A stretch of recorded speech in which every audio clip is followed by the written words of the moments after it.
Hi everyone! In PUBG Mobile version 2.2's new mode, Gearfront, we've introduced a new gameplay feature, Strange Town. Strange Town has a spooky atmosphere, which spices up the gameplay. In this video, we'll be exploring Strange Town. So, come on, let's go! Strange Town will be available in ranked modes Erangel. Strange Town will be located between Stalber and the western coast, and will...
Hi everyone! In PUBG Mobile version 2.2's new mode, Gearfront, we've introduced a new gameplay feature, Strange Town. Strange Town has a spooky atmosphere, which spices up the gameplay. In this video, we'll be exploring Strange Town. So, come on, let's go! Strange Town will be available in ranked modes Erangel. Strange Town will be located between Stalber and the western coast, and will be shrouded in darkness. It's styled after a medieval European village. Upon entering Strange Town, players will discover that it's nighttime. Experience the return of battles at night. Strange Town has a fairly compact layout, where a tall, mysterious bell tower occupies the center. The four sides are surrounded with houses and cover. Strange Town is littered with Andy's puppets, as well as decorative pumpkins, which really add to the spooky atmosphere. This area's design is full of personality, and we hope it will give players new and interesting combat experiences. Strange Town will be available from September 29th to November 14th, UTC +0. During this period, Strange Town will become an important resource zone in Erangel, and will be a hotspot for trigger-happy players to scavenge and fight. Strange Town will also spawn a recall item, the Respawn card. If a player has a Respawn card, and they get eliminated, they'll be able to respawn and jump back to the battleground. The Respawn card uses a recall tower attempt when activated. With a Respawn card, players can try out more daring tactics in Strange Town and really take the offensive. But keep in mind that the Respawn card can only be used for a certain time after the match starts. The item itself only effective for this duration, and players can only pick up one Respawn card per match. Make the most out of it. After the match has started for a certain amount of time, 2 hot air balloons in the form of Andy's puppet will rise to the air. From the center of Strange Town, players can pilot them to get away from Strange Town and avoid more battles. Once players leave Strange Town, it will no longer be night. Hot air balloons can be flown across Erangel, and you can pilot them again even when you get off. When players are riding a hot air balloon, they'll be able to parachute to the battleground again. However, it's important to know that hot air balloons have an energy meter, and they will automatically descend before the final play zone, after which they'll deflate. Players should take the opportunity to pilot the hot air balloon while they can, and travel to a more advantageous position for battle. Furthermore, players can also ride the cable car at Stalber. There will be 3 cable cars at Stalber that players can use to quickly travel across the map. The new gameplay will be available from October 13th to November 14th, UTC +0. There will also be a disguise gameplay feature in Strange Town for a limited time. Throughout Strange Town, a special item can be found, Andy's puppet. When players enter Strange Town, they'll be able to disguise themselves as a puppet and blend in with their surroundings. It's a brand new, never-before-seen tactic. When players disguise as a puppet, they can still move about, albeit slowly. You can choose a good hiding spot to disguise yourself and avoid pursuing enemies to survive. You can also surprise unsuspecting enemies by removing your disguise and taking them out. The moment the disguise is blown, you'll become the target for enemies. Once struck by enemies in succession, players will still return to their regular appearance. Disguising comes with risks, so remove it with caution. At the same time, make sure to pay close attention to the Andy's puppets in your surroundings. Any one of them could be an enemy in disguise. If you see through the disguise, fire at will. Do keep in mind that disguises only work within Strange Town.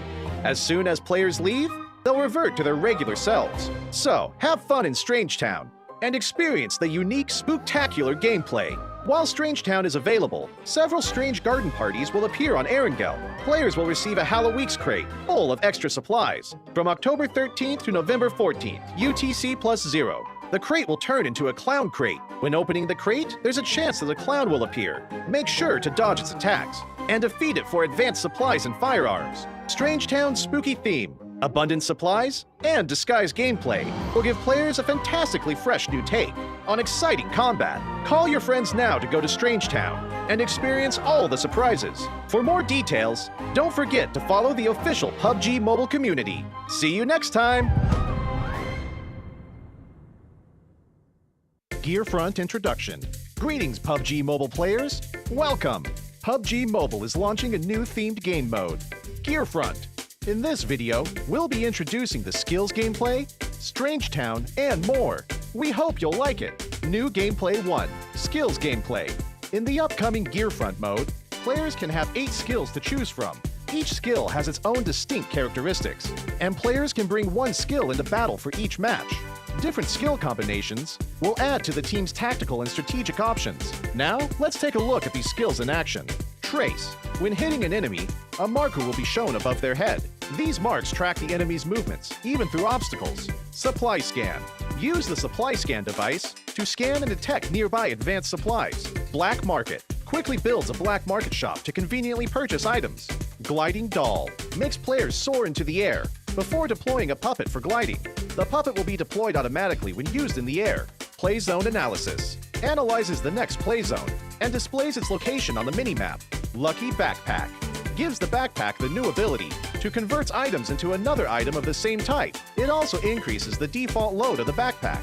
Healing Smoke. Throws a special smoke grenade that restores players' health and energy while in its vicinity. Vehicle Airdrop. Throws a beacon, which calls a vehicle airdrop. Skills will be available in Gearfront from September 29th to November 14th, UTC +0. It will be available ranked mode in Erangel, Livik, and Nusa. There are a myriad of skill combinations to choose from, and different combinations provide different advantages on different maps, which provide players with a wide range of strategic options. So, go invite your friends and experience it together. New Gameplay 2, Strange Town. We've also added a new gameplay mechanic to Gearfront. Strange Town, Area Introduction. Strange Town will be available from September 29th to November 14th, UTC +0, and will be released in 2 phases. On September 29th, UTC +0, themed area gameplay will be released. And on October 13th, UTC +0, the disguise gameplay will be made available.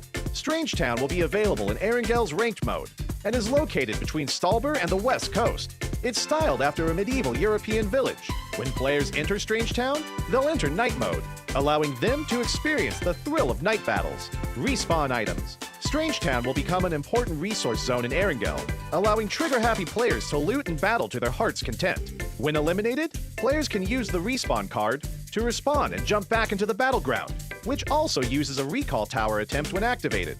Hot Air Balloon. After the match has started for a certain amount of time, 2 hot air balloons in the form of Andy's puppet will rise to the air in the center of Strange Town, allowing players to ride away and avoid confrontation. The hot air balloons can be used to travel the entire map and can be used without limit. Players can parachute again while in the air, but hot air balloons have an energy meter and will descend automatically and deflate before the final play zone. Furthermore, Stalber will also feature 3 cable car lines for players to ride and move around. Disguise gameplay. From October 13th to November 14th, UTC +0, disguise gameplay will be available in Strange Town. Players will be able to disguise as Andy's puppet and blend in with their surroundings. By disguising themselves, players can escape enemy pursuit and counter-ambush them. But keep in mind that, after being hit multiple times by the enemy, players will return to their normal appearance. Strange Garden Party. Strange garden parties will also appear in Erangel. From October 13th to November 14th, UTC +0. There's a chance that a clown will appear when opening crates, and players can defeat it for advanced supplies and weapons. Other updates. Vehicle Radar Scan. While Gearfront is available, the in-match shop in Ranked Mode, Erangel, will offer players an all-new feature, the Vehicle Radar Scan. It can be used to easily search for vehicles. That's all for this video. We hope the upcoming Gearfront mode will give you a better gaming experience. For more details, feel free to follow the official PUBG Mobile community. And I'll see you next time!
Hi everyone! In the PUBG Mobile version 2.2 update, Erangel is getting an overhaul with changes to the map, vehicles, and modes. Without further ado, let's find out what these changes are. In this update, we made several changes to the map. First, the hospital. It's one of the bigger buildings in Erangel. In this update, the following changes were made to the hospital. How to get in and out of the hospital, its structure, nearby objects, and the vegetation surrounding the hospital. Veteran players should know that some of the fences of the hospital can be scaled to enter the hospital. The ones near the ridges are how most players enter the hospital. Now, 2 spots along these fences will be blown up, and players can enter the hospital area through the gap directly. The building itself also got a new entrance. Players that are on the ground can enter the first floor of the hospital directly through the newly added damaged wall. Those who parachute to the hospital can land on the roof and descend to the 3rd floor immediately. These changes will make it easier for players to spot the entrances and streamline their movements in this area. Those attacking and defending will know where they should focus on as well. On the inside, we simplified the structure of the hospital. Originally, the 3 floors had different layouts, and there were many rooms on each floor. So, searching the rooms was very tedious, because players had to go into each room. After the update, the 3 floors are now more or less the same. Some rooms are now also connected, making it easier for players to remember and to search the rooms for supplies. As for the surroundings, we also made some improvements. We added abandoned ambulances and ruined medical crates to the areas surrounding the hospital, so now it feels more authentic. We placed some objects at the entrance of the hospital so that it wouldn't be too empty. This gives players heading toward the hospital a covered area to protect themselves, so they are not directly exposed to enemies inside the hospital. Outside the fences on the side of the hospital, we added a new climbable spot. Players can hide here, or they can scale the fence to enter the hospital. As for the fences by the ridge, since there are now 2 gaps to enter the hospital, we've reduced the number of objects in this area to make it more visible. So now, both attackers and defenders can see each other clearly. Further out from the hospital, we've added some new vegetation, so that players hanging around the hospital will have more places to hide. Milta Power also saw some changes that are mostly in the generator area. Players who are familiar with this area should already know that this section was quite a choke point and was not easy to get in and out of. Those who entered either came out the same way or had to take a detour to the other 2 buildings. In this update, we added a new entrance on the 1st floor to make this area more reachable and easier for players to get in and out. The layout was also modified. We simplified the complex floor plan so that players can see more and plan their routes better. When battles break out in the generator building, players will have more offensive options, making these battles more exciting. In this update, 3 new ports will be added to Erangel. The first port is by Ferry Pier. We added a port here, as well as increased the amount of resources in the area. The Ferry Pier will soon be more abundant in supplies. The 2 desolate beaches to the southwest of Farm and to the south of Sosnovka military base will also get new ports. They will both contain a good amount of resources. Players will also find boats at these ports, so they can quickly travel to another location. So, keep these places in mind, because they'll make for a great landing spot. During the previous themed modes, players really enjoyed the special crates. In the new version, we'll add special supply kits to classic mode. Players will be able to find special supply kits in buildings. There are 3 types: medical, tokens, and military supplies. The resources in these supply kits are very good, so keep an eye out for them when searching.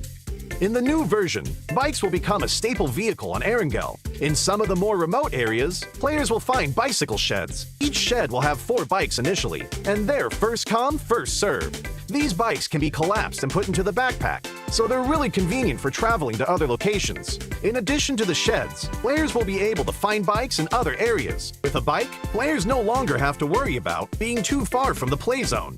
In the new Erangel, there will be flash shops. They will spawn randomly in outdoor areas. Those who find one are in for a treat, because there are tons of random discounted items. So, keep an eye out for flash shops during matches. Running out of fuel is one of the worst things that can happen while driving a vehicle. Erangel's gas stations will become functional for refueling vehicles. For the cost of just a few tokens, you'll get a full tank of gas. Find a gas station and try it out. These are the main changes in the version 2.2 update. For more details, don't forget to follow the official PUBG Mobile community. Winner, winner, chicken dinner. See you next time!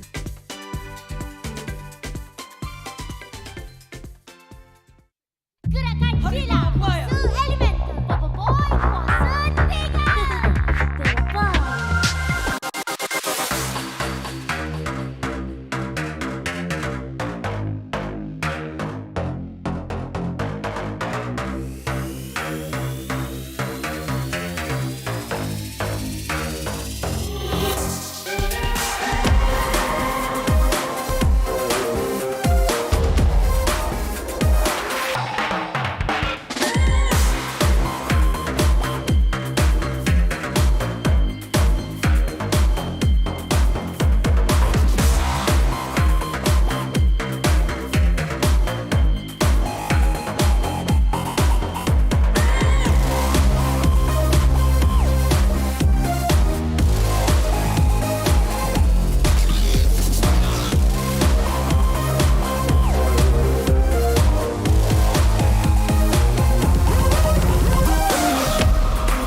PUBG MOBILE Esport พร้อมโหลดปะพร้อม ไม่ต้องงงค่ะพี่ มีไอเทมใหม่จากพวกเรา4 Eve ครูสุดๆ ดูอย่างเครื่องบินลำนี้สิ น่ารักปุย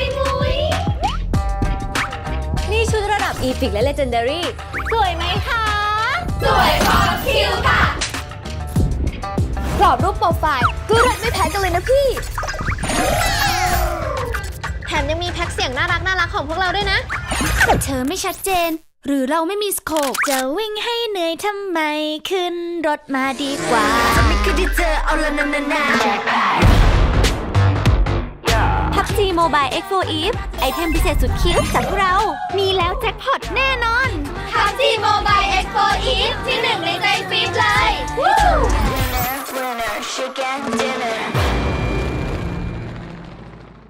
Good morning. It's really early in the morning right now. Today I'm gonna do a vlog. It's a very special day because I'm gonna do something very special.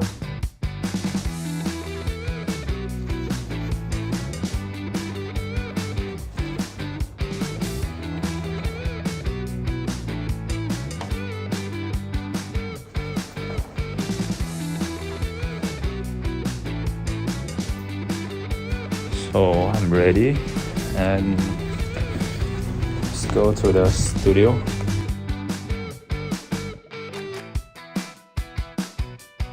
It's so hard to find the parking here. I'm at the studio now. So we are here today to do something special.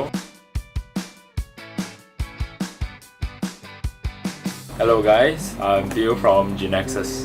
We are doing my edition of voice pack. This voice pack is for the community and for the fans. Let me drive, baby. Baby, I got you. The experience so far, I feel like I'm an artist because this is my first time. The experience it was fun. It was strangely fun. I'll go from the back, baby. Nice one. Because it's too early today, so I decided to came here a day in advance. So I came yesterday night and I opened my waist. It was super jam. So I closed my waist and I waited until midnight. Only I came to KL and then just check in hotel and then just sleep. Yeah, it's also my first time doing vlog. It's a very strange experience also because the moment I enter my hotel room, the first thing I look at is there anywhere I can put my phone to because I don't have the tripod with me.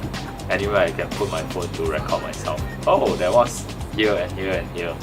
And then I had to just record, then record myself, checking out this and that, driving here. It was something I always wanted to do. I just didn't expect to do it like now.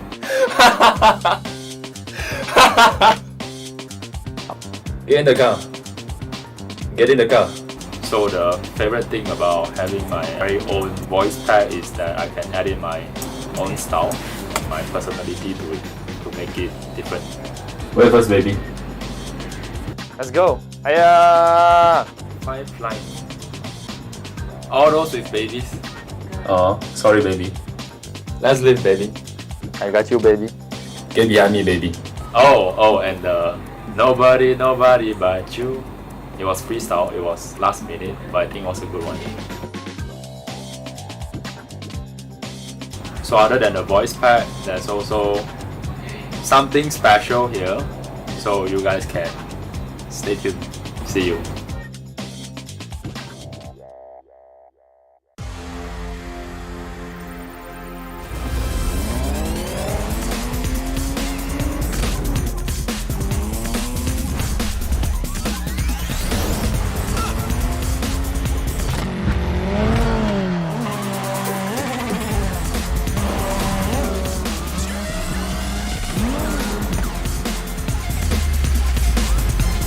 Realme GT Neo 3.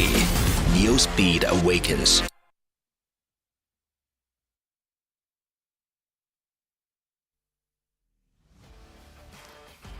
And we are finally here for the grand finals of the 2022 PMPL Southeast Asia Championship Bowl. My name is Contra, and this is Sir Cloud. They'll be joining alongside with me throughout the weekend run, where we will find ourselves a new champion perhaps by the end of the run. Yeah, but let's not forget as well, of course, the defending champions are still in the finals, that is the Xavier. So we got a whole lot of horses there, ladies and gentlemen. Of course, it will be a longer day as compared to our regular day. So we hope that you guys are prepped up and ready to stay a little bit longer for the show. Exactly, and when you're talking about a longer show, it also means that there's more maps to be played out. And of course, we're going to be, starting off with our formalities. And of course, we definitely want to thank our official smartphone partners, realme, with the GT Neo Tree, Neo Speed Awakens. Yeah, and also don't forget our official live stream partner, that is TikTok, hashtag Be The One, TikTok challenge. And don't forget to follow our official PUBG Mobile pages, PUBG Mobile My Official, PUBG Mobile Esports.my, PUBG Mobile Esports.sg, as well as PUBG Mobile Official PH. That's right, and since it's going to be a pretty long evening, you guys must be feeling a little bit hungry. So why don't you grab this GrabFood voucher right down below, 50% off your first GrabFood order by just keying in PUBG MX Grab. And of course, that's definitely a little bit of terms and condition down there. So go ahead, grab it while it's hot. Yeah, literally grab it, right? Yeah, PUBG X Grab is the new code. Before this, it was just PUBG M, so make sure you key in the correct code for yourself. And today will be the day. So how are you feeling? What's your early prediction? Who will stay strong here? Honestly, this is going to be really hard for all of us to predict now that we are having our top 16 teams on board. They really fight tooth and nail to be here today, to fight for another 3 days of their tournament lives and see who actually makes it into the PUBG Mobile Global Championship rounds. So with that being said, I believe that there's already a few teams that have gotten, some open slots, but they are in it for the money as well. So of course, you want to walk back with that huge trophy. We're looking at a lot of teams that are absolutely on form. And we start off with teams like Infinity that have been going in, week out, with a whole lot of points to top the table. Yeah, but before we talk a little bit more about the teams, let's reintroduce the format for you guys. So the PMPL Championship 4 League just ended last week. It happened all the way from Wednesday to Sundays. You guys definitely have catch it. If you guys haven't, well, where have you guys been? Now, we will be watching the top 16 teams that will be playing in the finals that will begin from today until Sunday. And as what we mentioned earlier on, it's going to be 6 matches per day. Top 5 will move on to the PMGC League. That's right. For those of you guys who are brand new to the league itself, well, the league is over. Now we're here for the championship title. $200,000 on the line, and this is our point format. First place with the chicken dinner, 15 points. Second place, 12 points, 10 points for third place. And we see the number decrease by 2 from 4th, 5th, 6th, 7th, and from 8th place to 12th place. They only walk away with 1 point apiece. 13 to 16, however, will not walk away with any ranking points at all, and therefore every single elimination point that they garner will be crucial for them to survive all the rounds. Let's talk about the bonus points as well, because a lot of all these teams have fought week in, week out. I do believe that these points that they have gathered will be the initial points that they'll be starting off with here in the C Finals. Correct. In case you just joined us this season, if you're not too familiar with the format, well, you will notice that some of the teams having a starting point as what Contra mentioned earlier on. So teams that really did well during the league, and well, in general, we do know that most of them are the Thai teams, I'm just saying, right? But of course, let's reintroduce the teams that made it through the league onto the finals. We have the Infinity, we have TEM Entertainment, FaZe Clan, Bacon Time, Alter Ego, Vampire Esports, Buriram United, the Xavier, and we have GIDS, Geek Fam, SLD, 4 Rivals, Yoodo Alliance, NFT Esports, Boom Esports, as well as Ego Esports. And we've already seen so many great chicken dinners achieved by all the teams that are on board. And there's going to be a whole lot more other than just prizes for the players in terms of money. There's actually even more money. The Gunslinger, Survivor, Field Medic, Eagle Eye, as well as Grenade Masters, each will receive $3,000 apiece. And you know what? Newsy's probably going to walk away with more than $3,000. Yeah, I have the feeling as well. He will probably walk out with maybe Gunslinger, Gunslinger, what else? Probably even Grenade Master. I mean, he's the master of all of everything, basically, right? So, well, we did talk about the Infinity, and we did talk about the Thai teams, and we did talk a little bit about their starting points, and this is it. The Infinity on top, 76 points, 8 points ahead of TEM Entertainment. Wow, just look at the highlighted names in green as well as red. Some of the teams have already qualified for PMGC, and therefore you have seen that many of these names currently that are displayed here can basically fight for the title. It doesn't matter if you're currently at 16 or so, you just really have to fight hard enough so that you can basically chase into a top 9, which is already considered rather safe. And this is definitely something really special for most of the teams that are playing here in Southeast Asia. This is the very first time we are seeing so many teams qualify. I know, right? We got round. tons of slots. So if we were to just stop there and say, okay, this tournament is over, we'll have all the Thai teams into the PMPC. I would agree. Actually, that is big news for the nation itself. This just really proves that they are indeed one of the best players of global leagues if you were to compare all the PMPL franchises that they had. And we've seen so many clutch moments. And this is one insane highlight. Oh, yeah. He has gotten himself 10 elimination points with a chicken dinner to book off that round all alone for 4 rivals. Oh, yeah, and that is the individual record for the league. Now, of course, we still have 18 games to go for the grand finals. Let's see if that record can be topped, but that will be definitely be remembered as one of the biggest moments in the league. Now, the Infinity, of course, they are really, really solid. I can't... I've already lost count how many times we talk about the Infinity, right? Like, they can play in all sorts of situations, even though whether they have a circle, whether they do not have a circle, they're versatile, they know how to switch from playing the healing games at Sanhao to just playing the aggressive gameplay to secure the chicken dinner. I mean, what else can we say about the Infinity? They are just a solid all-rounder. Indeed they are, and there are so many of all the other names, such as Buriram United, that has been excelling in matches inside of Erangel. And now that there's more matches in Erangel, there's definitely going to be a lot of attention towards the team. But for now, let's focus on teams that have performed inside of Sanhok instead. Infinity, The Savior, Vacant Time, as well as FaZe Clan, they have done tremendously well.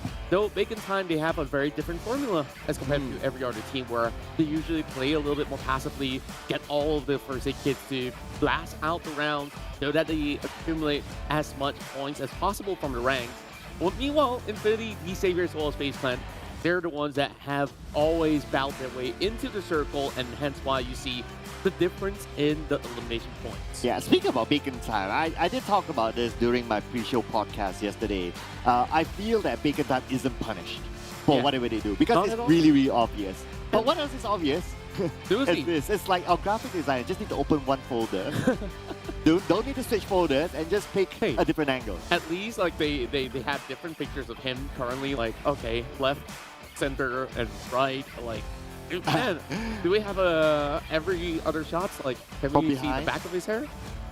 Well, I think the results speak for itself, right? Like, 136 elimination points. I mean, this guy would have qualified to the league if he played solo squad. I know, right? He's like a one-man army. Like, going up against him is like going up against the entire Infinity or something like that. The benchmark is really, really high for him, and he's super consistent. Even like Tony K, who's just right behind him, week 3 wasn't his best week, but for Newsy, every week is his best week. Like, even if his team doesn't really perform, he still performs. But speaking about the games today, right? So we'll be playing 6 games. We're going to start off with Sanhao, 2 Miramas back-to-back, and then we'll end up the day with 3 Erangels back-to-back until at about 10 o'clock, plus 8 GMT. So make sure you guys get ready, popcorn, your drinks, because it's going to be a longer day. That's right, and there's just going to be a lot of fun here in the PMPLC Championship Fall. So make sure you guys keep on supporting your favorite teams. If you guys haven't dropped that follow or like button or even subscribe, just go ahead, click on it right now, and invite your friends all along. Well, don't forget to click on this as well, because Biu just released his voice pack, and it's full of babies in there. Yep. Yeah, he just made babies out of his Stand voice behind pack. me, baby. Yeah. What else was I'll that? take care of you, baby. I'll take care of you, baby. Don't worry, baby. Like, I think like this is a must-have.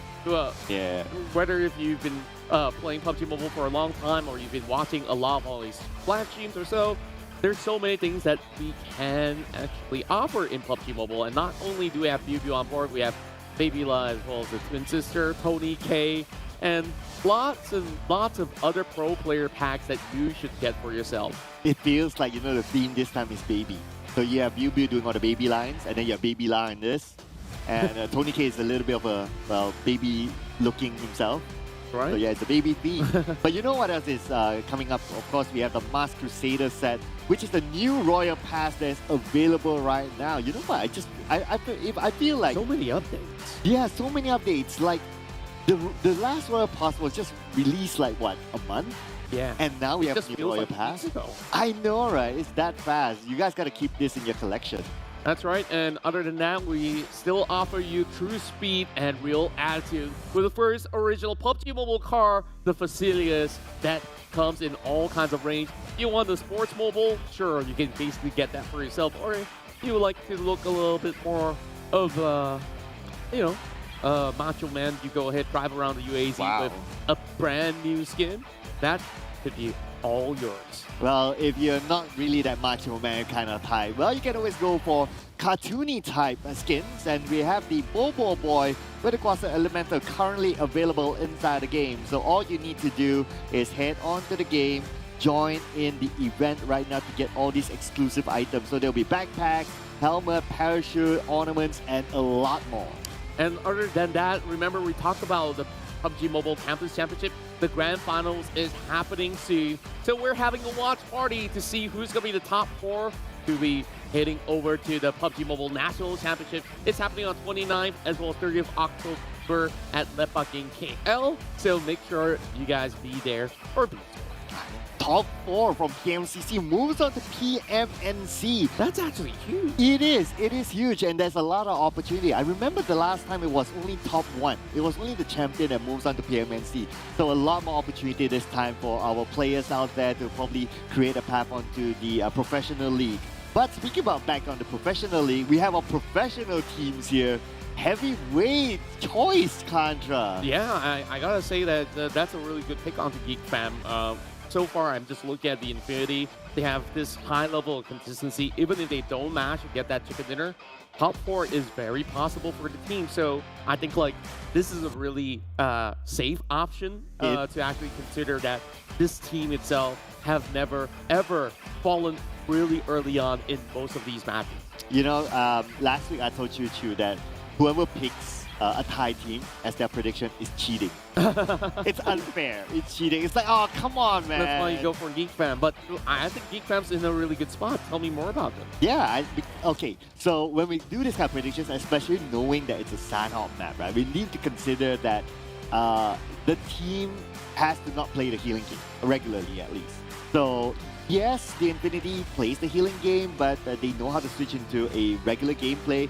Geek Fam, on the other hand, normally plays like a regular gameplay all the way through. So hence, they are my pick for this round. We expect other teams like Bacon Time to be playing the healing game. So I won't be picking them as a chicken dinner winner. But hey, at the end of the day, it doesn't really matter whether you get chicken dinner or not. It matters how many points you collect. True enough. And of course, we have talked about Geek Fam on their different types of drop spots heading into the league itself. Now they're in the grand finals and there's only 16 teams. I think they've been able to analyze some of these spots that are left vacant. So we'll see where they'll drop. So is everybody else. And it's about time we kick off our grand finals run. Here in round 1, we head to Santa.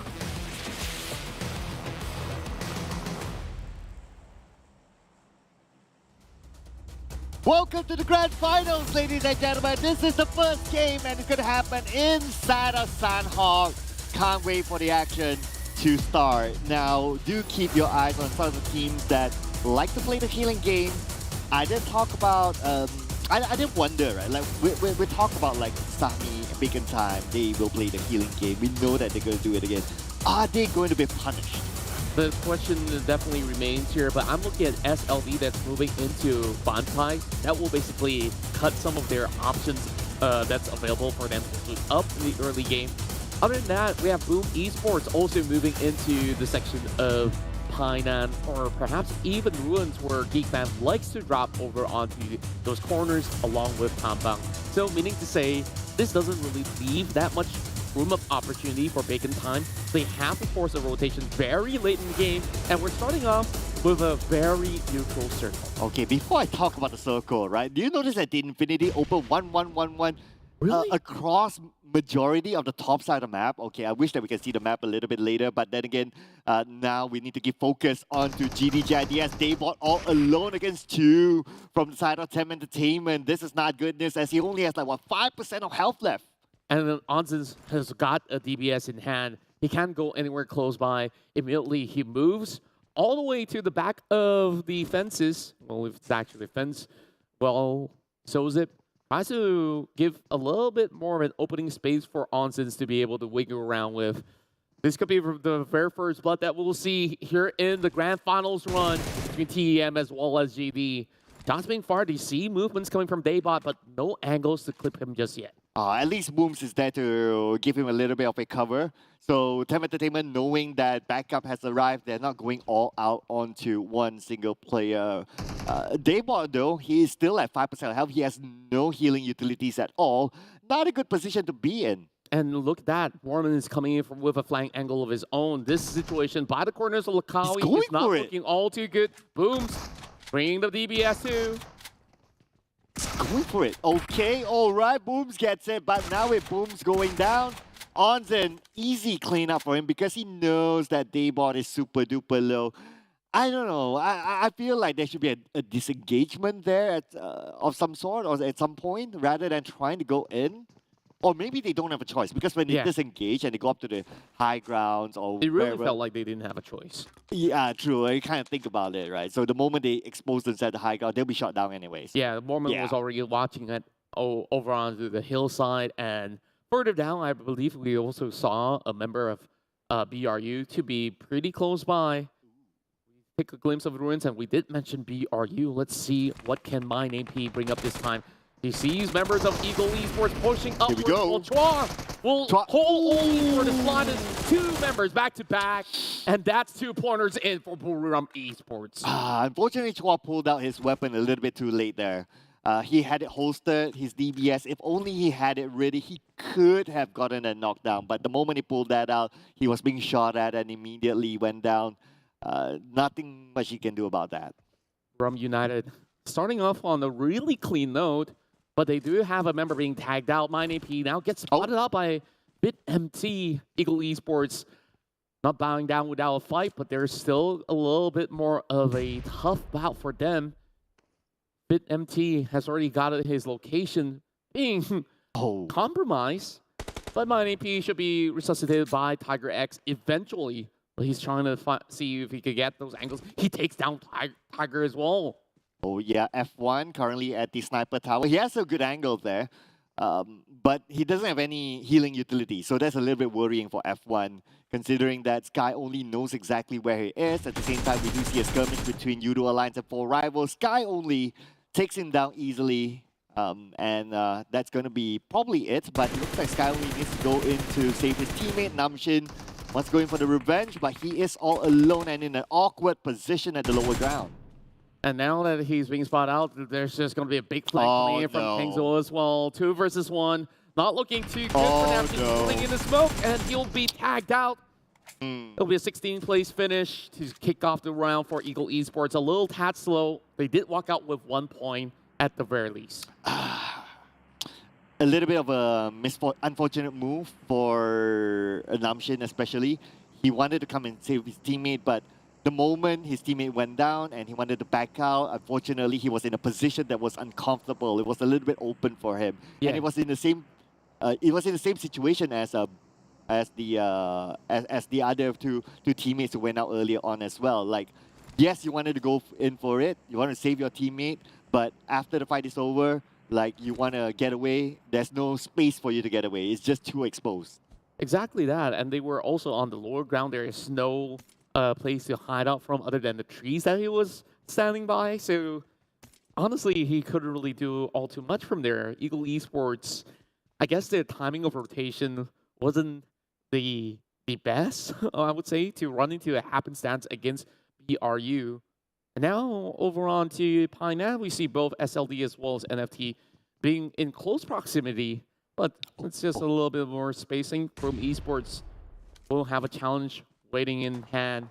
Lycan pushing up with the DBS. Oh yeah, Okta just behind the stone. Lycan. So Rafi doesn't know this. Oh, luckily that flick, but it was from Tony K. In fact, 2 knockdowns back-to-back for FaZe Clan, and it's going to be an amazing start for them. Unfortunately, Boom will lose 2 of their players, and the rest of them, I hope they don't come and try and get a revenge. Just play safe from now on. Yeah, things are running well for FaZe Clan, and that was a really clean takedown, only with the DBS coming in from Lycan. Sure, there was also help coming in from Tony K, their main marksman of the team. And so far, Tony K has been racing against the top player of Infinity, Newsy, for the highest eliminations. Though week 3, like you said, didn't work the best for FaZe Clan. There's still opportunities here in the grand finals for him to play catch up, while TEM are starting off with 2 points apiece. So the only few teams that have gotten points thus far, I have to highlight once again from PMPL Thailand. Yeah, I know, right? It's like, remember week 1, they were like number 1 to number 6. It's no longer like, oh, Thailand number 1. It's Thailand number 1, 2, 3, 4, 5, 6. Yeah. I would have, honestly, at this point, looking at how they performed during the league, I wouldn't be surprised that we see all Thai teams moving on to PMGC League. Yeah, I think like this is something that's interesting to watch out for, especially when they do get to meet against some of these international teams. Like, we want to see what the power level is, and is it due to the fact that they have already came up with a meta of their own, and all the strings that they put in will be put into good effect? Speaking of which, NFT spots one out. Bevy getting tagged, but he's going to get a little bit of safe refuge just by the corner of the tree. Still trying to find that peak angle, but EM should be calling in for backup. And I just noticed the elimination feed. My prediction, Geek Fam will be playing the rest of the round without Mika. Unfortunately, Snipes will be at the forefront. And this is rather interesting. Normally, we will see Yuhai and Mika at the forefront, but this time it's going to be Snipes, switching it up a little bit, probably trying to make their moves slightly unpredictable. But unfortunately, as a start, Mika had to be gunned down. Now they'll be playing as a trio. But one thing that still remains is Damru is going to play the support role, playing from behind. Indeed, and Snipes, not often do we see him basically leading the charge. Since they did lose Micah, it's a little bit harder for them to actually approach the situation, but thanks to Snipes, he finds both of the angles against Boom Esports. Now, it's not that Geek Fam is stuck here with Boom. It's like Boom is kind of stuck here with Geek Fam, where they have nowhere else to run. They're only defending themselves inside the shack, but so long as they pull up a perfect defense, they should be looking good for them. Especially now with Tony K looking into the villages. If Geek Fam moves anywhere closer, they'll be spotted out. Here we go. Here we go. Oh. Just waiting. That's it. Oh, yeah. There you go. The trigger has been pulled by Tony K from the other side. That will force Yuhai to disengage and move to the other compound. And this is also a signal to Geek Fam is that, okay, someone sees us from the other side. We cannot show ourselves in between those buildings. And by that, how are they going to get across? How are they going to finish up? Boom. So they're kind of stuck with each other for the next few phases of the circle. Yeah, they really have to finish this task at hand before they approach anywhere closer. Because the last we saw the circle was around that central area, with the likelihood to close into boot camp or even quarry for a couple of times already. And Geek Fam, the longer they stay here, FaZe Clan's just going to enjoy this scene from atop the seal. Tony K, man marking throughout the course of this battle. Now that there's a lot of smokes being popped in, at the very least, they won't have troubles coming from FaZe Clan. But take a look at this, update of the circle, bringing them back around the region of Quarry and Bootcamp. Yeah, and for all you know, if FaZe Clan wants to go aggressive, once the fight's over, they can come in as a third party. So this two teams gotta be careful. But now Yuhai tries to win the fight 1v1 just in front of him. Yes, back up in the same building. Yuhai needs to reset 50% of health. He has first aids, but Damru will be the one to knock down Hexus. There's only one more player left, and make that non-damage. Okay. Also spots out Razy. Well, of course, when you take a look at Snipes, holding on to this angle for quite some time. Geek Fam, they walk away with these 2 points. And honestly, Boom Esports, they started off on a decent note, but they got picked off really early on as well. So they didn't really have the numbers advantage against Geek Fam.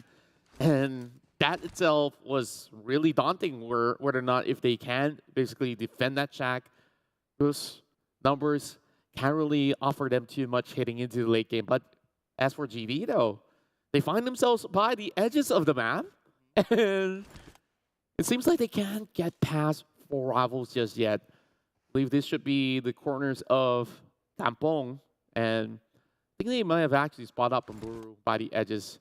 Alan, by the rock in the hard place. Same goes to Appy. Oh man, this will take a while. It looks like it will take a while. Just look at how far the circle is. It's like 500 meters away. Yes, they do have first aids. Yes, it's still the second phase of the circle. Yes, they can tank it. But how long do you spend your time out here? It's like both teams are locked into this, and I feel that there is no benefit for either team. It's either GIDS or 4 rivals should just go disengage and try to get into the circle. If they want to play the gatekeeping role, do it from within the circle.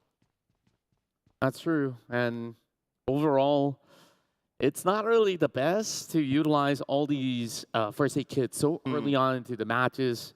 And I think like bandages don't even come by all too often if you're on the outskirts. Now DX also playing it a little bit safely in the early game. And you can already tell how focused these teams are as they had less than a week of a break to get back on track. So at the very least, teams who had those momentum in the league itself, they won't be feeling like it's all too unfamiliar. It's just that they are just a little bit more careful, because once you let a few rounds slide, there's going to be teams that will definitely love to take over. We take a look at SLD. They are by 11th spot, and Geek Fam has already secured their slot to PMGC. You could say about the same for GD. Overall, they did extremely well back in their hometown, going into the C League. They've offered so many points, and I guess there's just very few numbers out there that could basically match up to, the top 5 currently, where they had so many points to book out those past 3 weeks. Infinity, they could spare 1-2 rounds, and they won't be too worried. Yeah, speaking about those teams getting the slot, like what you mentioned, right? Like there is this, I would say, theory or argument, depending on how you see it, is that, okay, so you already got the slot. All right, you already got the slot. And what if you're the Infinity or some big giant team up there, you can still aim for the championship. So that's absolutely fine. But if you got the slot, but yet you, no disrespect, right? But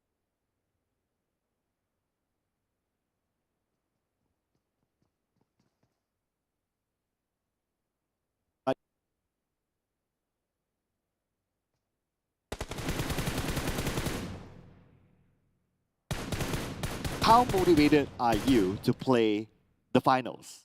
If I'm telling you that there's $200,000 on the line, you'll be extremely motivated. Look at Happy, though.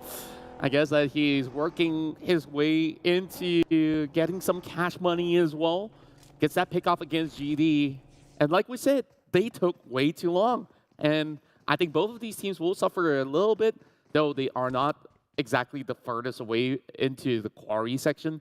There's still going to be a little bit of challenge as they try to cut across. Same goes to Alter Ego. We just see them cutting across Pine, and as they've been on the lookout, there's going to be a couple of teams surrounding this area of play, and FaZe Clan has not given away that hill just yet.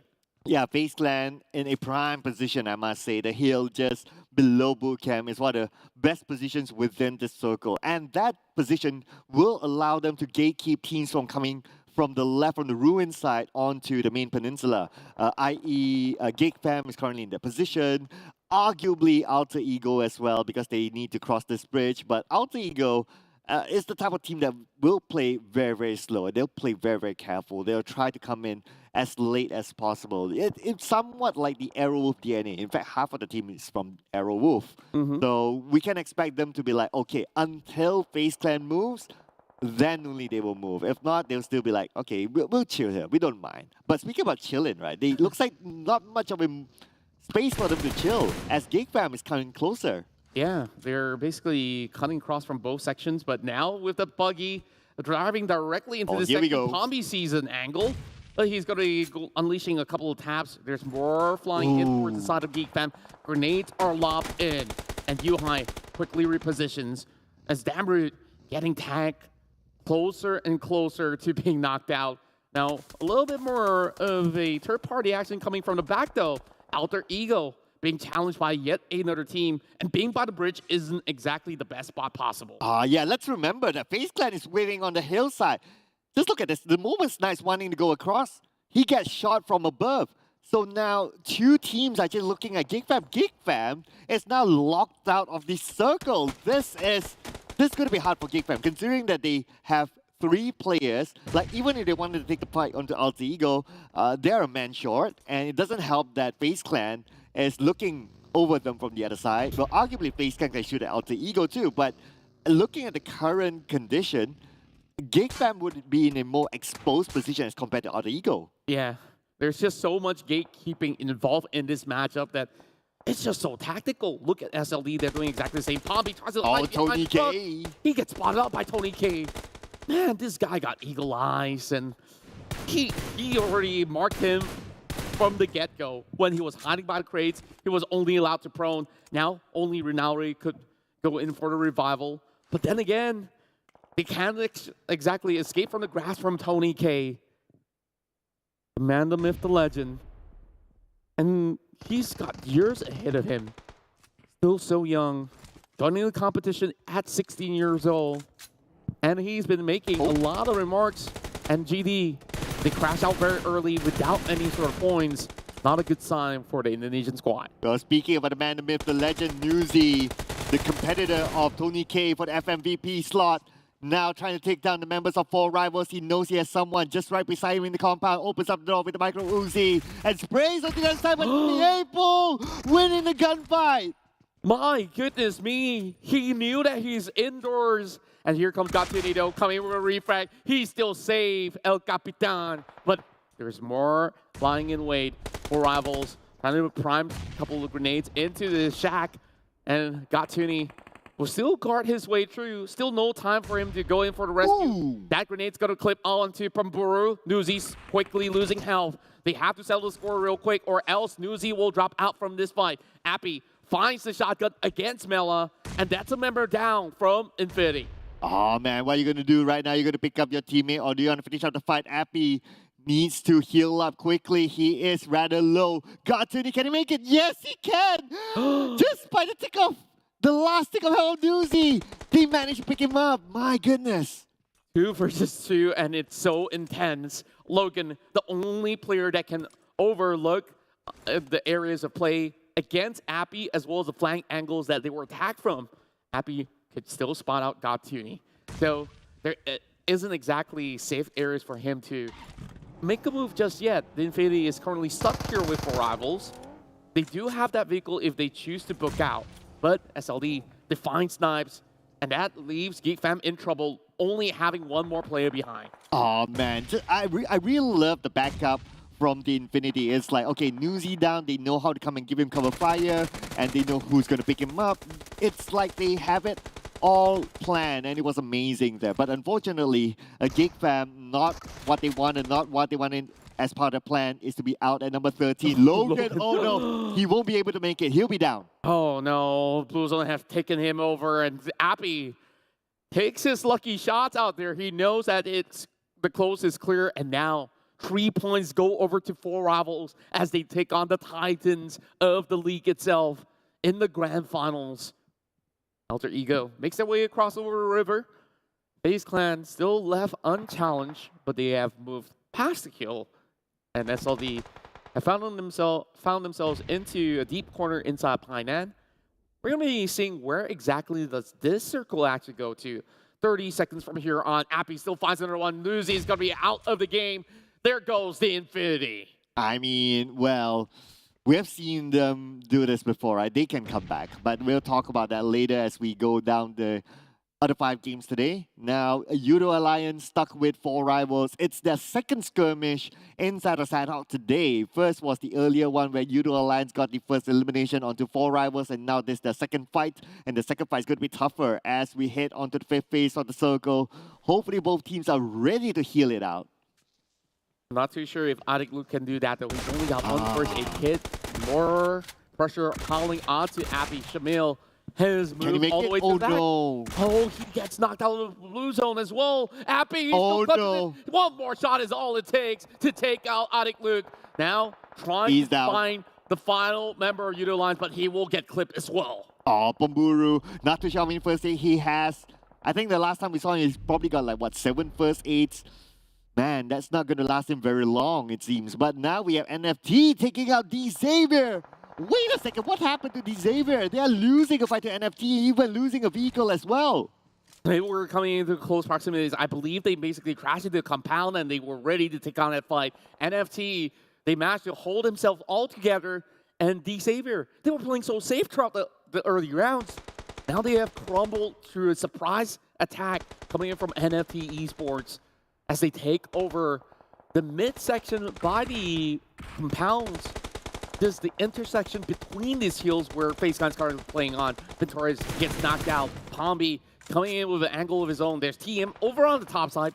They could still steal those points away. Vampire Esports, the first that we've seen from them, will have to lock on this engagement against TEM, and Anson's ready to trade right back. Well, we got 3 Thai teams within the same area at this moment.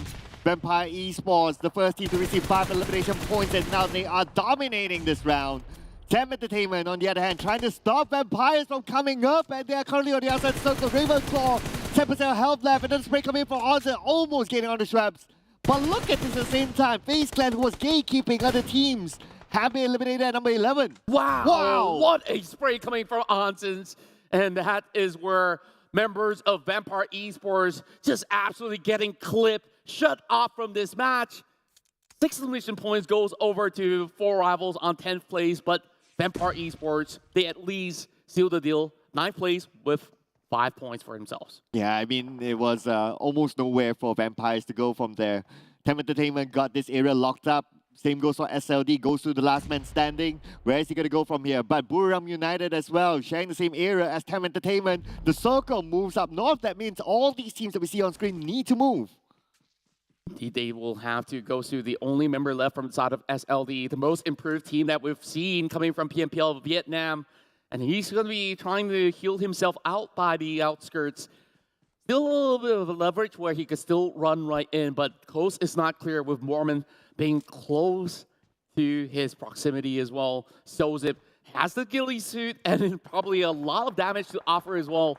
Yoodo Alliance trying to heal out, but it's just going to be a top 8 finish for the Blazing squad. Meanwhile, TM, even with Bevy here, he's feeling rather confident. He's trying to push up against the rest of BRU. He's running in the open.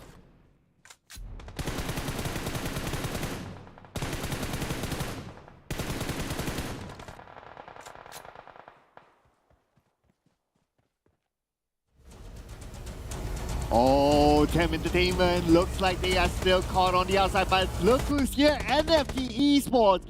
All of a sudden, we haven't seen them the entire game, but now they have the best chance of securing this chicken. Lamborghini, wait. They did spawn Lamborghini behind. He's so close, and he survives. How did he actually manage to do so? Holy Clip smokes. coming from Bevy as well. NFT Esports still does not know, and they're just by the edges of the map. TEM, the only team that could challenge NFT Esports. They still have to revive Mormon, though. They do have the circle pretty close by. They just need to hold out. Oh my goodness, Lamborghini. He has bandages, but he chooses not to use it for some reason. And now looking at the circle, NFT, they are playing by the edge of it. But on the other side, TEM Entertainment as well, still active. Boy Sale caught on the outside of the circle. Lamborghini finally eliminated by Ramones. 5th place finish, though without elimination points, have garnered plenty of points back to DX, but look at the coming from Boychill. He managed to tag them out. Now he's trying to push the final member remaining. Oh, DX. no. He's outside of the blue zone as well. He has to run right in. Wait, TEM already finished off the rest of the squad. TEM crashes out at 3rd place, leaving only Alter Ego behind, but they're not even in the circle. This chicken dinner has been secured by NFT. The last we saw Alpha Ego, they were at the bridge trying to gatekeep Geek Fam, so they're probably still around that area. And I wonder how many first aids that they have right now. It's probably, okay, 3, so it's not going to be a long wait. We're still okay. Yeah, Potato could easily just tap out already. 2nd place finish for Alter Ego Esports is a big win. 2 Indonesian teams here in the top 2. have been able to outlast all these major competitors, and we thought the Infinity could make it. We thought that Geek Fam could even cut through as well. But look at all these major holds coming into that central area where none of these teams could easily cut across safely. And NFT Esports, they managed to win the trade against DX, and that's how they got themselves that hold. Yeah, NFT came in at the right timing. Like they know when to take a fight. Oh, there was one fight that happened off screen against the Xavier. They got 3 of them. So NFT, they played this very well. Mid fight, they won that against the Xavier, and towards the end, they managed to defend their ground as well. So NFT, a team that was hot on week 1, went a little bit missing on week 2, week 3, but now they are back in the grand finals. This is their final form, and they just arrived perfectly on time in our very first match of the grand finals. Indonesia showing up strong with 2 teams securing the top 2, and NFT was the one with the ones that has been able to frag out all the other players out there. And we see many of all these other squads, they managed to get a lot of elimination points, but couldn't even find a way into that entry. NFT, with that stronghold that they've had, just had all the advantages available to close off that round. Let's take a look once again through the highlights, where we started off with some close action fight between GD as well as TEM, and that has left GD to play outside of the blue zone. Yeah, I love this round. I love this Sandhour round. It's not like a lot of teams that play really, really passively or just depending on the killing game, but a lot of teams play it regularly. Like if they see a team, they go at it. Whether it works out for them or not is a separate story, but we can see a lot of fights happening.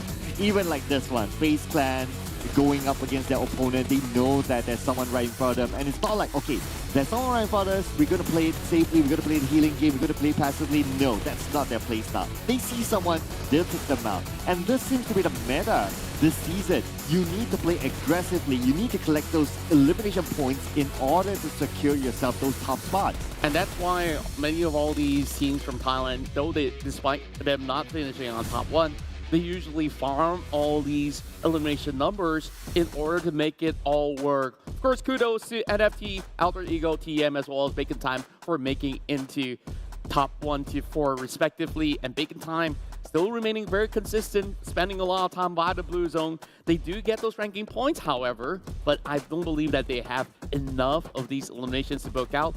Meanwhile, TEM as well as NFT, I think they are the biggest winners in this matchup. Yeah, and it's not every day you see a team not using any throwables at all.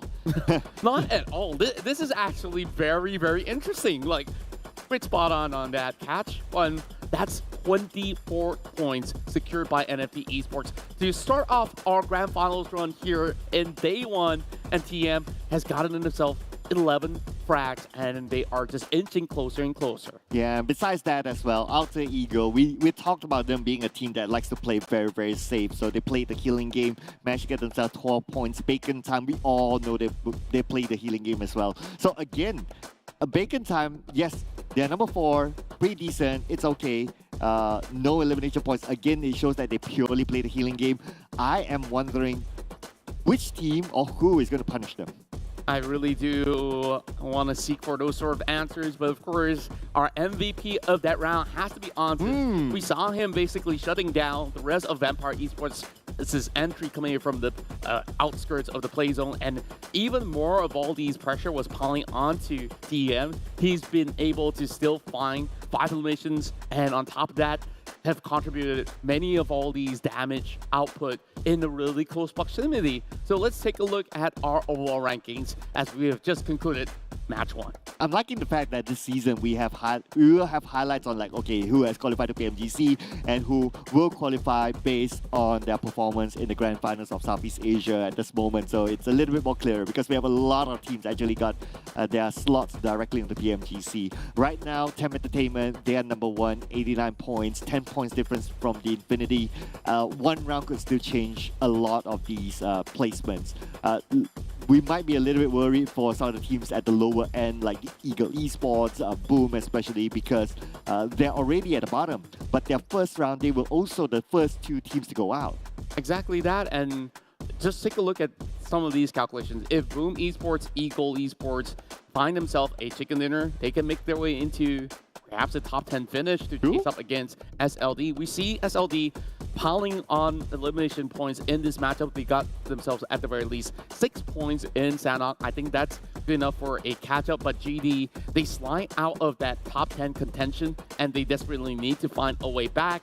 And that honestly wasn't the best showing coming from Genesis Dogma overall, but we know that hitting into bigger maps, that's where GD will shine brightest. Yeah, speaking about shining, right? ShineLikeDiamond. I think they are still living the dream. That's right. Yeah, like that. Among all these big names, they're familiar names to us, right? Even like Buriram United, they have Kingzo, an experienced player. He has seen PMGC before in his previous teams with Secret Jin and all that. Imagine if ShineLikeDiamond can make their way through onto PMGC. This is a Cinderella story for them. That's right, and this itself is not over. They might actually be the ones that can contest to hit into the top 5 finish, perhaps by the end of Phase 3. But let's take a look at some of all these movements across the map. First, for Alter Ego, they usually start by Cam Alpha, and they were stuck by this bridge for the longest of time, all thanks to FaZe Clan as well as Geek Fam trailing upon them. And Big in Time honestly was just gathering out for loot, and they tried to make their way into the circle via vehicle, but they still couldn't make it past TEM. They were the biggest gatekeepers of them all, and NFT Esports, though they didn't have the circle, they've managed to outlast all these sort of traits because of the angles that they get from the shacks to look upon those skills, and by then, Alter Ego absolutely helped them shut down TEM. Fun fact, there was not once that Bacon Time actually got into the circle throughout the entire round. Not at all. It's crazy the way that they've actually played out this sort of play style. This shows that, okay, everything is down to calculations. We're willing to forsake all these elimination numbers and hope for a double-digit finish to the top 3 at the very least. I think like that itself is a smart move. It is worthwhile for them. I mean, at the end of the day, it's about the points collected. It doesn't matter how you do it, right? So some people may say that, oh, playing the healing game. Oh, come on, don't play like that. You know, play a little bit more regular PUBG Mobile, all that. But at the end of the day, it's about collecting the points in the bag. My biggest question is, so we have 2 more Sanhoks to go, right, throughout the grand final. My biggest question is, for the other teams, who is going to punish them? Who is going to stop them from playing the healing game? Because it's very obvious. The moment they dropped in, they will open 1-1-1-1 around the area of Sasami, rinse and repeat. One, and then things will be harder. Exactly. Why doesn't any other team punish them? I guess they were too worried of a little bit of a risk, but let's also take a look at the team summary. If there's going to be any teams that can stop them on their tracks in these upcoming rounds, probably NFT as well as TM. They've booked out this round with high numbers out there. TM has the most damage as well as elimination points, though they didn't secure that chicken dinner. And yet again, TEM is on hot streak when it comes down to rounds inside of Miramar. And we also have the other PMPL Thailand teams, VRU, Infinity, as well as FaZe, to be some of the gatekeepers of these matchups. You know what, Contra? Sometimes I do notice like the chat or our viewers goes like, oh, why are these casters always talking about the Thai teams, you know? So on and so. As much as we try not to, they keep showing up in front of us. We just have to talk about them. I mean, every single team out of Thailand has a very distinct play style. Yeah. None of them are exactly the same. You saw how Big and Dime played. It's a little bit more passive. From United, they are a little bit more on coordination, while TEM, Infinity, as well as FaZe Clan, they're all rounders in particular. And now we're going into the biggest map of it all, Miramar back-to-back. This is going to be pretty interesting. We close off match 1 with NFT Esports taking the chicken dinner. So let's see if other regions can catch up. Yeah, this will be the challenge for other regions, right? Because statistically, at least in Sanhok, we do see like, okay, D Xavier does well as well. It's Sanhok. Special mention to Yoodo Alliance, who during the league generally does okay in Sanhok as well. But when it comes to Miramar, it's always the Thai teams. It's always the Thai. It's a Thai dominant map. So this will be the challenge for the other teams. Like, can they overcome the Thai teams that statistically is topping the charts in Miramar? If we look at certain teams that can actually challenge them inside Miramar, I think we've seen a couple of times teams like Geek Fam, Yoodo Alliance to perform really well, especially when the circle goes into the central area of play. Then we have SLD as well as the Xavier from Vietnam that has perform tremendously in a lot of these rounds that matter, especially when that circle moves into Los Lunas. Yeah, but speaking about moving, we gotta move into the graphics where we'll introduce to you guys the PUBG Mobile X Dragon Ball. So this is not gonna happen that soon. It's probably gonna happen early next year. So there's still opportunity, there's still room to hear from you guys. You guys from the community have a voice. What would you like to have as part of this collaboration? So do put it in the comment section. Do you have anything that you like? Definitely getting to play as Goku. Look, I mean, like, other than Goku, Whoa. you have Vegeta and so many of all these interesting characters. If you can do a Kamehameha in the game, Whoa. even better. Like, put in your opinions right now. Tell us what you want. I know you guys probably are fans of Dragon Ball Super or even the whole franchise of Dragon Ball itself. There's just so many things that we can look forward to, especially the Celestial Power new Power 4 series that is available in store. Yeah, it's currently available, so do check it out inside the game. Again, a new set of skins for you guys to have. There's so much, right? You have the RP, and now you have the Celestial Power. You have the new vehicles as well, the new sports car, and you have the collaboration with Boy, and upcoming you have the Dragon Ball collaboration, which is amazing. I mean, PUBG Mobile has invested so much. Oh, don't forget as well, you have the Biu and the rest of the PUBG Mobile stars as well, so voice pack inside the game. The only item that I'm still waiting is our caster voice pack inside the game. That would be cool. I'm hoping that happens in the upcoming seasons. Overall, I think like it will be fun to see ourselves in the game itself. But of course, we do want to predict what's going to happen inside of Miramar, and I think like we just really have to talk about these two giant teams. So I'm going with Tony K side this time around. I've remembered that chicken dinner where they've gotten like close to 20 over frags. And that itself is something that has not been achieved so easily by any other team. And FaZe Clan, they usually control the central zone so well, and I hope to see it again. So we're not friends in this round because I'm going for Newsy. I've already voted for Infinity last round. Okay, to be fair, you could do it back to back, but it's fine. But of course, again, why we picked them, I think one of the reasons is that stats don't lie. Like Miramar is a stronghold for the Thai teams, so you got to pick one of them, right? Yeah. Other than that, I think like a close mention that is still from the Thai region has to be BRU, where that week 3 performance, they have never slid below top 4. On one of the specific days, they just kept piling on points. That's almost like 60 over points to close off the day itself, which is a huge leap, be it on the grand finals itself or even in the league where you just need all these sort of points. So I'm just looking at these two teams, though they may have actually made their waves across the entire league back in their home country.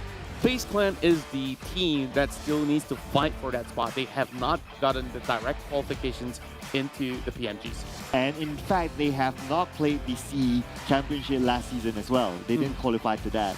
So it's a story of redemption for the team. Exactly, right? They could have been in an environment where it's an offline event. We had in Kuala Lumpur, Malaysia at that time, but because they didn't make it, so it was like, we missed out on a huge offline event. So the next one, they're definitely looking forward to it. They don't want to let it go, and so far they are doing well.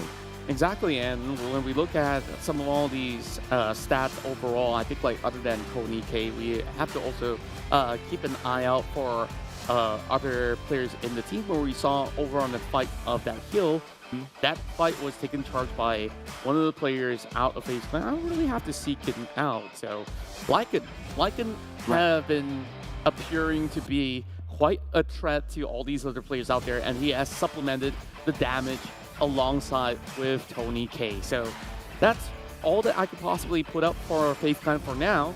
But heading into Miramar, if there's going to be other teams that's going to be vying for the top, what do you think about chances for teams like Alter Ego or even Boom Esports, Vampire Esports? Vampire has been relatively quiet for the past few weeks of the league. Yeah, Vampire. So this is where I kind of wonder, right? Is it because they already have that slot on the PMGC, and that was announced on the last week? Because week 1, week 2, they were doing really well, but week 3 they kind of have a slump, and that slump affect them because they got to know that, oh, okay, we already got a slot on the PMGC, why do we really need to work hard? So that made me have the thought process of like wondering, is that the case? But let's see if anything changes. Of course, we'll be heading into our Miramar. Let's go.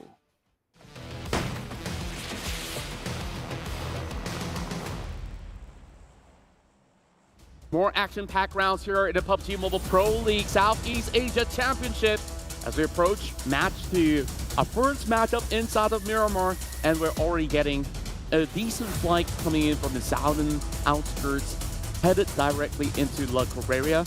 And we've seen a couple of teams that like to battle for that ground all the way up north. Now that there's only 16 teams, we've expected certain changes to be involved in these matches where teams would change their drop locations. And we've been keeping our eyes out on certain names out there because Geek Fam never really had a specific drop location. Yeah. Perhaps they will already fix it by this time around. Both Boom as well as Alter Ego, they're moving into the south side alongside with GD. So seems like the Indonesian squads, they're gonna have a little bit of a long stretch of a rotation if it does move into the central ground or even over north outskirts. And I'm looking at a rather interesting spread coming from Alter Ego. Yeah, Alter Ego on the southern side of Los Leones, a big spread down there. But then again, despite it's not a marked location, right? It is still possible to play around those areas, but you need to be confident enough to open up this big. Like one person takes a few compounds around the area, and besides that as well, the advantage of dropping at that southern side is it's easier to get vehicles. So I can understand why Alter Ego plays in that area, and it is of course closest to the flight path, it is the starting point, hence they can drop down earlier than anyone else.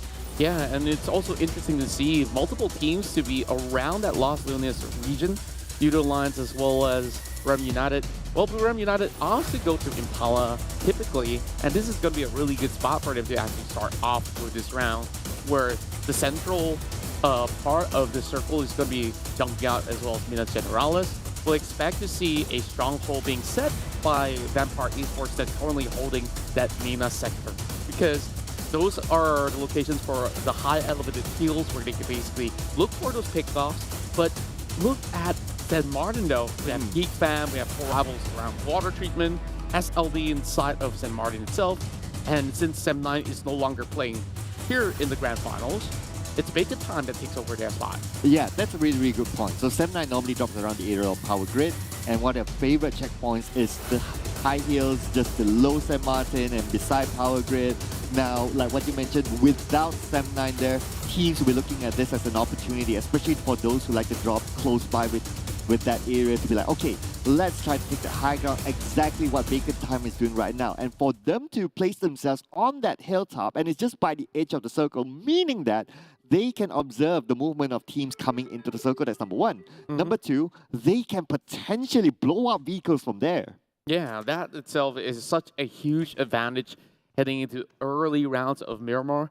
And then we take a look at teams that perform really well on the past round. NFT Esports in La Correa is going to have a long rotation, though it's going to be a little bit safe if they were to move from the highway sector. It's going to be fine. Same could be said about GD because they're inside Puerto Paraiso. Just so the drive up towards the northern area will secure them that zone. But the main concern for me is for Infinity because they are the furthest away, still hanging around Montenevo. So we expect them to move into the circle a little rather late, I would say. Yeah, what I really like about the Infinity is that, you know, the circle doesn't really matter for them. It's like you give them the circle or you don't give them the circle, they will find a way to overcome it. And I do agree with you, like with this kind of circle, they will play a little bit slower. And for a team like the Infinity, it's like, it doesn't matter because there are times where they can go straight into the circle and they'll be comfortable with that. There are times where they'll play a little bit slower, they'll tank out a little bit of the blue or even play by the edge of the circle. And they're still comfortable with that as well. So it's almost like me as a viewer as well, when I look at the game, when I analyze the game, I do wonder, like, what is the situation that they'll be uncomfortable in? What's their weakness, basically? What's their mission here? It's going to be pretty interesting, where many of these teams are still trying to figure it out in the early phases of the match. As for Vacant Time, finally they're making a move across the region of Power Grid. And I think that they're still going to keep an eye out from the high heels, but they've already had 2 members sent into the lower edge. Still not spotting anything yet. I like that they actually slow down their vehicles just in case, like, okay, if there's going to be any form of players that they spot out by the heels, they'll be able to actually pick them up. Speaking of pick off here, Vampire Esports plants 1 player outskirts, sees the rest of FaZe Clan passing by. No shots connecting, however, towards FaZe Clan. That's going to be a safe journey for one of the best teams that perform in all the Miramar matches that we've seen. It's interesting how Vampire opened up. One person was in the compound, that was Ravenclaw, we saw early on. We did see a glimpse of another Vampire player on the hilltop. So it's like one person on each end getting information of teams rotating the circle at what area and trying to shoot them down like what we saw Ravenclaw just did. Of course, it was the bad thing is that because he was all alone, so only one shooter onto a UAZ is not going to be enough. But at least it gives warning to the other teams of like, hey, you know, this is my area, don't come by. And to the other teams, you kind of think about it, they don't know how many people are in that compound if they don't really scout. If they're just being shot at, they'll be thinking like, oh, okay, there's a full squad, that's a worst case scenario. So they won't play around there. That will limit their options of where they want to be in. Hence, that would kind of like fool their plan or something like that. That would kind of like make them going for plan B. And that might not be the ideal plan for the team like FaZe Clan earlier on. Indeed, and that itself could be quite daunting of a task as more and more teams will be moving towards that sector as well. Meanwhile, Yuhai is slowly getting surrounded by players out of SLD. And I don't think that SLD actually has a clue. Or perhaps they do. They land some shots over on the far corner. I think they see a little bit of movement coming from Geek Fam. But Yuhai has other plans. He's just going to wait for a little bit of backup to arrive. And you take a look at Trongzai. He's all the way up towards the top of the hill. If they were to move to this location where Snipes is driving by, easily they'll get tagged out. And this is where we'll see a huge fight break loose by these compounds. But there's only 2 members of Geek Fam for now. They're going to be able to just hold out just fine.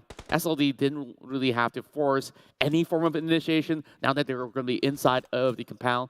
It's down to the ones that are outside of these compounds to be able to draw out this fight, especially if Snipes does get these tags. He's looking for Smap. He's got the scopes locked in with that M4 of his. And Snipes having a little bit more of that pressure relieved as he tries to rotate further and further away from the crosshairs of Smap. Yeah, I think if Snipes get a knockdown onto SLD, Geek Fam, we can see that they're too widespread. It's not easy for them to just crash in. But on the other hand, if SLD gets a knockdown to Snipes or even Yuhai, they are close by with each other. It's easier for them to just go at their opponent and take advantage of that first knockdown. So we can expect that to happen if any knockdown happens, of course. But now we move over to the 2 Thai teams. It's going to be Buriram United and TEM Entertainment sharing the same area. They are still within the circle, though. So we can expect this to be a little bit of a staring contest. Definitely will be a little bit of standstill for now. 8 minutes of play, and all 64 players are still alive. So everyone just unwilling to drop any points towards their opposers. But Yuhai wants to change all of that as he tried to startle up the rest of SLD. Just congregated all together. We see a DBS in the hand of Gosu. And Yuhai managed to drop a couple more grenades. Sends Kwang to be moving all along by the inwards of the shack. And there's just going to be a lot of utility usage between the 2 until they get to pry things open. But Geek Fam is still on a disadvantage. Also bear in mind that if whether or not they do get those knocks, there could easily be resuscitation. But that was a great Molotov thrown by Yuhai, dropping Gosu to less than 20% of health. Lots of support movement there for Geek Fam. We can see Snipes went from point A to point B, and we can see Damroot coming in from the compound on the other side to give support to Yuhai. They definitely don't want to lose Yuhai very, very early on. He is their main entry fragger. Mika, on the other hand, interestingly, stays the furthest away from this commotion. I would expect like Mika to be the one to come front and to support Yuhai a little bit more and to take fights in case they need to. But there seems to be an interesting gameplay there from Mika. Not too sure what the plan is all about, but I guess a little bit of a signal, if I were to see how Mika is playing, is that they will be focusing on to just the disengagement and trying to get Yuhai out of trouble. And Smeb has already rotated into this area of play where he's going to provide a little bit more backup for SLD. Trongzai will not make a move just yet. Such a long coverage of angles coming in from SLD, and that has kept Geek Fam at bay for most part. Both of these teams are not by the circle, but they will need to sprint their way out or just basically take whatever vehicle that they still have. Snipes up behind that rock. Another smoke being utilized. That's not going to fully cover him, though. So good luck making a run across for Snipes. He does get a little bit of glimpse, and it seems like nobody has been able to sniff each other out just yet. Trongzin on that long-range duty has been impeccable. He did try to ensure that they receive every single intel back towards the rest of SLD. And this is the longest standstill that we've seen from two teams. Oh, yeah. And the bad news is that both teams are on the outside of the circle. Yes, Geek Fam is the closest to the circle, but then again, you know, you don't want to take those kind of fights.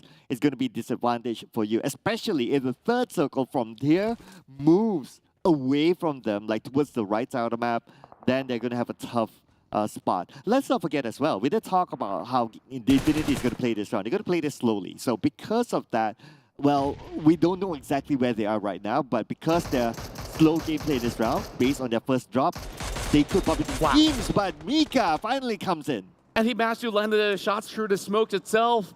Smap now currently down, but Trongzin trading right back. And he's not going to have Mika moving into the fray.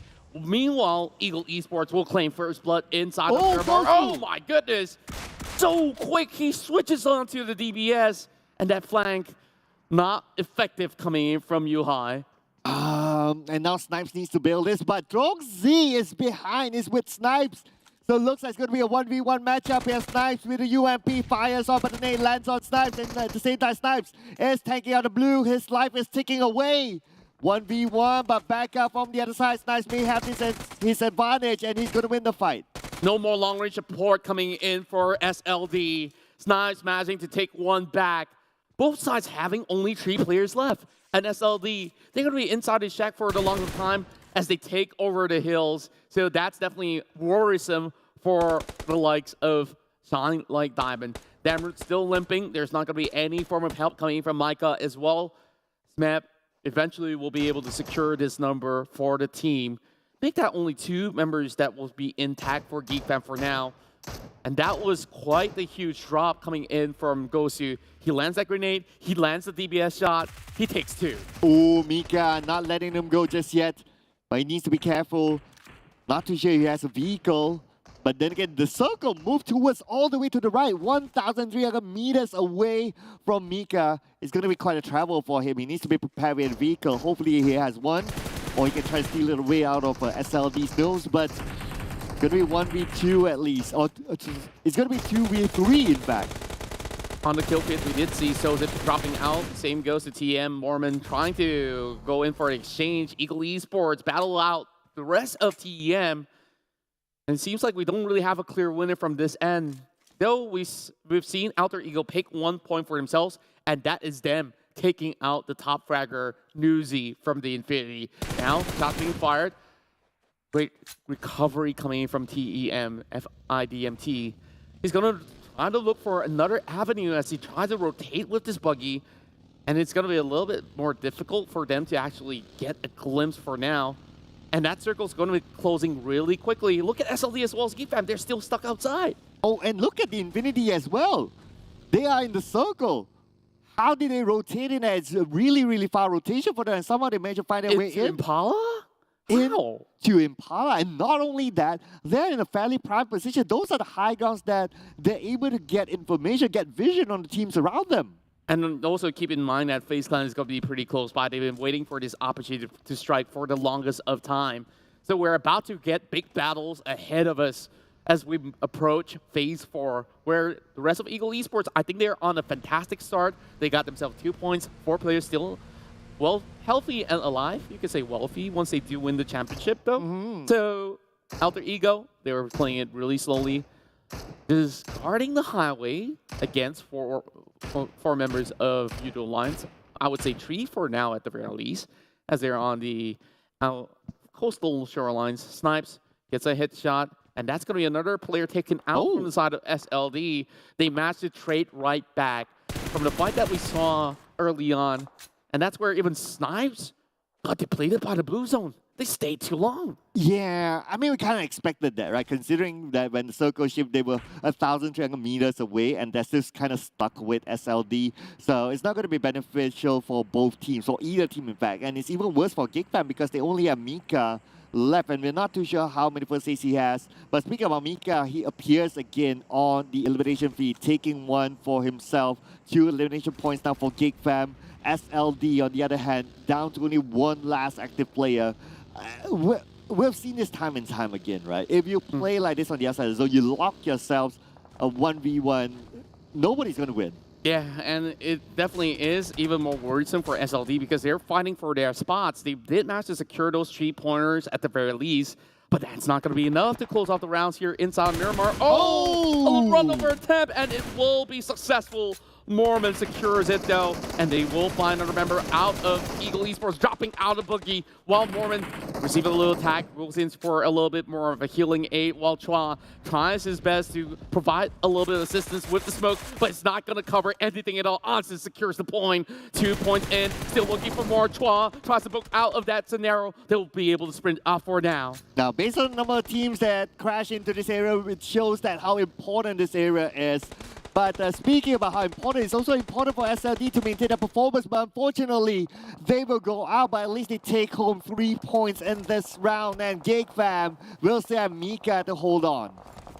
Frankie now finds a member out of Bacon Time. Sure, he's eliminated, while we have Runalre trading back towards TEM as they've just made a move through those heels of Impala. They try to reposition, but that's not really working out. Shamil catches one onto Eagle Esports as well, leaving only 1 player standing for Eagle Esports. And they're in such a dire situation. Ooh, he almost got it, but now he exposed himself. Now 1v3, Lycan, can he do it? Can he pull up a miracle run? But unfortunately, Lycan will be taken out. And immediately they snap the crosshair onto MR5 over on the lower ridges as well. FaZe Clan slowly losing more of their health bars here, while Boom Esports, they've been fighting with such finesse, but keep an eye out for Chua. He could basically make measures to work for himself. Hexes finds the final touches against Lycan. That was knocked early on. Now down to Tony K, and see whether if he can clutch this one out. I saw what Hexes wanted to do. He wanted to pan Lycan at some point, but he chooses not to. Good choice there. But now Rixie, with a good choice onto the high ground, gets a knockdown to 1 player from FaZe Clan. It's going to be Tony K being eliminated. So Newsy will breathe a sigh of relief that, okay, Tony K is out, meaning that the FMVP race still favors to Newsy. Meanwhile, that was happening. Geek Fam has also bowed out. We expected this to be the end result out of that long skirmish against SLD. Both teams the earliest to bow. And Flukif, coming in from Vampire Esports, have been having another knockout. 2 points have already been secured by VPE, while a lot of vehicles are exploding. Okay. Ronaldo now limping away, but he will try to quickly get the revives off. Yoodo Alliance doesn't have the angle just yet. They should have enough time to book out with that buggy. But here goes Buriram. He just arrived, and there is still Vampire Esports lurking around. Wow, Almstar really living up to his name, just passing by 4 rivals in style. But now, look at the circle. Bacon Time is currently in the circle, but will they still be in it as the circle will shift towards the southern side? Bacon Time still needs to move, but it should be okay for them to get into the circle. It's just a matter of whether Onzen will stop them, but Sizzle finishes off the last player out of the Infinity, and the Infinity is out. Number 14, 2 elimination points again. Another minimal showing from them. My goodness gracious, you are seeing a lot of all these huge teams pop up, and even top dogs like FaZe Clan, they walk away with any points, just like GD overall in this matchup. But GD, now they do have that circle advantage overall. They still have a few players to work out with. Vacant time will try to challenge that. 2 players against a potential tree. Daebot will be finding that mark as he drops that Molotov directly onto Amstel's, and he's burning up real quickly. Oh, GIDS seems to be in control of this compound. They have the advantage. Ice, the last man standing for beacon time. And now Ice, how is he going to do this? 1v3 against GIDS is going up against the entire world. Daebot circling around Snissel. Going to take care of the back. And now Daebot, just right in front of me. It's going to be Ice, 1v2 at least. Just trying to go in for a challenge, get the drop. Not enough against Daebot though. And GD will prevail. They still hold on to that circle. And my oh my, there's just so many other teams that's hoping to vie the spot against them. Here comes Yoodo Alliance to come in for the challenge as well, but they're already spinning with a U-turn. Shot coming from Potato. Potato will be refract by Shamil as he tried to hide inside the smoke. Trying to find an angle straight, gets confused on the path. Damage being done from the smokes itself. Potato trying to outlast them. That's only going to be a micro Uzi. Not really long-range weapons to basically keep them all at bay as he also spots one out through the cracks and corners. Not even sure how he's actually pulling this one off. And now they look move further forward. Whoa! The fight, but the nade, where did it come from? Boysil! One nade to rule them all. And the entire squad of Buriram United eliminated just by a single nade. Take a look at that. The only 2 Thai teams left in this matchup is TM, which is only 1 member available, and there's Vampire Esports. While this is a huge chance for Chicken Dinner, not only for GD, but boom, they're on a roll. They're getting another nade against Potato. Oh, they are booming this onto Potato. Flukev, on the other hand, gets knocked down by Voki from 4 rivals. 4 rivals right now, only playing as a duo. Apol, super duper low. Needs to reset himself, but they need to do it quick as the Vampires, they're coming in. Xavier on the other side as well, gatekeeping them. And TEM Entertainment in the circle, guarding their own area. Adeklu tries to fight his way against Boom Esports. He's on the lower ground with all these smokes, also blocking his own eyesight. Things are not looking all the finest, but boom, they got 5 elimination points. Save goes to Yoodo Alliance as they march their way into the top 5 slowly and steadily. Boom Esports, they are just showing what they've got. This time around, Vampire Esports won't be able to last out, and they will be crashing off the competition here in Miramar. Another great performance coming in from TEM, as they're only having 1 player left. And you can see this is going to be a real dicey situation. There's so many nukes and crannies that they really have to sniff out. And GD, they need a performance of a lifetime as that circle slowly strays away into the middle of the outskirts of the highway. All 4 rivals, they'll be forced to move their playing mediation to circle. Boom on the other end, tries to stop NFT. NFT, Raposo will be taken out by Onsen from TEM Entertainment. Yummy tries to get a Boysil as well. Boysil moves in, but he needs to fight against TEM Entertainment, but looks like no. TEM Entertainment have been eliminated by Boysil. He will be the one to secure that elimination point. Now, our top 6 teams in the chart and out.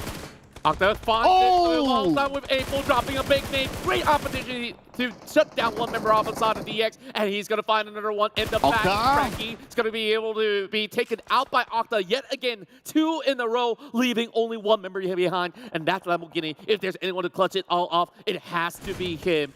And for the sake of the Vietnamese region, the final player left from the side of PMPL VN that's still on the table, trying to make the cut into the top 5. GD just slightly repositions.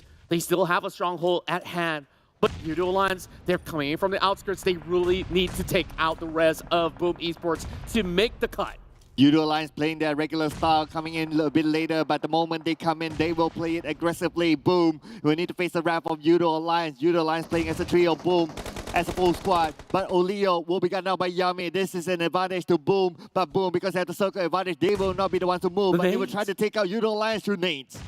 This is just a little bit too tough for them to actually handle. They only have a little bit of cover coming from their vehicle as well. They're slowly closing right in. Boom Esports, they are blocked off with all these smokes, but Yummy, 1 tick of health far left, and he's still talenting with a grenade. He knows he's hiding somewhere outside.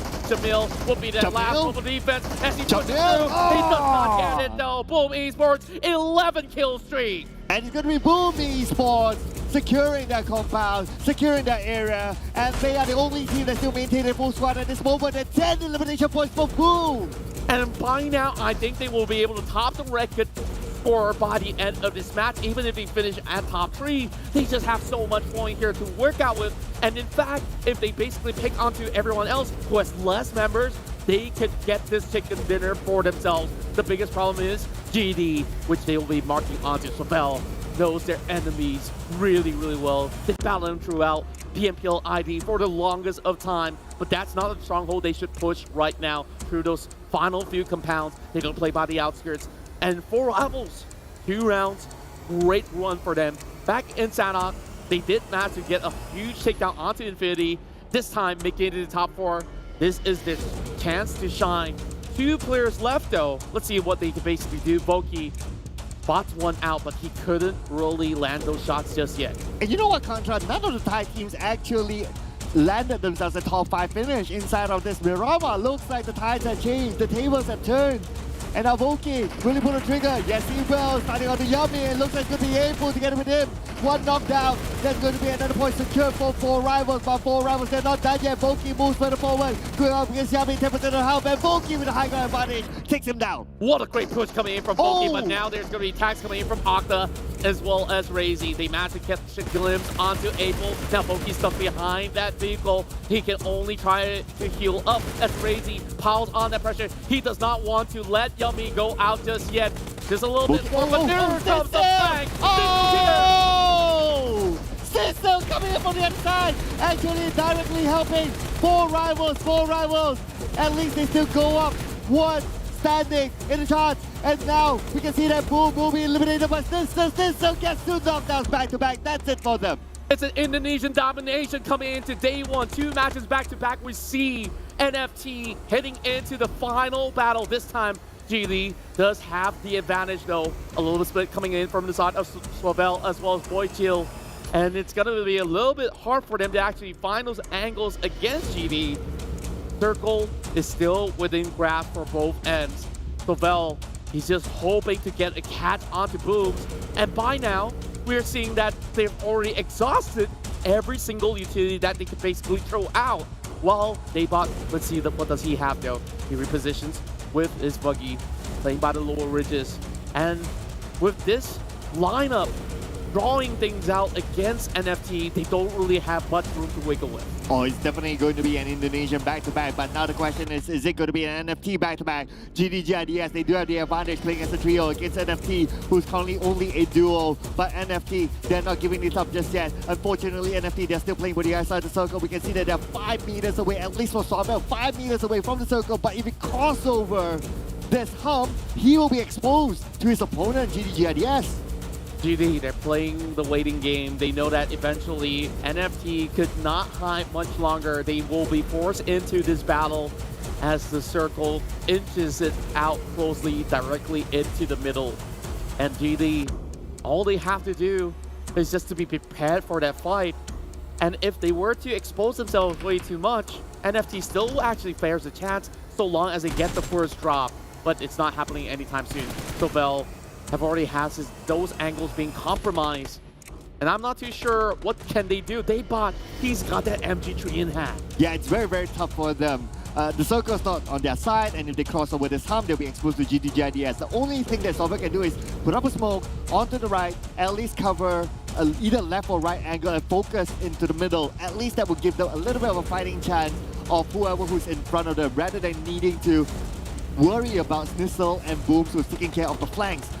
But at this moment, we can see that Sobel is not using any of the utilities. I'm not too sure. Did they plan to give themselves to the zone? Or are they going to go in for the fight? It looks like fight it is. And they really have to. They finally get the drop. Sobel is the only one hiding behind the tree. GD will close out the round. 2 back-to-back contributors for Indonesia. But this time, it'll be a passing of the plate with GD closing off this match in style. Contra, Indonesia, back-to-back. And Let's this, put aside the teams, Indonesia. This Indonesia showing up on the grand finals alone have gotten all the fans all pumped up.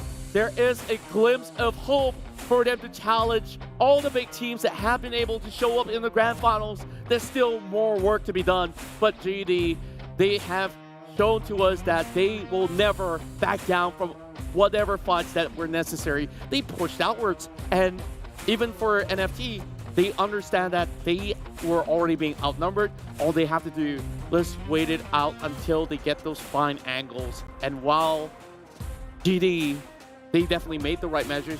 They built that perfect location in the circle. As we go back into the highlights, there was a lot of fights, but the particular fight that drawn out the longest was between Geek Fam as well as SLD. And it went to the point where even both snipers were flanking each other.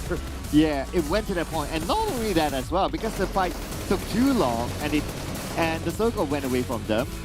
Both teams were number 16 and number 15, so it's not the ideal situation.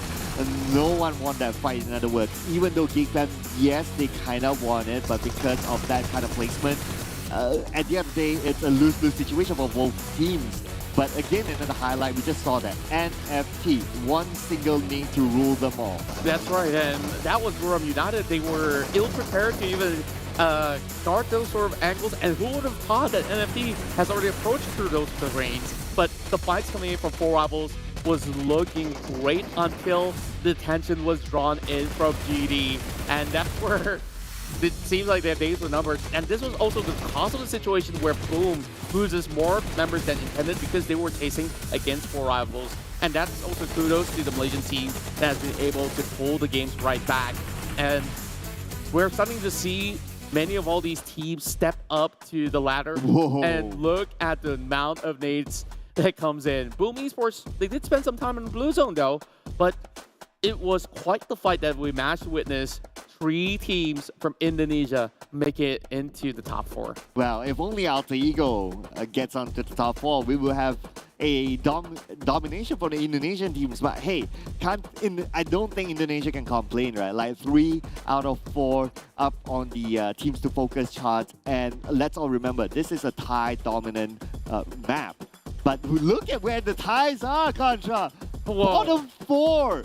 This is something that was surprising. We even thought that Buriram actually got more of that. Both Buriram United as well as Infinity, they had the circle. They were basically challenging GD, and look what have gotten them into this scene. The only team that performed out of Thai region for this matchup has to be TEM with that 8-pointer, 6 frags to be taken out. And Vampire Esports, they were just fighting their way out, and they got themselves 5 points apiece. But these are huge wins coming in from Indonesia, and Octa was the man on that mission to try to close things out against members of GD. He did manage to pick up most of the points against 4 Rivals, and I think that's great on him. No wonder Octa hasn't been replying my message. Oh, he's the other actually, our mutual friend Octa. Yeah, Right, he hasn't replied me because he's actually playing the PMPL. I get it. Once he comes Absolutely. back, you know, we can ask him out for dinner or something. And it's just another impressive record coming in from Boom Esports as they are shooting into the charts here. Now moving up to the top 12 and further pushes down teams like SLD and Geek Fam down the ladder. Unfortunately for Yoodo Alliance, they were trying really hard. Now they just really have to go into other maps to be more prepared than anybody else. Ego Esports will have a lot of catching up to do, but biggest winners here has to be NFT. Now they timed with FaZe Clan and they shot up to top 5. Yeah, NFT is currently up there, fairly strong as well. One of the things that really helped their path to the PMGC is also because most of the teams that already qualify or have that slot in the PMGC, they are up there. So naturally, that will mean that the slot will go down. NFT currently in there. But anyway, NFT is in top 5 at this moment. No matter what, they will still get the slot. But that will still be the question. The question will be, can they still hold on to that top spot by the end of the tournament? This is going to be really, really interesting. But so far, very, very interesting day it has been. The Thai teams didn't really dominate as much as they did in the league. Yeah, and there's a lot of explosiveness coming in from the Indonesian teams that have been able to outshine them in many of all these skirmishes. Let's also take a look at the rotations where it was rather interesting for many of these teams. And GD, they have direct access coming in from the southern side of Puerto Paraiso, which is honestly a big advantage heading into Minas Gerais because there was a lot of areas by the open plane as well as Bonita. They'll be moving forward from there. And for 4 rivals, Crucible into El Azhar was an open access. Nobody has dropped into El Azhar, and therefore you see many of these teams were playing around that region, but Boom Esports have the furthest distance of a coverage coming in from the southern skirts. Yeah, I can understand why El Azhar is kind of vacant because of the flight path. The flight path was on the left, so even if like, okay, that's their natural drop spot, they may change their plans and drop somewhere else because it's closer. So the possibility of El Azhar to be vacant is a little bit higher, hence GIDS made the right move, like what you mentioned, going around that area into the circle and securing this chicken dinner for themselves. Exactly, and Boom Esports, they close off this round with 13 points. They have overtaken GD's performance in this map itself, despite not walking away with that chicken dinner. I think it's still a huge win for Boom Esports overall, and I think like there are better things to come hailing from the PMPL ID side. Now, let's talk about the other 2 regions that has, of course, hopes in securing the chicken dinner.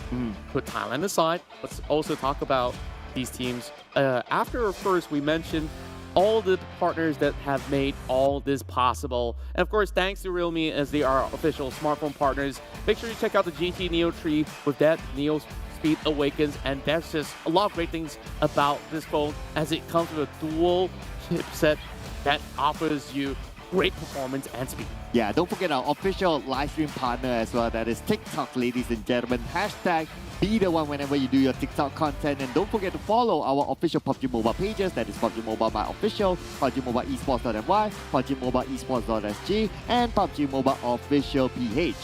Yep, and of course, make sure you guys go ahead to grab your GrabFood vouchers whenever it pops up on your screen, as you can basically enjoy your dinner or even supper if you want, because we're going to run into the late night with this show. So for now, I think Circa, we will have to take a break, and then when we come back, we'll go to another round in Miramar.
Hi everyone!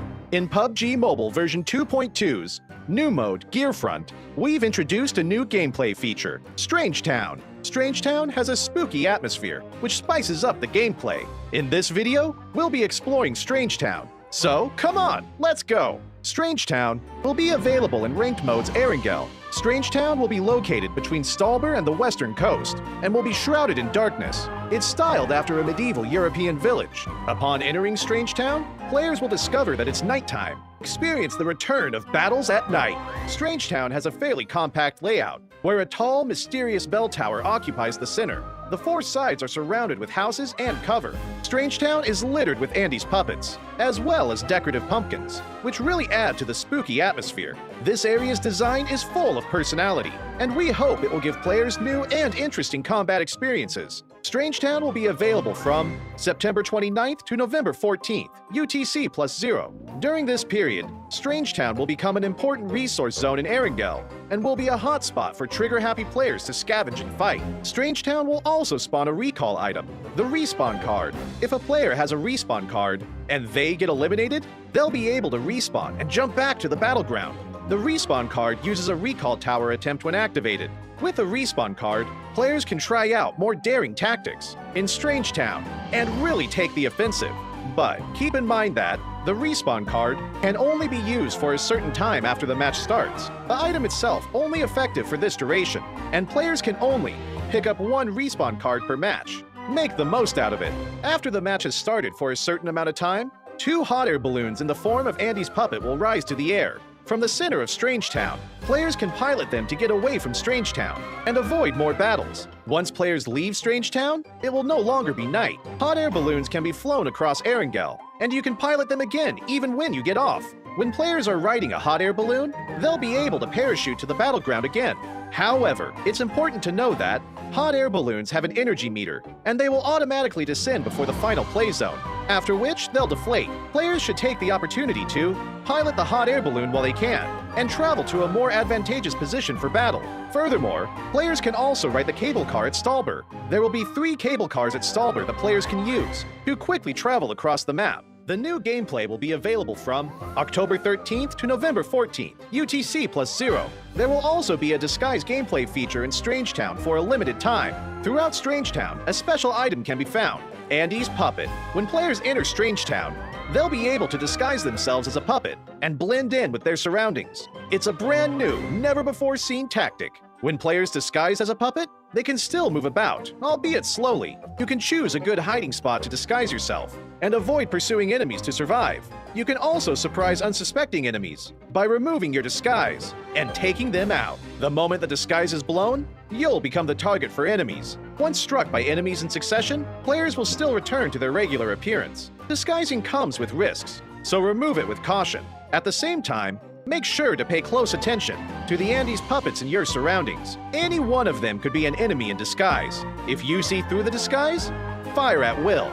Do keep in mind that disguises only work within Strange Town.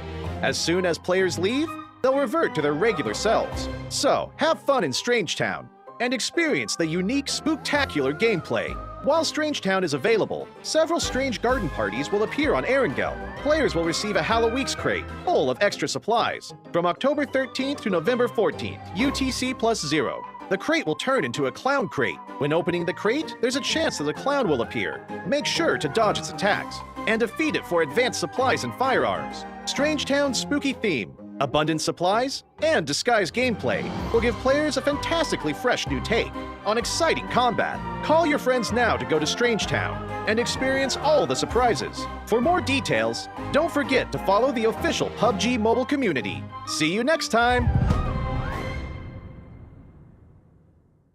Gearfront Introduction. Greetings, PUBG Mobile players. Welcome. PUBG Mobile is launching a new themed game mode, Gearfront. In this video, we'll be introducing the skills gameplay, Strange Town, and more. We hope you'll like it. New Gameplay 1, Skills Gameplay. In the upcoming Gearfront mode, players can have 8 skills to choose from. Each skill has its own distinct characteristics, and players can bring one skill into battle for each match. Different skill combinations will add to the team's tactical and strategic options. Now, let's take a look at these skills in action. Trace. When hitting an enemy, a marker will be shown above their head. These marks track the enemy's movements, even through obstacles. Supply Scan. Use the Supply Scan device to scan and detect nearby advanced supplies. Black Market. Quickly builds a black market shop to conveniently purchase items. Gliding Doll. Makes players soar into the air before deploying a puppet for gliding. The puppet will be deployed automatically when used in the air. Play Zone Analysis. Analyzes the next play zone and displays its location on the minimap. Lucky Backpack. Gives the backpack the new ability to convert items into another item of the same type. It also increases the default load of the backpack. Healing Smoke. Throws a special smoke grenade that restores players' health and energy while in its vicinity. Vehicle Airdrop. Throws a beacon, which calls a vehicle airdrop. Skills will be available in Gearfront from September 29th to November 14th, UTC +0. It will be available ranked mode in Erangel, Livik, and Nusa. There are a myriad of skill combinations to choose from, and different combinations provide different advantages on different maps, which provide players with a wide range of strategic options. So, go invite your friends and experience it together. New Gameplay 2, Strange Town. We've also added a new gameplay mechanic to Gearfront. Strange Town. Area Introduction. Strange Town will be available from September 29th to November 14th, UTC +0, and will be released in 2 phases. On September 29th, UTC +0, themed area gameplay will be released. And on October 13th, UTC +0, the disguise gameplay will be made available. Strange Town will be available in Erangel's ranked mode and is located between Stalber and the West Coast. It's styled after a medieval European village. When players enter Strange Town, they'll enter night mode, allowing them to experience the thrill of night battles. Respawn items. Strange Town will become an important resource zone in Erangel, allowing trigger-happy players to loot and battle to their heart's content. When eliminated, players can use the respawn card to respawn and jump back into the battleground, which also uses a recall tower attempt when activated. Hot Air Balloon. After the match has started for a certain amount of time, 2 hot air balloons in the form of Andy's puppet will rise to the air in the center of Strange Town, allowing players to ride away and avoid confrontation. The hot air balloons can be used to travel the entire map and can be used without limit. Players can parachute again while in the air, but hot air balloons have an energy meter and will descend automatically and deflate before the final play zone. Furthermore, Stalber will also feature 3 cable car lines for players to ride and move around. Disguise Gameplay. From October 13th to November 14th, UTC +0, Disguise gameplay will be available in Strange Town.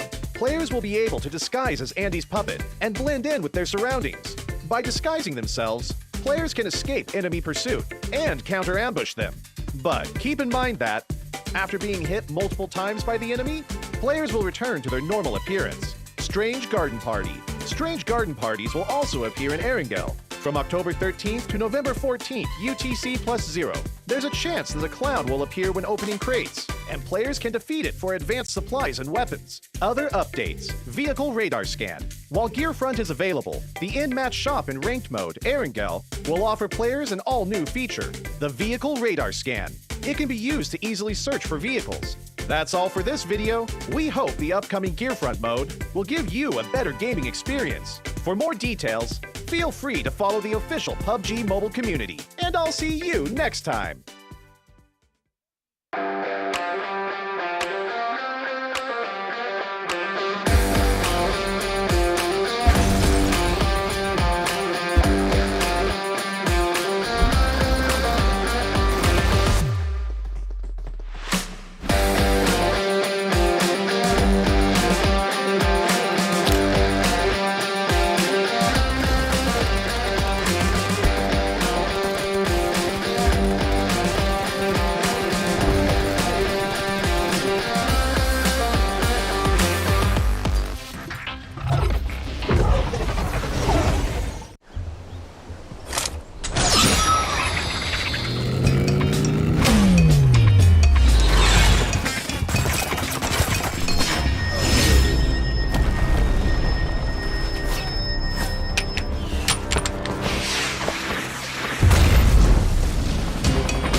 Hi everyone! In the PUBG Mobile version 2.2 update, Erangel is getting an overhaul with changes to the map, vehicles, and modes. Without further ado, let's find out what these changes are. In this update, we made several changes to the map. First, the hospital. It's one of the bigger buildings in Erangel. In this update, the following changes were made to the hospital. How to get in and out of the hospital, its structure, nearby objects, and the vegetation surrounding the hospital. Veteran players should know that some of the fences of the hospital can be scaled to enter the hospital. The ones near the ridges are how most players enter the hospital. Now, 2 spots along these fences will be blown up, and players can enter the hospital area through the gap directly. The building itself also got a new entrance. Players that are on the ground can enter the first floor of the hospital directly through the newly added damaged wall. Those who parachute to the hospital can land on the roof and descend to the 3rd floor immediately. These changes will make it easier for players to spot the entrances and streamline their movements in this area. Those attacking and defending will know where they should focus on as well. On the inside, we simplified the structure of the hospital. Originally, the 3 floors had different layouts, and there were many rooms on each floor. So, searching the rooms was very tedious, because players had to go into each room. After the update, the 3 floors are now more or less the same. Some rooms are now also connected, making it easier for players to remember and to search the rooms for supplies. As for the surroundings, we also made some improvements. We added abandoned ambulances and ruined medical crates to the areas surrounding the hospital, so now it feels more authentic. We placed some objects at the entrance of the hospital so that it wouldn't be too empty. This gives players heading toward the hospital a covered area to protect themselves, so they are not directly exposed to enemies inside the hospital. Outside the fences on the side of the hospital, we added a new climbable spot. Players can hide here, or they can scale the fence to enter the hospital. As for the fences by the ridge, since there are now 2 gaps to enter the hospital, we've reduced the number of objects in this area to make it more visible. So now, both attackers and defenders can see each other clearly. Further out from the hospital, we've added some new vegetation, so that players hanging around the hospital will have more places to hide.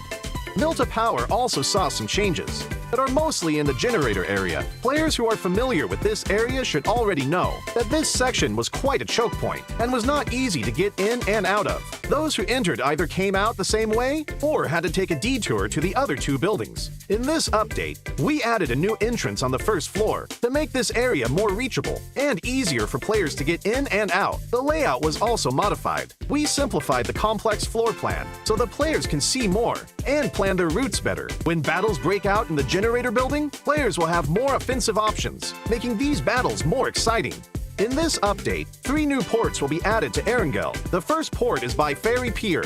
We added a port here, as well as increased the amount of resources in the area. The Ferry Pier will soon be more abundant in supplies. The 2 desolate beaches to the southwest of Farm and to the south of Sosnovka military base will also get new ports. They will both contain a good amount of resources. Players will also find boats at these ports, so they can quickly travel to another location. So, keep these places in mind, because they'll make for a great landing spot. During the previous themed modes, players really enjoyed the special crates. In the new version, we'll add special supply kits to classic mode. Players will be able to find special supply kits in buildings. There are 3 types: medical, tokens, and military supplies. The resources in these supply kits are very good, so keep an eye out for them when searching.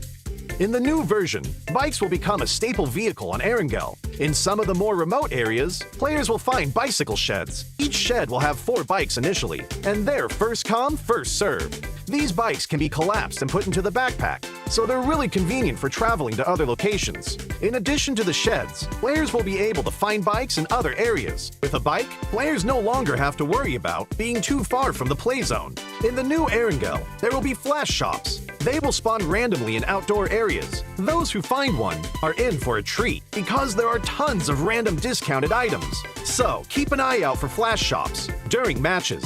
Running out of fuel is one of the worst things that can happen while driving a vehicle. Erangel's gas stations will become functional for refueling vehicles. For the cost of just a few tokens, you'll get a full tank of gas. Find a gas station and try it out. These are the main changes in the version 2.2 update. For more details, don't forget to follow the official PUBG Mobile community. Winner, winner, chicken dinner. See you next time.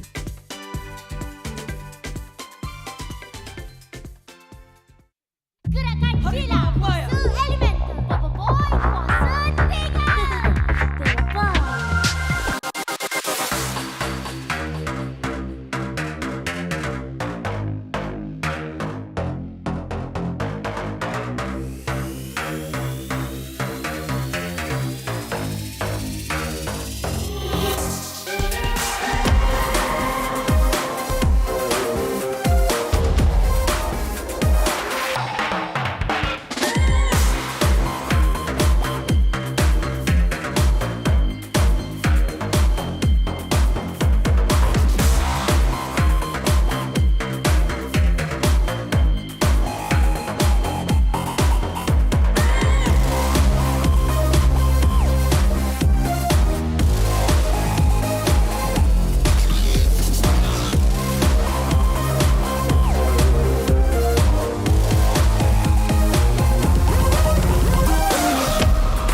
ค่ะพี่ มีไอเทมใหม่จากพวกเราโฟอีฟคูลสุดๆ ดูอย่างเครื่องบินลำนี้สิน่ารักปุยมุย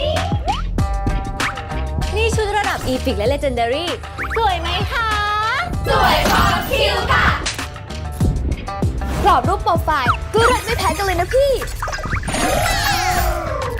แถมยังมีแพ็กเสียงน่ารักของพวกเราด้วยนะ เธอไม่ชัดเจน หรือเราไม่มีสโคปจะวิ่งให้เหนื่อยทำไมขึ้นรถมาดีกว่าไม่เคยได้เจอเอาละนาPUBG Mobile X4 Eve ไอเทมพิเศษสุดคิ้วจากพวกเรา มีแล้วแจ็คพอตแน่นอน PUBG Mobile X4 Eve ที่หนึ่งในใจฟีดเลย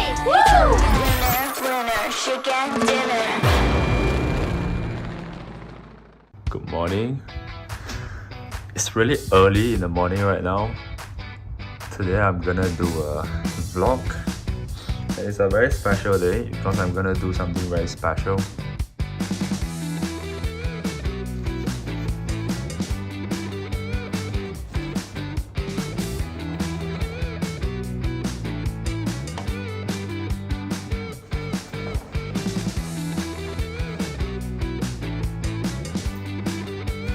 So I'm ready and let's go to the studio.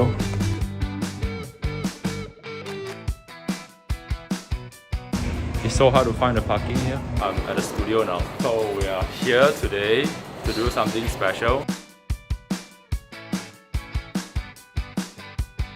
Hello guys, I'm Bill from GNexus.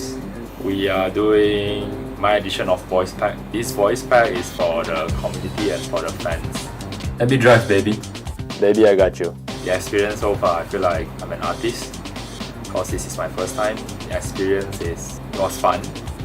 It was strangely fun. I'll go from the back, baby. Nice one. Because it's too early today, so I decided to came here a day in advance. So I came yesterday night and I opened my waist. It was super jam. So I closed my waist and I waited until midnight. Only I came to KL and then just checked in hotel and then just sleep. Yeah, it's also my first time doing vlog. It's a very strange experience also because the moment I enter my hotel room, the first thing I look at is there anywhere I can put my phone to because I don't have the tripod with me. Anywhere I can put my phone to record myself. Oh, there was here and here and here. And then I had to just record, then record myself, checking out this and that, driving here. It was something I always wanted to do. I just didn't expect to do it like now.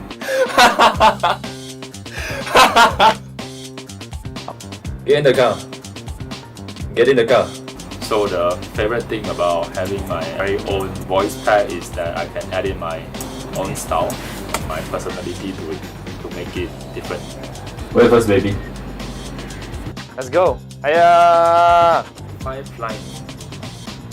All those with babies. Oh, sorry, baby. Let's live, baby. I got you, baby. Get behind me, baby. Oh, and nobody but you. It was freestyle, it was last minute, but I think it was a good one. So other than the voice pack, there's also something special here. So you guys can stay tuned. See you.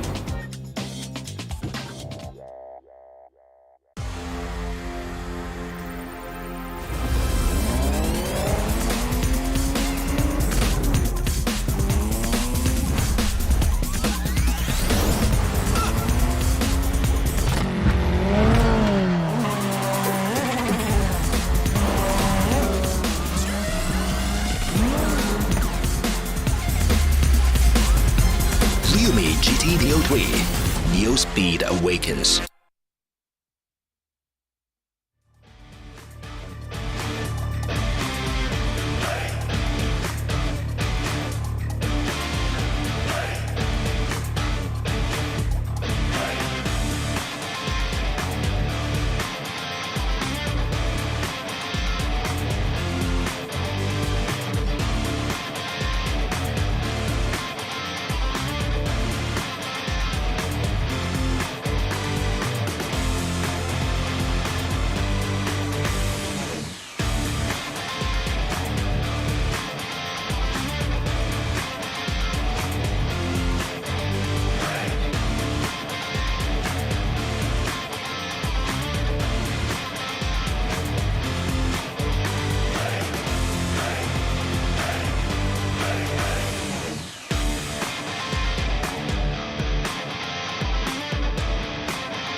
Welcome back, ladies and gentlemen, to the 2022 PMPL Southeast Asia Championship Fall Grand Finals brought to you by PUBG Corporation, Tencent Games, Lightspeed, and Quantum Studios. My name is Circla. Together with my buddy Contra, we're going to be with you together throughout the night. And we also like to thank our official smartphone partner, realme, official livestream partner, TikTok, as well as our official food delivery partner, GrabFood, for being with us. What a day it's been so far. The Indonesians stepping it up. That's right. We've already seen chicken dinners coming in from NFT Esports. And on the second match inside Miramar, it's GIDS that have been able to book themselves a chicken dinner of their own. And in the matter of fact, by the very first round, we see 2 clash of Indonesian squads for the chicken dinner.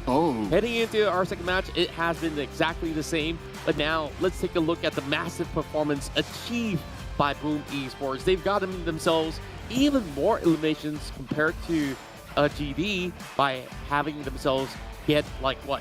Last we saw 11, 12? I'm not too certain about that, but that in total, between Octa as well as Yummy, have already added 10 points. You don't see this all the time. A chart without a Thai player. That's right. And just to top it off, it's all 3 Indonesian players on it. And it's definitely very refreshing. It feels like we're going through the record books of every other PMPL regions overall, where maybe up next we might actually see teams from PMPL Vietnam actually stepping to the plate, or even Malaysian teams that have been able to have great consistent record. And speaking of which, we've already seen that coming from 4 Rivals, but these are the players that we should keep an eye out throughout the rest of the competition. Yummy, Daybot, as well as Octa, they've been doing so well. Yeah, I'm not gonna lie that Yummy and Octa, to me, they've been the standout players for Boom Esports. But will they be able to be consistent enough? Because right now, Boom Esports, they're on page number 2. And for them to climb up onto page 1, which will pretty much secure them a slot onto the PMGC, they'll need to work a lot more harder. But anyway, it was GIDS that got the chicken dinner earlier on, some elimination points for them. We are going to have a repeat of Miramar again. And, well, as much as I don't want to talk about the Thai teams, because, you know, the viewers always say, why you keep talking about the Thai teams? But the stats don't lie that they do perform well inside Miramar. This could be their redemption round. Perhaps so, and of course it could still continue on to be a streak coming in from Indonesia, because Boom Esports, they were so close to getting that chicken dinner, and yet they managed to secure big rounds. Could be 3 back-to-back, or there are also other things that we should look forward to ahead. And you guys could also look forward to BBU's voice pack, and of course we've been hearing it firsthand. We saw the whole process of recording, and he had a splendid time, and I hope you guys have a splendid time playing PUBG Mobile with BBU accompanying you wherever you are, baby. Oh, wow. Whenever we see that, you know, it feels weird. It feels tingly all of a sudden. I don't know why. We need BBU to say it, then it's not so awkward. Yeah. And maybe Tony K, one of these days, he can do a voice pack in that banner as well. Like do a baby voice pack in Thailand. I don't know, right? But imagine this, right? If Baby La or Mute does the whole baby thing. Oh man. Oh man. All the guys would, like, you know, I'm not going to change to any other voice pack now. That's right, and there's definitely ways that you can obtain it through the game by just playing some rounds, but you can also play more rounds and sign up for the new Royale Pass with the Masked Crusader set. And I think, like, you definitely don't want to miss out. This is a great costume, and I just love teams in the desert or so, where we're having this potential paladin to rule everybody out there. But you can also sign up for True Speed, real active, with our first original PUBG Mobile Esports car.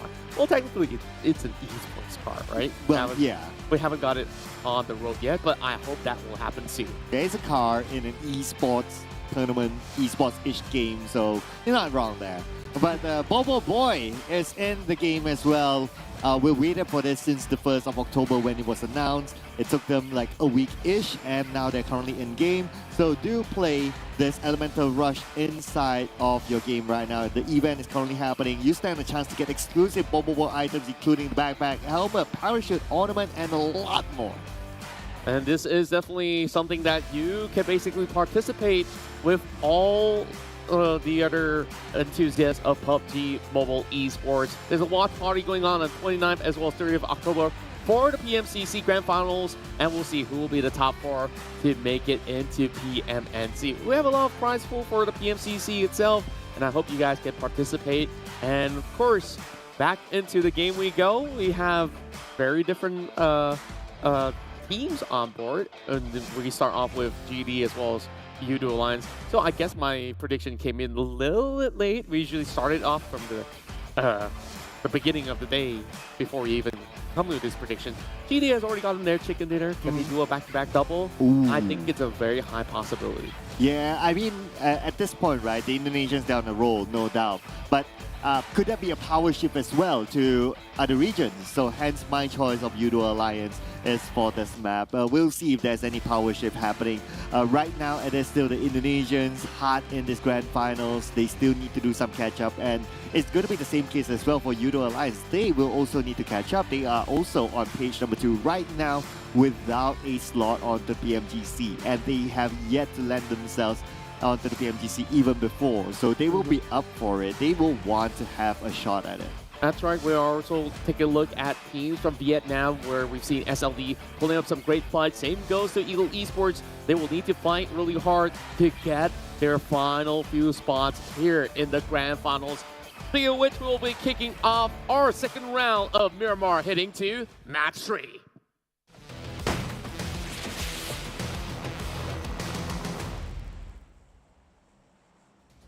And Miramar it is! This is the second Miramar of our grand finals. Before we move on to the Irango map, well, we saw a very interesting flight path earlier on because the flight path was on the left, but the circle ended up on the right. So that is a challenge to our teams to adapt to such situation whereby they may not necessarily drop into the circle directly. Now this time the flight path is going to begin from the areas of El Pozo up down to the southern side of Los Lones. This is going to be a little bit tricky for teams that really want to secure some good area of loot over on the northern section. And I think that all rivals might actually make a little bit of a switch up, or else they'll be getting some vehicles through the valley between Monte Vivo as well as Power Grid. But look at that. We also have DX moving deeper into El Pozo. And I think that he'll be accompanied by some of these teams out there. Infinity will have Gatuni hunting out for a vehicle, but this is definitely going to be a little bit challenging for the Thai team as they have had some troubles on their rotation. They did manage to get that circle on that past round, and now there's going to be a flock of crowd surrounding them if this is not going to be a circle that is owned by them from the get-go. Well, once again, we don't see much of shifts coming in from Boom Esports, out to Eagle as well as GD, and this time around, I think they have to thank the stars for this. Infinity, they don't really have to make a move. Beyonce loves this circle because it's to the left. Right? Yeah. To the northern left? To the northern left, and it will be on top of the flight path. So some of these teams will enjoy this kind of circle. It's going to be comfortable for especially like these Xavier and so on. But Geek Fam, looks like they're still playing the Nomad game. Yesterday, earlier on, they dropped on the right side of Hacienda. This time around, the areas of Power Grid, and they're not stopping it. They are adapting to depending on how the flight path is. Yeah, this is rather interesting as we have seen glimpse of Geek Fam dropping in the cities, winning some trades, and also losing some. The last that we have seen them getting defeated in Miramar was by BRU when they dropped into Impala. On Styles immediately secure the only few vehicles possible inside a Power Grid, but shot being fired, almost getting him out of vehicle, and that will be him tripping out. My goodness. I think like he didn't intend to move out of vehicle so quickly, but Shirties, he's on an attempt to get him revived, but Micah already pushing for it with the barrel. This could be first blood for Geek Fam. Oh, but Shirty is there. He's waiting for the right moment. Right now, Armstar is like the bait, and Shirty spots him out, and Shirty easy knockdown onto Mika. A little bit of a sloppy move there by Mika, not checking his flanks, but Deathroot is there. The man that you can depend on to take care of your backs, literally. An eye for an eye it goes. Now we see 2 Bacon players on the ground. This is far from breakfast time, but they'll take Bacon any day. The Geeks waiting for help coming in from ISIS. Seems like he does arrive at the scene, but won't be able to challenge just yet. He knows that Micah is still on the ground and he's looking for that refrag. Ice. Interestingly, he's going in for it. Without 9 noise nearby, it's a little bit of a risk. And I think Ice assessed that situation and like, okay, yep, not going to do this. The risk is just a little bit too high. But looks like Ice is not leaving this area yet. I mean, I don't know. I kind of think that Ice should just leave because it kind of have a sense of the timing. Mika would have been picked up by now. And that would also mean that you will be overpowered. So I guess now the right choice is for Ice to just leave and continue on trying to survive the circle. Yeah, that's the only thing that Bacon Time can do. They're not really in the best possible spot. There's going to be more teams that would like to move on top of Power Grid eventually, especially those that are from St. Martin and beyond. Now, back into the city of Los Leones, your prediction on to Yoodo Alliance. We've seen them doing really well inside of Miramar rounds when it comes down to central area of play, but since now that they will have to rotate all the way into the eastern corner map, I think it's rather difficult if they don't move early. But we've already seen glimpses of Mela attempting to find some picks from the top of the hill. Frankie hasn't been spotted out yet, but they do have an angle towards Bacon Time. Oh my goodness. Could this be an early exit for Bacon Time? Whoa, looks like Frankie taking those shots onto Bacon Time, but Bacon Time should have enough geography for them to slip their way into the hills, so it's going to be okay for them. Bacon Time will be fine for now. And looking at some of the positions that we saw earlier on, especially the Infinity, it's a common move for them to be on those very, very high hills, especially Mela. It's going to be the one that scouts out teams, try to take them off if they can. But yeah, but so far we have yet to see like Mela solo spraying onto one vehicle and exploding it. It's normally like for them just to secure that area, warning shots at most, and just to fend off teams that want to come by. And that will force teams to actually move to areas that they might not be comfortable in. And it definitely is going to be rather tricky if there's going to be more of these teams to be headed to that sector. As for now, GD is definitely not one of them. Still looking around Puerto Paraíso. Always sunny here by the corner of the beach, while we have FaZe Clan, who are paying a visit to Power Grid. I think like all the action is over by now. FaZe Clan's going to be absolutely safe. They're not going to be a challenge altogether, but FaZe Clan, the last we see of them, they haven't been able to manage to secure scores back in their previous round of Miramar. They were caught in the glimpse of an all-out trade, and there was so many teams surrounding that sector. That was like NFT, Buriram United, and also Infinity. Both teams bow out relatively sooner than anybody expected. Of course, FaZe Clan could always find ways to bounce back. And I feel like of all teams, FaZe Clan is very similar to Four Rivals in a certain way. Except for the fact that these guys are a lot more consistent. Ventores, come on. Oh, he missed it. Oh. Oh. Okay. Close on to Damroot, and if Damroot gets knocked down here, it's very, very tough to pick him up because we can see the coverage that Ventores has and where the Geek Fam players are at. But Geek Fam players don't seem to be backing down. They're kind of opening up, probably trying to get enough information to know where the rest of FaZe Clan are at. So far, it's going to be tough for them as FaZe Clan has the geographical advantage, and they seem to be sending one player to move in. MR5 will be going up against Damroot. Interesting take onto the sector of the compounds, going deeper into the slum areas, but there's still going to be some attacks fired up from the top side of the hill. I believe that to be High Boy, if I'm not mistaken. And instead, it might just be somebody else out there. Mela. Oh. We absolutely forgot about him, and he's going to be taking members out. High finds Lycan, immediately send him back to the lobby. And that is also because Mela put pressure on the FaZe Clan. And because of that, FaZe Clan had to look in multiple areas, and they couldn't really focus on the Geek Fam. Geek Fam took advantage of that. Now, MR5, who was at the forefront, tosses a nail onto the other side, will be needed back down to 40% of health. MR5 needs backup. Ventores is coming in. Tony K on the left. but they need to be careful. Now they know that the Infinity is looking at them. They need to be aware of their surroundings. Geek Fam seems to be winning this fight, but Snipes been traded back. And here comes the push, of course. Torres tries to actually get one back, but both of them will falter, leaving only Tony K behind. It's Tony K versus the world here. Melis also trying to look for that pick. And I'm not even certain if Tony K can survive out of this. Yeah, it's good. It feels like it's going to be tough for Tony K. But then again, he wins the fight against Mika with the name! From Damn Room with the last stick of health!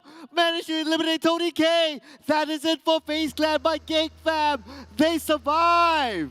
How on earth did he manage to actually clutch that one out? He just tossed it towards the low ground. I don't think he expected it to hit directly at Tony K, but that will do the trick. Speaking of trick, Mormon here coming with a little bit of wheelie of its own. And my goodness, 2 rough rounds coming in for FaZe Clan. They only walk away with 2 pointers. So it's a slow start into day 1. NFT Esports have been able to catch up to them. They only put 2 pointers in, and another 3-point shot coming in from Ramones. Will be able to sniff out the hiding member of Bacon Time. And that's only going to be 1 more player left, I believe. You know what? It's again another Thai team suffering. So at first it was FaZe Clan, Water Heavyweights, and now Bacon Time losing 1 player. Is there a power shift happening here? Is it moving away from Thais? And if this continues to happen, we may see a different region being crowned the champions. It could possibly be the case. Look at DX though. They're still trying to defend their title. Sure, the past 2 rounds hasn't been the best for the Xavier after all. Takes a little while for DX to warm up usually. So consider them to be able to be preparing themselves for Arangel, but it still looked like a decent chance inside Miramar for now. Yoodo Alliance moving in from the southern side. GD as well as 4 Rivals will be late to the scene. And Yummy already spots out 1 member off of Ego Esports. Trying to land those shots on that moving buggy. It's a little bit erratic on the spray down while Razy also tries to catch a glimpse. Got an 8-time scope on his Mini 14. And that's a good enough amount of damage being done on towards Twan. So Boom Esports, they'll be just taking their sweet time. This is by the very corner map. And they're already setting their sights onto all 4 players of Eagle Esports. Yeah, they're just playing that warning shot game onto Eagle Esports, forcing them to move. And now that will put Eagle Esports in an uncomfortable situation. That's one. Secondly, because we are currently at this stage of the circle where a lot of teams seems to be taking those high grounds. So if they force Eagle Esports to move, they may bump into other teams that are on those high ground positions that may shoot them down, blow up their vehicles. And that also means that if they get eliminated or if they're handicapped towards the end, it's also beneficial towards Boom Esports. However, for NFT though, Sauvel is not in a position of advantage, though he does have that high ground. The rest of TEM hoping to climb up this hill to eventually overtake him. But he's not alone, he has a little buddy. But that's cute. Yep, looks like a little bear. Yeah, I think that was like one of those skin or the companion from like during the country league, if I'm not mistaken. We kind of promoted it. I kind of remembered it. It's nice to see them used in game. Of course, it's always nice to see this kind of skins. Do make it part of your collection, ladies and gentlemen. You don't want to miss out on that. Exactly, and Voki is also a big collector of all these skins. Oh, you would know. I definitely do know that he does love all the flashy skins. But for now, 4 Rivals haven't been looking all too flashy for the moment. They're taking a really slow route through Cruz del Val where they finish loading up and then they have made their way past La Corberia. A rather safe attempt. They've heard the engines roar coming in from NFT Esports. Vampire Esports is the one that has the leverage on top of the northwestern corner map, and Trailer Park could have possibilities of an ending. We've never seen such circles before happening that frequently, and everyone else have to journey that way all the way up to the top point where it's a little bit of an unfamiliar ground for the likes of any. Yeah, no doubt this is a rare circle. We don't always see this. I'm sure the players as well, as many games as they play, this is not a common circle. Teams that have the advantage in the circle at this moment, we have Vampires, we have Xavier. I'll be looking over at Xavier because pretty interesting that they are the champions of Southeast Asia last season, and they held a record that I don't think anyone could beat. They were number one and from first game until the last game. They were still the number one team. And it was something that was absolutely extraordinary. We thought, hey, Infinity could basically take this streak. After all, the Infinity have won their own C championship previously, right before the Savior, and things have been looking to be hotly contested for now. TEM is the current team that's on that number one spot, and that's also due to their great performance from the past two games. And back in our previous matchup, I believe they went in to secure a top 6-7 finish, somewhere around those areas, and they managed to get decent amount of frags. And same goes to Sanhok. Sanhok, they were in top 3, and therefore they find themselves up a hit against the Infinity. Vico smoking up the Infinity now launches more of these grenades towards Yummy. Boom Esports is being calm and collected, hoping to prime one back.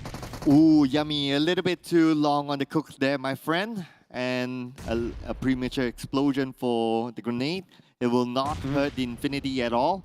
But speaking about hurting the Infinity, I think there's another team actually shooting onto them from the other side. Yes, there's going to be Yoodo Alliance shooting into the compound where the Infinity is at. So they're kind of pressured by Yoodo Alliance from the back and Boom from the front. So they need to figure this out. But the good news is that they're currently in the circle. So they still have time depending on how the circle goes. But, well, this is the Infinity that we're talking about. They will not back down without a fight. Same goes to Ego Esports. This time, trying to be vultures in this matchup. 2 players up over on the rooftop. Scott Tinney have managed to snip him out. Whoa! My goodness, connects perfectly. And feels like he's trained this for live. And he's going to lob another Molotov upwards. It's not going to be able to land perfectly, though. But Hexus trading right back. It might just actually be tree, man. Caught out. They managed to catch only one. But the damage is great. One more lob of grenade as they send them flying off. The rest of Infinity, they're charging right in. But take a look at that. The flank angles are coming through, and the grenades looking sublime. 1 tick of HP left. 2 members of Infinity down and out. But you can see that why Boom, they are not really rushing in. One is they have Molly to kind of buy time for the Infinity. Second is that they are aware that Yoodo Alliance is on the other side. That's why they are not all in, even from the outside. So they're taking their sweet time. But now Gatuni spots out one. Gatuni against outside the lower ground, but they, from the side of Boom, will win against Gatuni. With work coming in from Octa immediately, covering every single possible angle from the top floor. Now it's only going to be Mela left. And what can he possibly do? The rest of Boom Esports all healthy and alive, but there's more attacks coming in the way. There's not coming in from Infinity, though. More nades just to pressurize Mela to stay put. Hexes will be the one leading the charge, waiting for Octa to come in. He could basically risk himself, but then again, how long can Mela hold by the staircase? He get some damage done, but not going to be enough.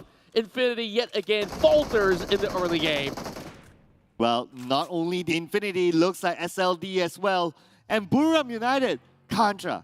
If I were to tell you, if anyone were to tell you yesterday that, you know what, the first 3 teams to go out will be a Thai team, you will bite anyone's head off. Right, and predictions aside, I feel like we could just toss it down the drain already. But I think, like, for me, GD's been working really hard for the past 2 rounds. And it feels like they've already taken the grasp of how to exactly play Miramar. They got such a strong start, 4 takedowns.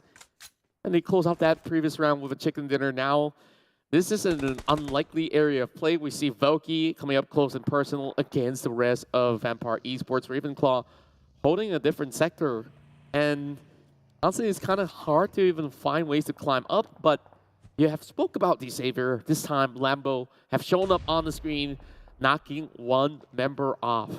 But the focus now onto GIDS versus the Vampires. Vampires, they had the circle previously, so now they're playing the gatekeeping role against the Indonesians. GIDS will need to fight their way through. They have about 1 minute, 10 seconds left on the clock. And the advantage is, of course, towards the Vampires as they're currently within the circle. And they have the elevation to play with as well.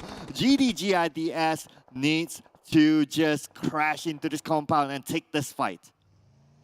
Stone hoping to lob a perfect grenade onto GD members, but they're already finding another avenue of entry. They know that this is going to be a pretty tough place to crack against Vampire Esports, but the deeper they run into the middle, there's going to be 4 rivals also tagging upon them. Look at them, also prepared.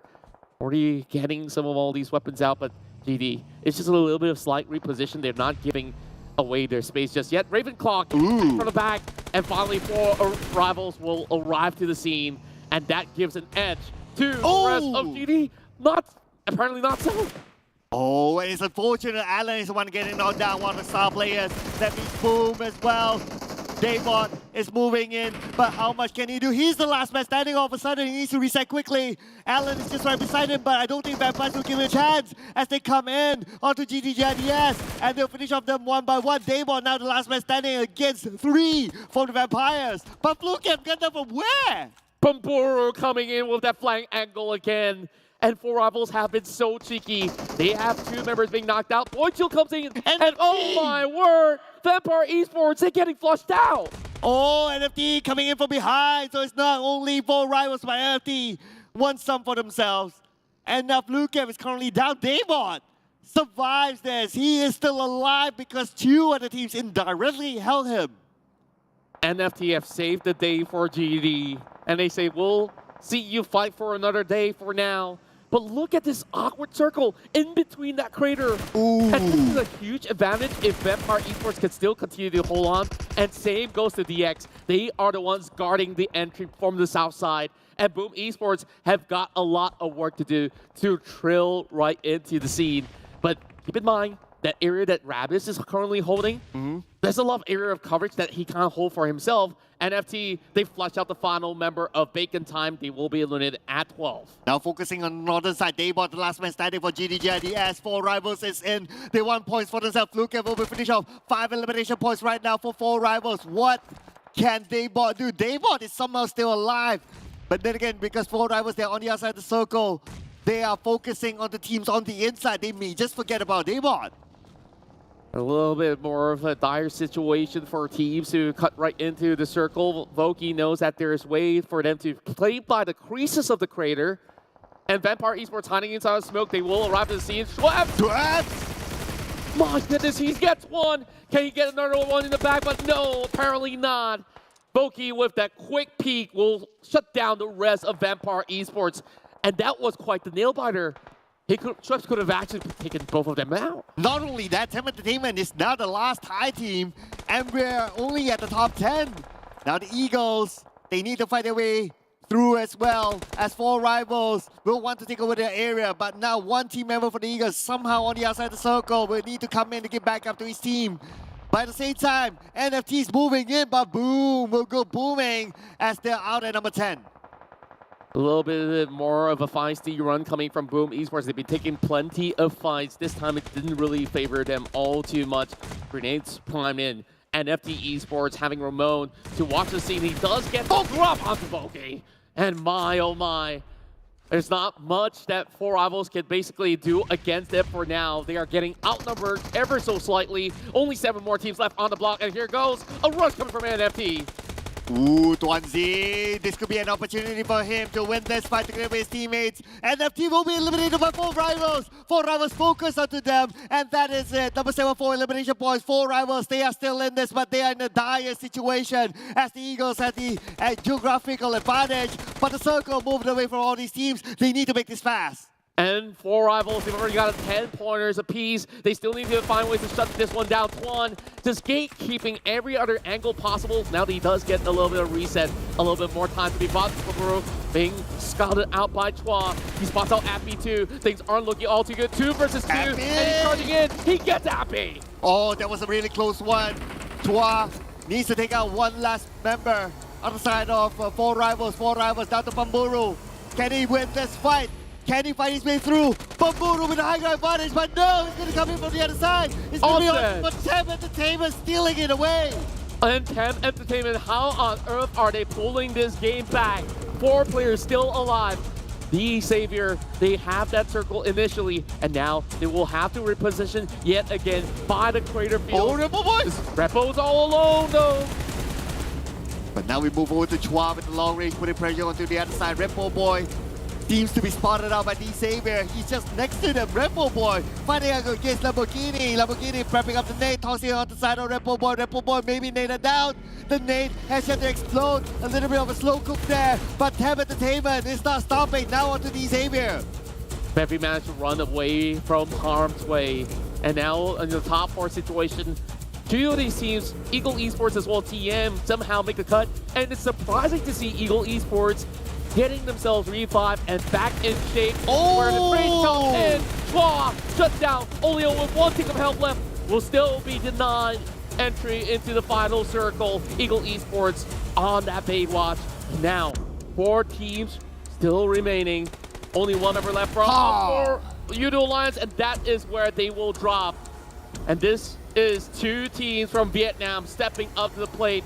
TEM, the only Thai team left. Well, we have the Eagles as well, the current bottom team. If they want to climb up, they must start right now. They cannot leave it for day number 3. D Xavier, they're currently on the lower ground. They're also eyeing their spot into the next round as well. And now Bevy tosses a nail on the side of D Xavier, preps up another nade, cooking it up, waiting for the right moment. But F1 has a high ground advantage. He knows exactly where D Xavier is at, and Lamborghini almost naded down. Bevy still hiding inside of the bushes, but he will trade right back. Damage done towards members of Eagle Esports. And this circle is about to shrink. Eagle Esports, it might look advantageous for now, but they have to finish all the fights. One will drop. Somehow DX have managed to go in for a trade even through the smokes. And TEM is just waiting inside of these warehouse, and they have the circle's advantage. Oh, TEM Entertainment have the circle advantage, and at the same time, they don't need to be bothered with this fight unless they want to steal away those elimination points, which they should, because right now they have the advantage of pulling away from the Infinity. Name from Lamborghini, it will land onto Bevy. Bevy nailed down, they're trading it back, one another. And there goes Lambo, the one man standing in the way, will be dropped. It's between Eagle Esports versus TEM. Both sides having quite the amount of members left. Still ways for this to work out as 3 versus 3, but Sozip is the man on that mission, the only person out there in the open. Take a look at that. 2 crates next to each other. What? This is ridiculous. What? How lucky can you get, Sozip? How lucky can you get? You got 2 crates next to each other, and there's a weapon in there. Oh my goodness, it's so zip. That's just so lucky for you. But now, big advantage towards, of course, TEM Entertainment. Just look at the amount of space between them and the Eagles. Eagles, without a vehicle, there's no way they're going to be able to come into the circle. And here comes a big nade. It will not be necessary, though, as they have depleted by the play zone. Great work coming in from Eagle Esports. They denied a few points, but TEM still remains victorious. Just as when we all thought there might be a power shift, Thailand comes back onto the charts with TEM Entertainment continuing their momentum from the league onto the grand finals, and they are in this to win this. Definitely are the top dogs of the tournament right now. They have overtaken the Infinity, and the last we saw, their points was more than 10 points ahead of them. Like, this round started out with the difference of 81 points to 93. With this chicken dinner, where does Infinity sit? How many point difference have been exchanged between this round? So, and we saw a lot of interesting takes, and FaZe Clan on this aggressive approach by the middle of the street wasn't exactly working out, but it was rather close against Geek Fam with that dropping so low. Yeah, I am worried for the Infinity. Now, this is a very good fight coming from Boom, especially for Hexas. His 2 nades knocked 3 players from the Infinity, and that's where Boom took the advantage just to rush forward. Yes, they were a little bit hesitant because there was a Yoodo Alliance on the high ground shooting onto the compound. Totally understand, but because they had the information, they took the right steps onto taking step by step or getting closer and closer towards the Infinity and securing themselves those elimination points, and that was a good play there coming in from Boom. Now, like what you mentioned, the Infinity, they are dropping at this moment. Not only them, the other heavyweight, FaZe Clan as well, also dropping. This is worrying for those 2 big giant teams. And this could be very, very troublesome for them if they kept losing all these rounds very early on. And of course, once we finish up the fight, it was quite the difficult round inside of this final Miramar match that we do have in day one. But I would say the performance coming in from all four of these teams have been really impressive. And Yoodo Alliance, they've been trying to hold on to that area of play in such an open field, have been able to at least trade right back against Ego Esports, deterring them from proceeding easily. And even then, I think TEM, they just have the best mindset and idea to approach this final circle. And with that, those in the middle of the field gets 2 crates.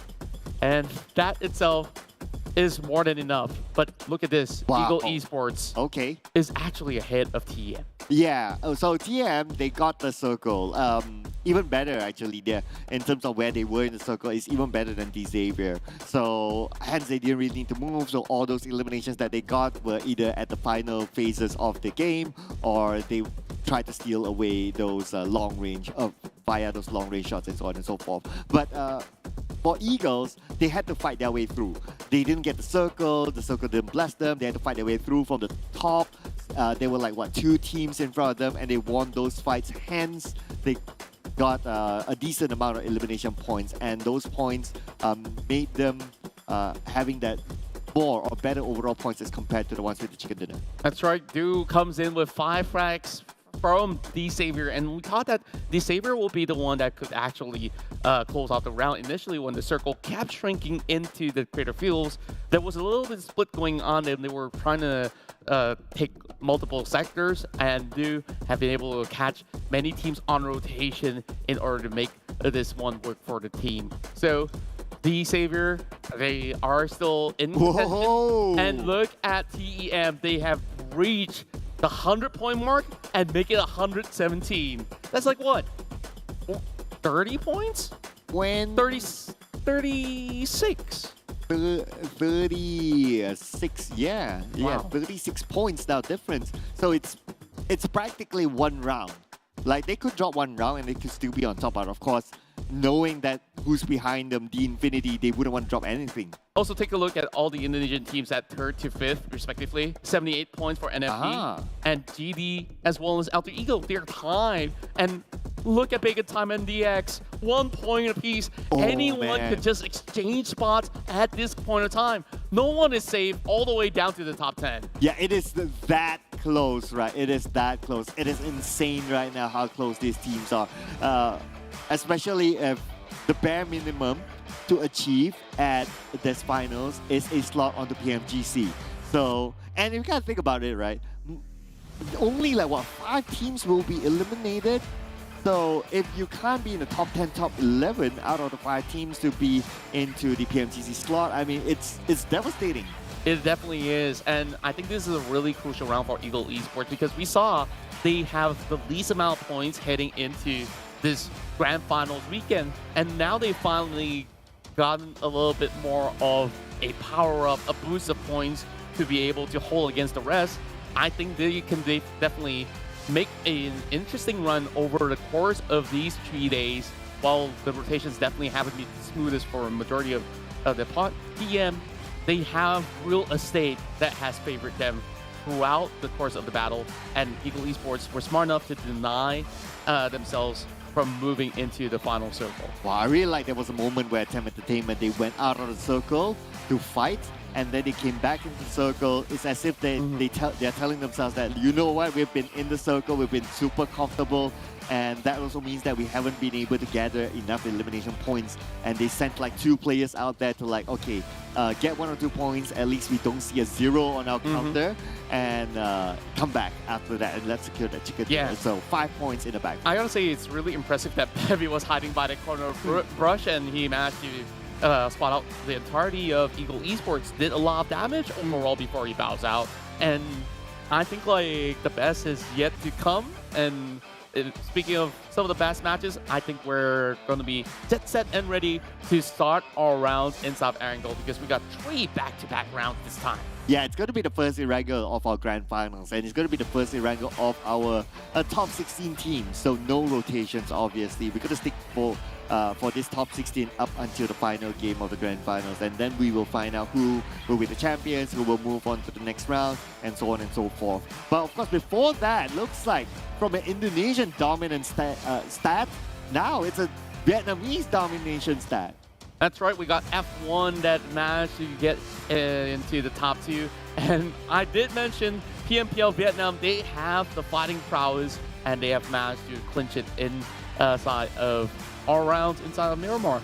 So this time, as we shift towards Erangel, I think like, sure, all these stats, I won't say that it's been lying to us, but today, FaZe Clan is not really on the best performance. The only performing team that we are seeing currently is from TM. And on the second portion of it, I wouldn't even count Infinity because Vampire Esports actually look much better today. Yeah, I totally agree with that. It feels like our 2 heavyweights, the Infinity and FaZe Clan, it's not really their day just yet. And the funny thing is that both of these teams, they have obviously Newsy and also Tony K. And these 2 players, they are running for the top MVP spot, the FMVP, right? But because of this kind of performance, don't be surprised when we have the updated FMVP score, it will be someone else catching up. Probably, and we're going to be looking at who's the next one to secure a chicken dinner here. Other than just the MVP, I feel like Newsy, he's already break all kinds of records throughout all the weeks of our league stages. And I think like, no matter what, he's getting at least $3,000. That's he has to. The minimum that he set for himself. Yeah, he has to. He has to get something out of those awards. If he ends up without any of that, I don't know. There'll be an amazing story to talk about. That's right, and I think like heading into our rounds inside of Erangel, it will be very, very interesting. Yep, but what is interesting as well, of course, is our PUBG Mobile X Dragon Ball that's coming really, really soon, early next year. So you guys, as part of the community, have a chance, have the opportunity to state what you think you want in this collaboration. Contra, you mentioned about you want to play as some of the Dragon Ball characters. You can do a Kamehameha. I personally would like to see, if it's not as extreme as playing as the characters, right? I would like to see the variety of hairstyles that we'll be able to use as a skin. I think like it's really cool if they could go Super Saiyan and like just change their hair, whether it's Ultra Instinct form or so. But you can have the Celestial Power in your hands as the new Power 4 series is currently available in-game. Yeah, somehow the character on the left like kind of reminds me of one of the superheroes, like a Batman or something like that, from his face. Or is it like looks like a lethal assassin? I gotta say, like these skin sets really are cool, and there's 4 variations of it. So take your pick, and of course, check out all of this in the stores. Maybe it's time for us to top up before we get ourselves in the game. Yeah, or hopefully someone tops up for us. Oh, even better. Yeah, even better. We're not complaining, just saying, we wouldn't mind either that, or we wouldn't mind like that's the, it's a, I forgot what you call that. It's a border/avatar/status that says that you are a PUBG Mobile partner. Yeah, that'd be cool as well. It's so limited. So, just putting it out there. In case anyone hears this. And of course, you could basically top up for yourself and get yourself all these cool skins. The voice packs, you could basically play some games and earn it for yourself too. So make sure you stick around and play a whole lot of games, invite your friends, and have a really splendid time. And I hope you are having a great time overall in these matches happening here in the PMPL Championship Fall 2022. So far, what's your favorite play throughout the tournament thus far? Throughout the tournament, what's my favorite play? That's a tough one. We have seen a lot of plays, but I'll probably be mostly... Okay, I won't give the obvious ones. Like, if you talk about like the top teams, it's like, okay, it's kind of obvious. Uh-huh. But if I were to take like, no disrespect, but not one of those teams like on the top, I would say there was a clutch from Opta inside of San Hall, 1v4 against the Infinity. Right, And I he remember won. that. That was Yeah. great. That was takedown. insane. And I think like one in recent memory has to be Appy with that 10 takedown and basically seal the deal. And the odds of securing that chicken deal was so low. He was all alone. He only had that ghillie suit for him to hide out with. And you could argue that, oh, it could be Buriram United that throw that game from their own grasp because it was a 3v2v1. Yeah. And Big in Time also managed to take some of these players out. But first, I think like there's a lot of things that we have to look into for the present. Yeah, I want to point out that you mentioned it correctly, exactly. When you mentioned that the odds were so low for Appy in that round, right? He is playing as a solo player in that round. Just say. Yeah, exactly. Yeah. And I think like he managed to also take out, I don't know, was it Alter Ego or realme Esports through that process? It really was something that was absolutely mind-blowing. So let's go for some mind-blowing plays this time. I think like we go back to the Thai teams in general when it comes out to the predictions. So usually we don't end the day without any Thai teams winning. We've already got TEM who have won that first round. Yeah. So we got 2 for Indonesia. I think it's about time to see either perhaps VRU or FaZe Clan take this one away. Yeah, FaZe Clan, it feels like they haven't really started. Yes, the San Hall, arguably, they did kind of okay, but that was also because they had the circle and those key positions, especially on the high ground below a boot camp that was just right next to them. I mean, it was almost a very straightforward play for FaZe Clan. But the moment the circle shifted away from them, it feels like they don't know how to deal with it. But I think that FaZe Clan, I mean, they are FaZe Clan. We have seen their potential, right? At some point, they will be able to get back into the game. So I think maybe a change of a map would be needed for FaZe Clan to get right back in. Yeah, I think like there's multitudes of possibility for all the teams this time who have not gotten a chicken dinner for today. And I hope to see some of these teams rise back up to glory, where the last few teams that we saw, like Infinity as well as FaZe Clan, they crashed out really early inside Miramar. I think at the very least, inside Sanok, they were doing decently fine. And I really want to also highlight that teams like SLD started off with a really strong day. Buriram United, they have slid down into the 12th position, and they used to have that glow on their name. This time they got to fight harder to regain that slot to PMGC. Oh yeah, let's not forget as well, Buriram United doesn't have the slot onto PMGC, so they need to work hard starting from this round. Anyway, speaking about this round, Erangel it is, let's go!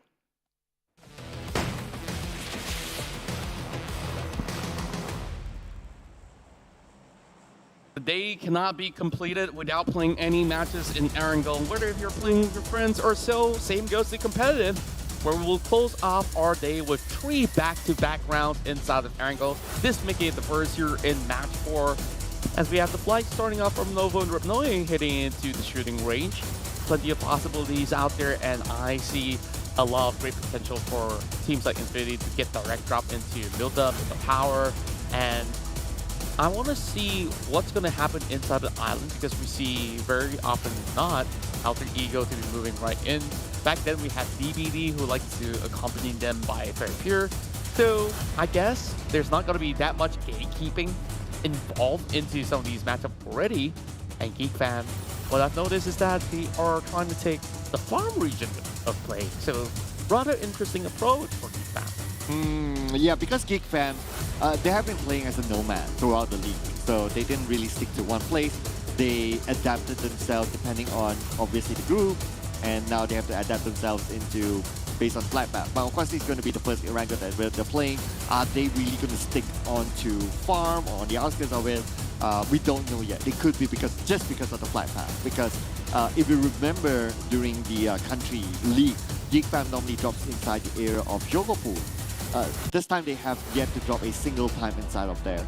So let's see how far they would adapt themselves in terms of every round. Is it because of the flight path, or is it that they're comfortable inside of farm? So that will be a question to be answered. I think it's a really interesting opinion coming in, right? Like when we did try to understand why is Geek Fam not dropping back in Jerseypool, where back in their own league, they'll be playing in that city itself. And then you start to notice FaZe Clan as well, big in time. One takes over the northern section, FaZe Clan takes over hospital grounds. It's a little bit risky when you're surrounded by two Thai teams. And this is quite the shot as we were talking about Geek Fam. Micah with a potential of first blood. Very much in hand already. And it's a micro Uzi from that distance. I mean, you don't see that all the time. Yeah, and I guess that the player just greeted out for the buggy very early on. But such a quick pickup on that micro Uzi as well from the outskirts. Very, very swift moves coming in from Micah. And a little bit of a bonus that his shot didn't hit the buggy. So the buggy isn't damaged at all. So he has pretty much a fresh buggy to play with. Yeah, and that definitely comes in very handy. Ponby as well as the rest of Alter Ego find himself at the top 5 spot, 77 points, tied with GD.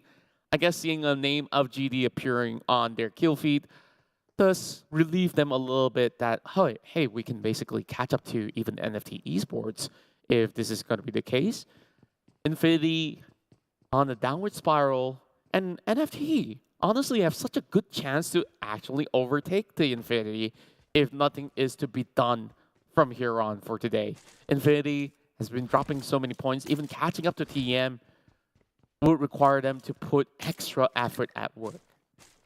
Well, I'm going to put a big one on the table right now. In a team from Indonesia region actually being the champion. Very, very possible. Very, very possible. In fact, like, would we have expected this in the group stages, or shall I say the league stages, where they haven't been able to consistently reach the top? We have seen glimpses of Alter Ego as well as GD reaching top 2, top 3, or even GD holds on to top 1 for one day, and the next day slides back down to 2, second or third, respectively. And I'm definitely impressed by all these squads hailing from Indonesia, and we've always respected them since, the inception of mega teams like Bigatron Red Aliens, and also for EVOS Esports, they have played particularly well back in their local league. And speaking of which, I believe some of these teams actually are invited to the PMGC too. Oh yeah, you're right. So both BTR and EVOS Reborn as well, both of them will be in the PMGC League coming very, very soon. I won't spoil it for you guys, so just keep an eye on the social medias of PUBG Mobile. This time there's so many teams in the PMGC. I just absolutely love it. Like, out of so many names out there, honestly, I can't tell who will be the champions this year. Yeah, it's super duper hard. And plus you have teams from other regions as well, like way other regions. Like we're talking about the Chinese teams, or we're talking about like teams from Europe or Japan or even Korea. From MENA, everywhere. And also Latin America, they do have a lot of great teams overall. But when you're sending so many Thai teams, like the odds of a Thai team winning the championship is like kind of like 1 out of 5. True. 1 out of 5 is still really huge when you have so many teams. It is. Yeah, the logic of the math doesn't lie, right? Like if you have more teams from a single region, your chances of winning is higher, no doubt. And also keep in mind, we have teams like Vampire Esports that have secured that title of the PUBG Mobile World Invitationals, the PMWI. And that was their most impressive record by far. Now we focus on the fight. Comes in with a rush. There's only one member out of EX, and he will fall without any form of backup. I guess he was just doing some scouting duty. Yeah, I really like how GIDS, they really scouted out the numbers or the possibility of how many players are inside this compound. So the moment they know that, oh, okay, it's only one player, let's not be worried about those warning shots because there's only one person, there are 3 of us, let's go at it. And it worked out for them, and that's great, right? And how they do that is that first, you can see the amount of vehicles. Secondly, is that you can feel the amount of shots or sprays that come out at the same time or continuously. So that kind of gives you an idea of like how many people are in the compound. So when they analyzed that, we noticed that they were like driving around with the buggy, and they kind of analyzed that and they made the decision. It's like, hey, you know what? There's only one person in there. Let's go for it. And good decision enough. That point was given to GIDS. Yeah, despite them losing one very early on to this matchup, they are trying to bounce back up ahead. Waste no time in this sort of matchup. As for TM, they have plenty of time. They go in for a little bit of refuel. TM, currently the best performing team throughout day one. It's just past 3 games. We have finally made into the halfway mark of day one. And you know what, Sir Cloud, if we take into consideration, certain teams that are not doing well, they still have plenty of games. Like, we have about, like, what, if I calculate correctly right now, 12 games for the other days, 15 games. Yeah, including this one. Yeah. Yeah, so 15 games is still plenty, right? Like, anyone can overtake anyone with 15 games. So, yeah, I know it's a little bit early for us to say that, oh, okay, TEM Entertainment is going to... Wait, this is new? What is that? Oh, this area. This hour. Oh, yes, I love these updates. Thank you very much, PUBG Mobile. And of course, everybody is working hard behind the development team. And Damroot pays the very first visit. So I want to know, could you climb to the top of that tower? I'm not sure. I know that there are some new updates, like somewhere in the middle, and then that area where you want to swim across onto Military Base Island. There's a new dock with some boats, but that is, of course, in a classic map. That's in a classic map. In the competitive map, I'm not too sure whether they use the same update or not. But looking at some of the few images that we saw, that we kind of like glided over or switch over onto, it doesn't seem that that's in it. But this one, surprisingly, is in it. So it's the first time for me seeing that too. Yeah, and this is just a little bit more of a challenge for some of these players out there. If they were to have that circle move up there and like, hey, how do we approach this new compound? Like, we've never played here before. But then again, like, the likelihood of that happening has dimmed down. Overall, Geek Fam has already moved them away into Pachinki. A really good spot for them, I would say. Just by the corner of the hills, not really committing into the city has been a wise choice. Now they do have a lot more surrounding for them to work with before all the teams crash into the picture. So teams will be eyeing out for spots like school or in the middle of the city of Rozak, and which is why rivals haven't been moving very drastically. They have looted from that same area of play. Boom Esports as well as TEM, they are just driving alongside each other. Let's see whether or not will they basically pick up battles of their own. Keep your eye on the right bridge of the Military Base Island. The Infinity is making a slow move. I think they were waiting for GIDS to come by and take advantage of them trying to get across, but it looks like they're like, okay, nope, GIDS ain't taking the bait, so they moved away.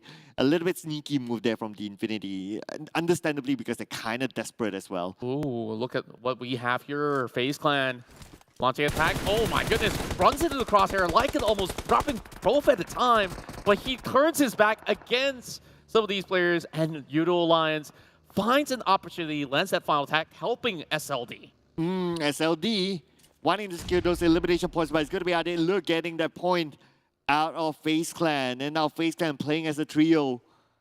Not a good start. Not a start that they want, definitely.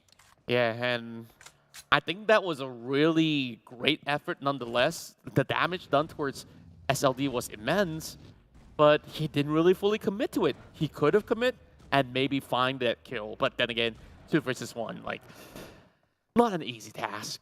Yeah, and it's a little bit worrying considering that they know that there's another team there after one of the players get eliminated, and that's going to be Yoodo Alliance shooting from the left. So they'll be like, okay, nope, we're one team around us. We have another team on the left. That's just too much for us to deal with. We will not continue on forward. And plus, I'm sure they're kind of feeling it like, okay, it hasn't been our day yet. So the confidence level might be affected too. That's right. And just speaking of confidence here, Ego Esports does have a little bit of boost of confidence after a second place finish inside of Miramar. And that itself gave them a chance and opportunity to chase up against SLD, Geek Fam, Boom Esports. Everyone is within reach right now. Like, honestly, nobody can slack off. Maybe TEM can. Just one round. Yeah. Just one round.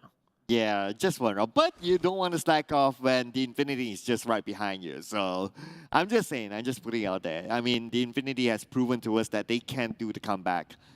Now, speaking about the Infinity, they're sharing the same potato hill as a Geek Fam on the other side. We saw Geek Fam coming into the potato hill first, the Infinity coming a little bit later. So right now, the hill, but if the circle moves away, that means there's a possibility that these two teams may fight with each other first. Logan now getting tagged out. He was doing some scouting duties and was forced to retreat by Fnatic's tags. The rest of Alter Ego have been trying to seek out ways of avenues. And I think like Infinity, they have to force a little bit of rotation here through the hills. But it's still by the edges here. I think it's just a slight pit stop coming in from the Infinity. Meanwhile, Geek Fam goes on a double split. And this double split hasn't been yielding all too much. Just a little bit more active scouting vision control around the sector. And Geek Fam, I think they're doing decent, but still not something we expect out of it. For Rivals, though, now having shots fired at Voki. Bevy chases him away with a red dot M4 in hand. Yeah, close one there for Voki. Almost gunned down by TEM Entertainment. They secured themselves a compound. Should be somewhere in the middle of the circle, so that's okay for them. Right now, TEM Entertainment, definitely motivation is sky high. But moment, I think his vehicle is stuck, but now Geek Fam against Bacon time. Let's go. Wait. Damn what? He's out of bullets and he uses the mini fort. He still gets one knock though. Styles dropped on the ground, leaving only one member behind. 1 versus 1. Can he get it? Oh, Snipes is moving. He knows he has a high guy advantage. But then again, he isn't focusing on his teammates. He's focusing on eliminating Bacon time. 1v1, Bacon time. Ice versus Snipes. Can he do it? 10% health left. And it's going to be Snipes. Oh my God. With that one last tick of health surviving this and eliminating Bacon time. How on earth did he survive? And he immediately ditches it off. He knows that NFT's nearby. That was something else that we've never seen before. Literally at 1 HP, we can't even see the bar of health. And thank goodness he did have a little bit more boosters. And perhaps that actually saved him. Yeah, definitely that boost would have given him a little bit more edge against his opponent. And an extra bonus is that he has his buggy nearby. He could get away before NFT came in. And that itself sees Geek Fam surviving only with one player left. And they did manage to claim full points out of that battle. They did manage to get 4 points, though. I think it's still a great result nonetheless. And yet again, Bacon Time didn't have a splendid time. This wasn't exactly the day of most high teams, I would say. And for Rivals, haven't been moving too far away from Rozak in particular. They have found a little bit of pickoffs early on. They did travel to the outskirts of Ruins for a little bit, with a little bit of attack, and then they just basically retreat back to the city because they understand there's a great likelihood for this circle to be moving into this region of play. And speaking of which, let's see if it's going to be true enough. For Rivals still get the edge of the circle at the very least, but Buriram United, they're in the best spot possible. Well, that's your pick there. Currently in the middle of the circle. But let's not forget as well, TEM Entertainment is in it as well. They are the team to beat at this moment because they are at the #1 spot with a 30-ish point gap. They'll be pretty happy with the circle, but the Infinity is not happy that another team is right behind them. Infinity just trying to get a secured airplane. Oh no, he's flipping over. He has so little health left. Infinity could not actually get the angles right. And he somehow survives, but there's still more sprays coming in though. He's moving towards the direction of Empire Esports. I don't think he makes the cut, but Geek Fam, they're still looking for those tags. 5 points in. Snipes doing all the work now. Oh, the Infinity wants to stop all those rotations. D Xavier will be taken out by Mela. Bambi will get 1 for himself as well. Nissel will be the one given to us. Bambi but goes to the last man standing for SLD. Takes 1 player out of GIDS. Infinity in such a great location here. They have spotted like, what, 3-4 teams moving all around? I know, right? And they still have those angles against those upon the hill. Meanwhile, Buriram United, they got themselves a great cover. Same goes to Boom, who's fighting up against another in the Here comes Dr. Ego Potato with the bison shots. A little bit of a slow move there for Okta. Too late for him. He couldn't save his teammates, and 2 points will be given towards the side of Alter Ego. And another fellow Indonesian team.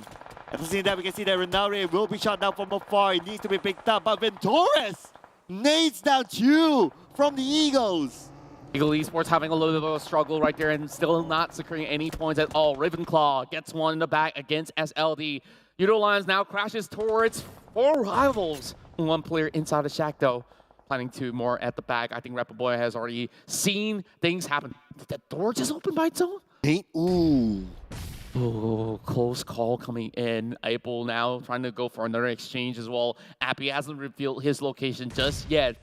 Maybe he could turn the tides around against this swarm of an army coming into the picture. And Adik Luke, first one to be picked up by Appy behind the rooftop. And he finds another one. I mean, this kind of position, Appy has the advantage. He got 2 knockdowns back to back. He can probably get a 3rd one. Olio just right from him, but April's gonna move in, and then they come in from April. 1 knockdown to 4 rivals.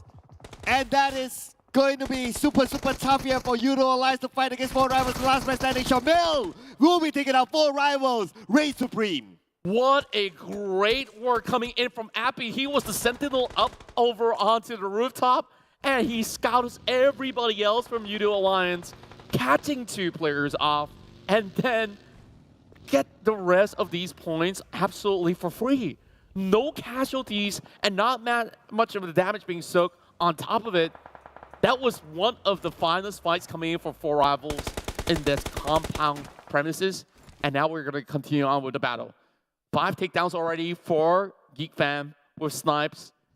Still all alone though. Problem is, that circle's about to shift.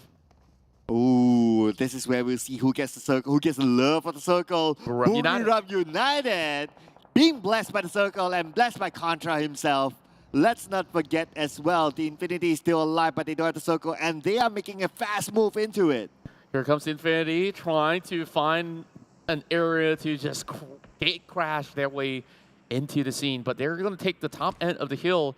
This hill is relatively popular, though. It gives you a little bit of elevation. Now they're going to be able to pick up that fight against Buriram United and Alter Ego at the same time if they really want to. Oh, Newsy left on the outside of the circle, waiting for the right moment, probably using his teammates as a marker. But now the bigger question is that how is TEM Entertainment going to get into it, considering teams like the Infinity made a fast move. Buriram United currently inside of it. They'll be playing the gatekeeping role against TEM Entertainment. And FE forced to utilize all the smokes. They only have 1 vehicle in the middle of the street. They can't really afford to get out to get themselves a bike, but they will be able to provide assistance towards each other. Sovel as well as Boychill working in tandem, trying to find some opening picks. Alter Ego still trying to find this fight to be worthwhile. Kangso drops a big nade though, all the way up towards the hill. And BRU, they're finally charging out just to try to get some of these pointers back. Usually we won't see teams coming out of this compound. They want to hold on to it as a fortress, but it looks like Buriram United is taking the fight towards the Infinity. And not only that, TEM Entertainment becoming their neighbors. The unwanted neighbors. Buriram United there's also taking GD. it out. GD's over on the top side as well. Wait, Three-way what? warfare. And let's see what this nade's got. Daybot's holding one as well. This is going to be a little bit too close for comfort. Where Daybot is going to be hiding, there is a DBS charging upwards. So Zip's got to open these rounds up. Oh, TEM Entertainment, they know. They won the compound. They won the points in the bag, but unfortunately, they only have 2 players left. At the same time, we can see that Gartini takes down 1 from NFT. Removes with the 1 gun down by him. TM still finding it hard to push upwards. Batman does drop a grenade over onto Gaturi. 1 member down for side of Infinity while the grenades are flying into this vicinity. TEM's got to make it quick, but here comes push, and it won't be able to last. Daybot gets blasted out of the game. Oh, that means the end for GIDS at number 12. Now Batman representing NFT tosses a nail to the side of the Infinity. He's still on the lower ground. Whether the name will land or not, looks like it will not. And now NFT Batman goes in for the flag towards the left side. Sprays a little bit, but will not be able to take anyone down. Just but Boyson will be counter fire upon. Looks like it's going to be Alter Ego coming in from the right.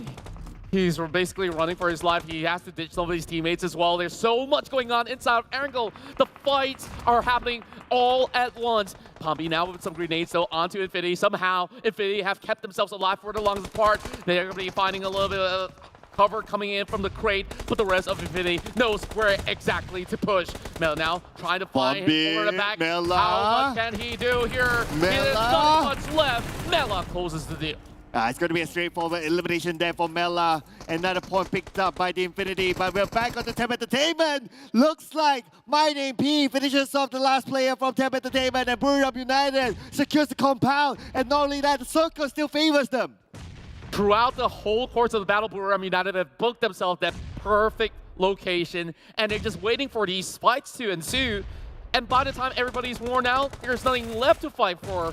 Infinity, though, they have made a great results out of this match. 47 points into this, make it as they take out Geek Fam.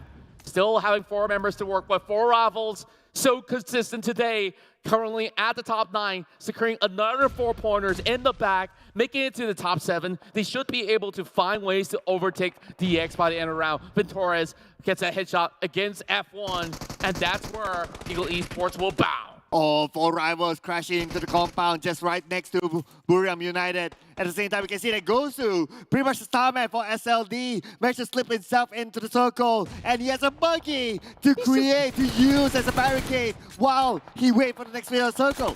He's just trying to camouflage over on the bottom of that buggy, but speaking of buggies here, a little bit of a twist coming in from Vampire Esports as they try to make moves happen. Now they are in the middle of a Tiger versus BPE, but Tony King gets taken out by Tiger instead. The battle of the Thai Giants all at once. Oh, FaZe Clan out, number 6 for elimination points. And it's going to be taken out by Buriram United. Looks like the Vampires played a part in that as well. 5 elimination points for Buriram United. 4 rivals now occupy the compound just beside Buriram United. They'll be sharing the same fortress. But now, some of the teams, they do not have coverage. Vampires, the Infinity, they're still on the outside. Infinity, they'll have to play from the outskirts. They do have some location in the circle that they can basically rely on. But keep in mind, Vampire Esports is coming with a push of their own. Packed onto Ravenclaw, almost knocking it out. Oh, on the chase. Now they're all inside the smoke. A little bit of opportunity as he pokes up that grenade. More nades flying in, coming from BPE. And they are going to try locating in the middle onto Ravenclaw. Amazing nade there. The counter nade onto Mela. Mela is still alive stone. When they down to me. But then the nade, everyone's super low. Mela can finish the ball. Mela! Nated down by Vampires instead. That is a good counter. And that is the end for the Infinity. They managed to get 8 elimination points, but the top 5 finish. There's going to be a lot more bloodbath going on. BRU, they are on top of the roof. They are the kings of everything if they can basically roll this one out. Vampire Esports still on that reset. They only picked up 1 member for now. 4 rivals have been keeping mum thus far. They are just waiting to strike, waiting for BRU as well as Vampire Esports to be worn out. And to go with that, Gosu have a little bit more of a sneaky move. Can he get through this road though? Circle is not in favor of SLD. This is possibly one of the better performances coming from SLD today. Yeah, it is. The survivability is just insane coming for Gosu, but unfortunately right now, he doesn't have the circle at all. And for him to cross over the road, it's such an open area. He could be shot down from either 4 rivals or Buriram United. It's a risk that he's going to take, but Gosu is playing it slowly. He'll wait for them to make the moves first before he goes. A lot of smokes being primed right into the middle open, and that's where 4 rivals are drilling into Buriram United. They're trying to pull out the perfect defense, and this is where the grenade fly in, catches onto Pamburu, but one more falls upon Kingzo over the top side of the compound. Vampire Esports just wrapping it all up, and now Buriram United, they're just sandwiched in between. Shrebs, he finds that Molotov to take out Kingzo. Gosu, can he do it? Can he do it? Can Gosu be the one to get an elimination points out of 4 rivals coming from behind? The spin coming in for Gosu! Gosu backstab! But Vampires from the other side, make sure that doesn't happen to them! It's such a close fight between Vampire Esports 4 rivals as well as Buriram United. Though Buriram might have actually lost one, it does seem like there is a chance here. 4 rivals knows there's another squad around after they take down SLD. They definitely have to thank them for a little bit of backup, but C-Sky only. He's just waiting to see who makes the move first. He will definitely dictate who gets to come into the compound, but it's going to be Fuka's that's going to be coming really close onto members of Four Rivals. They still have some grenades to work with. Look at Appy though, he's got the PBS. All three teams, all of them have equal opportunity to secure this chicken dinner. Now the circle will close entirely. We'll see the A circle who will be favored by it, but A-Book is knocked out to my AP. In fact, two knockdowns back to back. Two from Buriram United. Sky only the last man standing. And Vampire Esports, they see this as an opportunity to push. How much time do they have left? Shred spawn one member, and this is where they have to flush outside, and they will have one member being dropped. Shred now being a little bit more careful before getting themselves in. And remember this, for Rivals, they still have so many members. These guys go down. And BRU bows out. Vampire Esports, 3 members left. Fuka trying to hold on for dear life, and Vampire Esports still prevails. 2 members left for the side of Four Rivals. Ravenclaw on the outskirts, trying to resuscitate himself. And here comes frags. 1 player left from Four Rivals. Oh, last man standing, 1v3. Can he actually pull off a clutch here? Vampire or Four Rivals. Looks like it's going to be the Vampires unless Four Rivals. Appy can pull off something that he has done before. We have seen Appy. Now he gets the DBS just right from him on the right. But he's not making those moves, and they spot it out. And looks like it's going to be the Vampires. Back on track. This is the tie supremacy back in the game. My goodness, that was quite the battle between all 3 teams. And we couldn't basically pinpoint who would actually become the big winners of this match. For a second, it was Buriram United who was dictating that entire sector. And the moment where both Four Rivals as well as Vampire Esports came in from different sectors, it feels like Buriram United have no clue how to pick up that fight. And that grenade coming in from Four Rivals have basically aided Vampire Esports to push through that entire compound.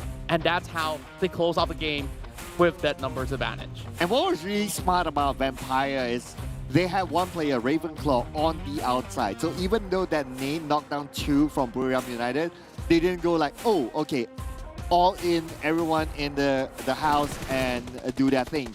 They left one player on the outside because they know that Four Rivals is on the other side. They know that there's another team. So the moment like Four Rivals enter the compound, their movement was slowed down because Ravenclaw was there to just hold them off through support shots support shots basically. And that made them aware of like, oh, okay, there's someone else behind us. So if we go all out commit to the second floor, that means there'll be tunnel vision. They'll be doing the tunnel vision. That's not the situation they want to be in. Vampire Esports, they have this thought out. They have they are waiting for 4 hours to do the third party. And because Ravenclaw is there, that counted the third party from 4 hours. Yeah, I think like the team of this whole fight is the best defense, is the best offense, where members of Vampire Esports, they were defending against grenades flying in from the Infinity, and they managed to hold on. And we saw even back in Rozak, the rest of Four Rivals shut down Yoodo Alliance, and it came down to this particular scene. Let's just let it play through because this was beautiful. Yeah, this is just look at the position of Ravenclaw. This is what I mentioned. Because he is there, Four Rivals couldn't go up to the second floor because he was looking at the door where the stairs is at. So they got stopped there. But anyway, that was really, really good tactical play from the Vampires. That was amazing there. Four Rivals took their chances as well. Amazing nade coming in from none other than Appy. And Buriram United kind of sandwiched between 2 teams. It was tough for them. But you got to give the honorable mention to Gosu from SLD, holding on up to a top 4 spot. That's right, and take a look at all these sort of utility usage coming in from Four Rivals. We saw that final push included plenty of smokes, and we could definitely understand how they managed to pull through some of the most difficult areas of play. And let's take a look at the match rankings overall. 28 points. We'll see Vampire Esports leapfrogging into the standings, and this is a little bit more of a resurgence coming in from many of these Thai teams. BRU with 18, 17 for Four Rivals. I think Four Rivals is one of the most consistent team that we have for today. And we have 14 points for Infinity and 11 for SLD. Yeah, right now we see that Boom, they did fairly well in the previous round. Unfortunately, no points for them this time. For FaZe Clan, 8 points, okay. The Infinity, 14 points, okay. At least we do see them collecting points instead of like the previous round. They got eliminated fairly early and just got like what 1-2 points out of elimination. That's about it. At least they're still collecting a decent amount of points. But that also means that overall, the Thai teams, they seem to be back. Like the power shift, well, not a conversation yet. Yeah, and this is one of the first few times we actually see Schweppes getting the MVP title, where usually the case we've seen players like Stone to be securing most of the numbers, but this time around, I think he's not made many mistakes. After all, he have wiped off plenty of the members of Infinity, and heading into the final battle, I think it was just that perfect closure that Vampire Esports needed to revitalize their glorious ways again, because it's been quite a while since we've seen Vampire Esports close a chicken dinner. Yeah, it has been a while because their week 3 wasn't really hot. They were super hot on week 1, week 2, but it's nice to see them coming back into the charts. And by them getting that chicken dinner, it brings them up to a 2nd place finish. Now, TEM Entertainment, they weren't that bad as well, so they kind of maintained their position. It's still a 36-point gap. So in terms of the gap, nothing has changed between TEM Entertainment and the number 2 spot, whoever it is. That also means that TEM Entertainment still can afford 1 round. Exactly that. Infinity now slides on to third with only 1 point of difference. 4 Rivals, though, kept making their rise upwards, now in the top 4, pushing down some of the Indonesian teams. And that's also where it's a little bit more worrisome for the Saber, which look to be, well, the safer teams that could basically make the cut, though they have been qualified for PMGC already. But then again, like SL, it makes things a lot harder for SLD as well as Yoodo Alliance. A lot of points to catch up. Yeah, Yoodo Alliance, not that consistent. They lost the fight with 4 Rivals, and it was a great move coming in for Appy, being at that rooftop, getting 2 knockdowns back-to-back, and giving a lot of information to his team. The Yoodo Alliance sort of suffered because of Appy's positioning was just sublime. It was just insane. It was just great. But that also means that 4 Rivals move up pretty solidly until the number 4 spot. And the difference with that number 1 spot is like, what, 32 points. About 32 points. It's definitely still reachable for them if they want to catch up and be the surprise number 1. Exactly, and let's also bring it back to the early stages of the game where we have talked a lot about teams making certain adjustments into the map. And I think like with the circle being more on towards the central area, it wasn't really the most difficult thing for teams to pull off. But Vampire Esports have 2 locations that they usually start off with. It's either Primos or even Zarki. And this time they opt to drop the Zarki, which they do get a clean access through the northern point. The only problem was getting past members of 4 Rivals, and they thought, hey, let's not even challenge them, and let's just slide towards the back of this Yasnaya region into the area of play where Buriram United has been located for the longest of time. And they definitely have to thank Infinity for calling on the pressure. And then they start to close into this picture. And I just love how certain teams just have a perfect step-by-step approach to get into that late game. Yeah, I really love the movement from Vampires as well. I recall earlier on that there were a lot of teams on the Severny-ish area, the northern side.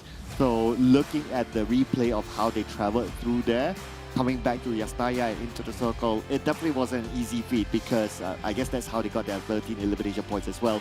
But anyway, before we head on to a break, we would like to take a minute to thank our official smartphone partner, that is realme. And as you can see here, this is the GT Neo 3 that comes together with a MediaTek Dimensity 8105G chipset and a dedicated display chipset. And we also thank our official livestream partner, TikTok, #BeTheOne. Follow our PUBG Mobile pages on PUBG Mobile Mart Official, PUBG Mobile Esports.my, PUBG Mobile Esports.sg, PUBG Mobile Official PH. And thank you to our official food delivery partner, Grab as well. 50% off your GrabFood order up to $10 with a minimum spend of $10 as well. Promo code, as you can see here, PUBG MX Grab while stocks last. That's right. Make sure you take it real quick and, you know, first come, first serve. And I guess for now, we'll take a little bit more of a breathing space before we come right back into action for our final 2 rounds inside of Erangel. So with that, we'll be seeing you guys in just a few minutes' time.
GTDO3, Neo Speed Awakens.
Welcome back once again to the 2022 PMPL Southeast Asia Championship Fall. This is Contra here along with Sir Cloud in the grand finals. Overall, we've seen a lot of tremendous games that have just been concluded, and that three-way battle was so intense between Buriram United, Vampire Esports, as well as Four Rivals, and VPE came up on top. Yeah, three-way war that was. I mean, you don't often see that, right? Like at least 3-3 or 3-4-3, either one. You don't always see that. You normally see that 3-3-1, you know, that one guy who becomes the kingmaker, but not in this case, right? It's an entire squad that kind of became the kingmaker against Buriram United because they were in between two teams. So what an amazing play that was. Vampire, they know how to counter against a team that's going to be third-partying them, that's going to be Four Rivals. With Ravenclaw put at the side, that was amazing. And speaking about Vampires, being compared against the Infinity still. Yeah, and these are the two teams that managed to get a lot of frags. Mela was also dropping so many grenades. I think there was a close call between Shreps as well as Mela, where between both of these teams, survival at stake. And since Vampire Esports have won that trade, they've been able to go ahead to try to claim that estate from Buriram United. Great stats coming in from all angles, but first, most damage has been done by Mela, but Treps have gotten more takedowns, and now we see all the Thai players back on board, and C-Sky only coming in third place with 636 damage being done. You know what? This seems to be the stats that we kind of miss, where everyone that shows up is from Thailand. From different teams too. Back then it was like mostly Newsy. Yeah, it was Newsy, Mela, and maybe got Tuni somewhere in between. Yeah. But it's still all Thailand. So Thai Sumaru see that back. The moment that we mentioned about, oh, could it be a power shift because the Indonesians have been doing very, very well and so on. Coming back from the break, that's where we see the Thai teams just going at it. That's right. Now we have 2 winners from Indonesia and 2 winners from Thailand. And could it be somebody else that will be able to claim the final 2 chicken dinners of the evening here on the first day of the grand finals itself? Hope you guys are enjoying yourself as we're getting ourselves prepared for our penultimate game of day 1. Wow, maybe 2 Malaysia back-to-back or 2 Vietnam back-to-back. That would be pretty interesting. Yeah. Sort of pattern. I think with Four Rivals working so hard, there is a very high likelihood that they can actually secure a chicken dinner by the end of the day. Yeah, I know, right? We can see them. They're actually pushing it. Like, they are fairly consistent as well every round, despite not getting the chicken dinner yet. But we can see that their performance is a lot different than the first 2 weeks of the league. Yeah. Their third week was kind of okay. They kind of like got the rhythm, got the gist of it. So we can see them bringing that momentum so far into the grand finals. That's right, and I think like they have already gotten the gist of it. Now with a lot of stakes involved for the teams in terms of like prize pool and everything else, I think like there's finally some signs of life coming in for many of these teams. But before we even get ourselves to the game, if you want more life, wait till Biu calls you baby. You know what the real life is all about. Oh man, the moment Biu comes and call you baby, I'm sure all the ladies out there will show signs of life. That's right, it's giveaway time, and you know what? You can basically get yourself that Biu voice part, and there's a lot of other missions that you can complete. For a lucky spin, you can even get Tony K. There's Capone from Vietnam if you guys want that too. Baby La, and of course her twin sister. yeah, mute that is. And I do hope one day we do get a talents voice pack. Ours, i.e. just saying, just to be specific. We'll be waiting for that. And this is going to be the Masked Crusader set that you can grab with the new Royal Pass available now. And, you know, it's grind time again. So you can basically achieve all this, play lots of games. You can get a voice pack, you get all these Royal Pass skins, and also the True Speed, Real Attitude, this first original PUBG Mobile Esports car, the Basilius. Yeah, while you grind, why not grind it in style, right? Right. So you grind in style with your PUBG Mobile sports car, and you can also grind in style with the Bobo Boy Quasar Elemental new items. You might notice that some of the players, they got a new bag with like a thunder sort of symbol, and yeah, that is actually one of these items in there. So keep your eye, if you want to have a preview of how it looks like in-game, keep your eye on some of these players. That's right, and you can also keep your eyes on more competitive matches as the PMCC Grand Finals is happening soon by the end of the month, 29th to 30th of October at Lepaking KL from 5 p.m. onwards. We'll see who will be the top 4 to make it to the PMNC. Yeah, 4. Previously, it was like 1, but now we have 4. But anyway, we only have 1 prediction to make. And you did mention about 4 rivals, how they're on the rise, and it seems to be your pick. Yeah, I think like they have been having some great records so far, from Miramar into that Erangel round, hitting in the top 3. That was also one of their golden chances for that chicken dinner, and I think like so long as they can basically perform in similar manners, it shouldn't be too hard for them to be able to put a challenge to the current contenders at the top 1 on the table. TEM still unmoved, and DX, I think it's just more about time and as well as effort to be displayed, because I see they were a little bit passive, but when they get aggressive, you know they're going to get a lot of great scores. And the reason why I pick Xavier is because Boss Dingoes, he actually came to my live stream. Oh, night, so. I see. So I'm giving him the good luck charm here. I did vote for DX somewhere today. Might be for the last round. Okay, I just hope that whatever that we vote, it's not the caster's curse instead. I'll be worried. But I think like the Saber is in a really good spot though. Like overall, I think this team have been set up for success thanks to a great management team backing them up as well. And of course, everyone else inside of this match will have to put their level best as we are ready to jump right into our 5th match of the day.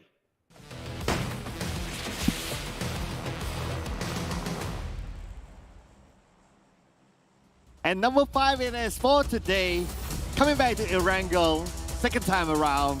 This is the Grand Finals of the PMPL Southeast Asia Championship, ladies and gentlemen. Thank you so much for watching and tuning in together with us. We're going to begin our flight path here, and I believe this somewhere on the southern side. Yes, Primos all the way onto Severny. Yeah, this is where we'll see Vampire Esports shift their location from Zarki into Primos ground, as this makes a lot of sense, though Zarki could still be one of the options available. Just a little bit of stretch coming on, but take a look at that. Stone moving into the islands, stretching it all the way out there, and I believe that's going to be Alter Ego that will be doing exactly the same to move into the islands, so Stone will basically fall back into the south side of Primos. Not going to be all too cheeky about it. Geek Fam now into Fair Pure. That was a position that was vacant for most part. And it's just another great adaptive play, while SLD will get their direct access into Gatka. FaZe Clan finally visits the hospital grounds. Yeah, I really like what Geek Fam is doing. Like they're adapting to the flight path. Now, earlier on, the flight path was pretty much on the right, so farm was a better option. This time with the flight path on the left, they drop into the areas of Fair Pier. So they're really adapting. They're not like, okay, we must still get onto where we are. And so happened that the circle blessed them by being on top of the flight path. Yeah, and this is actually a really good location for Geek Fam, because you take a look at the Fair Pier region as well as just across the lighthouse. They have a lot going on. Oh, Mela immediately gets knocked out of this match. Oh, what happened? I think it was when he tried to get the vehicle and he happened to bump into GIDS. It's a little bit unfortunate, and it doesn't help that their regular drop spot, Milta, for the Infinity's way on the right side. So there is always that possibility that you would bump into another team while you get the vehicle. Yeah, just a little bit of casualty there. Daybot gets not only the vehicle, but also 1 pointer up ahead. Vampire Esports with such a great closure around. they have now find themselves to be at the top 2 with such an incredible performance. And keep in mind, though, like anyone between the top 8 with one chicken dinner can easily make it into the top 3. And I think this year has been the most competitive setting in terms of this whole format of bonus points to set out how the pacing works to lead into the grand finals. And this is how it should be for most of the case where I want to see more tournaments with this format, whether it's just a certain local amateur tournament to implement this. Wow, okay. That's a big ask, but I do agree that he has its excitement as well. So let's see if we're actually being implemented into local tournaments. But I want to point out something, right? So the Infinity, I don't know why, but it feels like kind of like a deja vu of whatever happened in the CE Championship a couple of months ago. When it came to, obviously that's only the finals, right? And that's like a 3-day sprint. So it's going to be a similar format like what we're facing right now. It seems that they are not hot. Like when it comes to this kind of format, it's not their gameplay. I don't know. They seem to be uncomfortable with this 3-day format, basically. Yeah, if you remember the most recent tournament with most of all these players of Infinity closing out against Nova Esports very recently in the PMRC, I think it takes a level of determination for them to really fight much harder. It's not to say that they're not doing that in particular. I think the past round they have shown strength in terms of securing most of all these takedowns, but it's definitely not on their usual performance of a high-scoring round at the very least. Same could be said about FaZe Clan, and I think FaZe Clan is in a rougher spot, basically back into a weak-tree state, if you ask me. Like, this team always has an issue with stamina. If you remember the past couple of seasons ago, FaZe Clan has looked good in their local league, and then when come time for the grand finals, it's a little bit of a no-show, and they have missed a couple of C championship altogether. Finally, they are back here with a better stakes in hand, but they're still not making the cut of showing up in the grand finals. Yeah, so I was talking with one of my viewers yesterday on, we're talking about this, obviously we're talking about the PMPL, and in general, like what the viewers think is that FaZe Clan is Tony K and friends.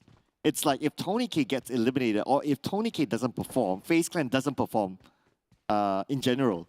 So that's kind of worrying that you're kind of like depending on one player. And I cannot disagree. We have seen a couple of times, especially in week 3, Tony K was the first one to go out and FaZe Clan just didn't really perform.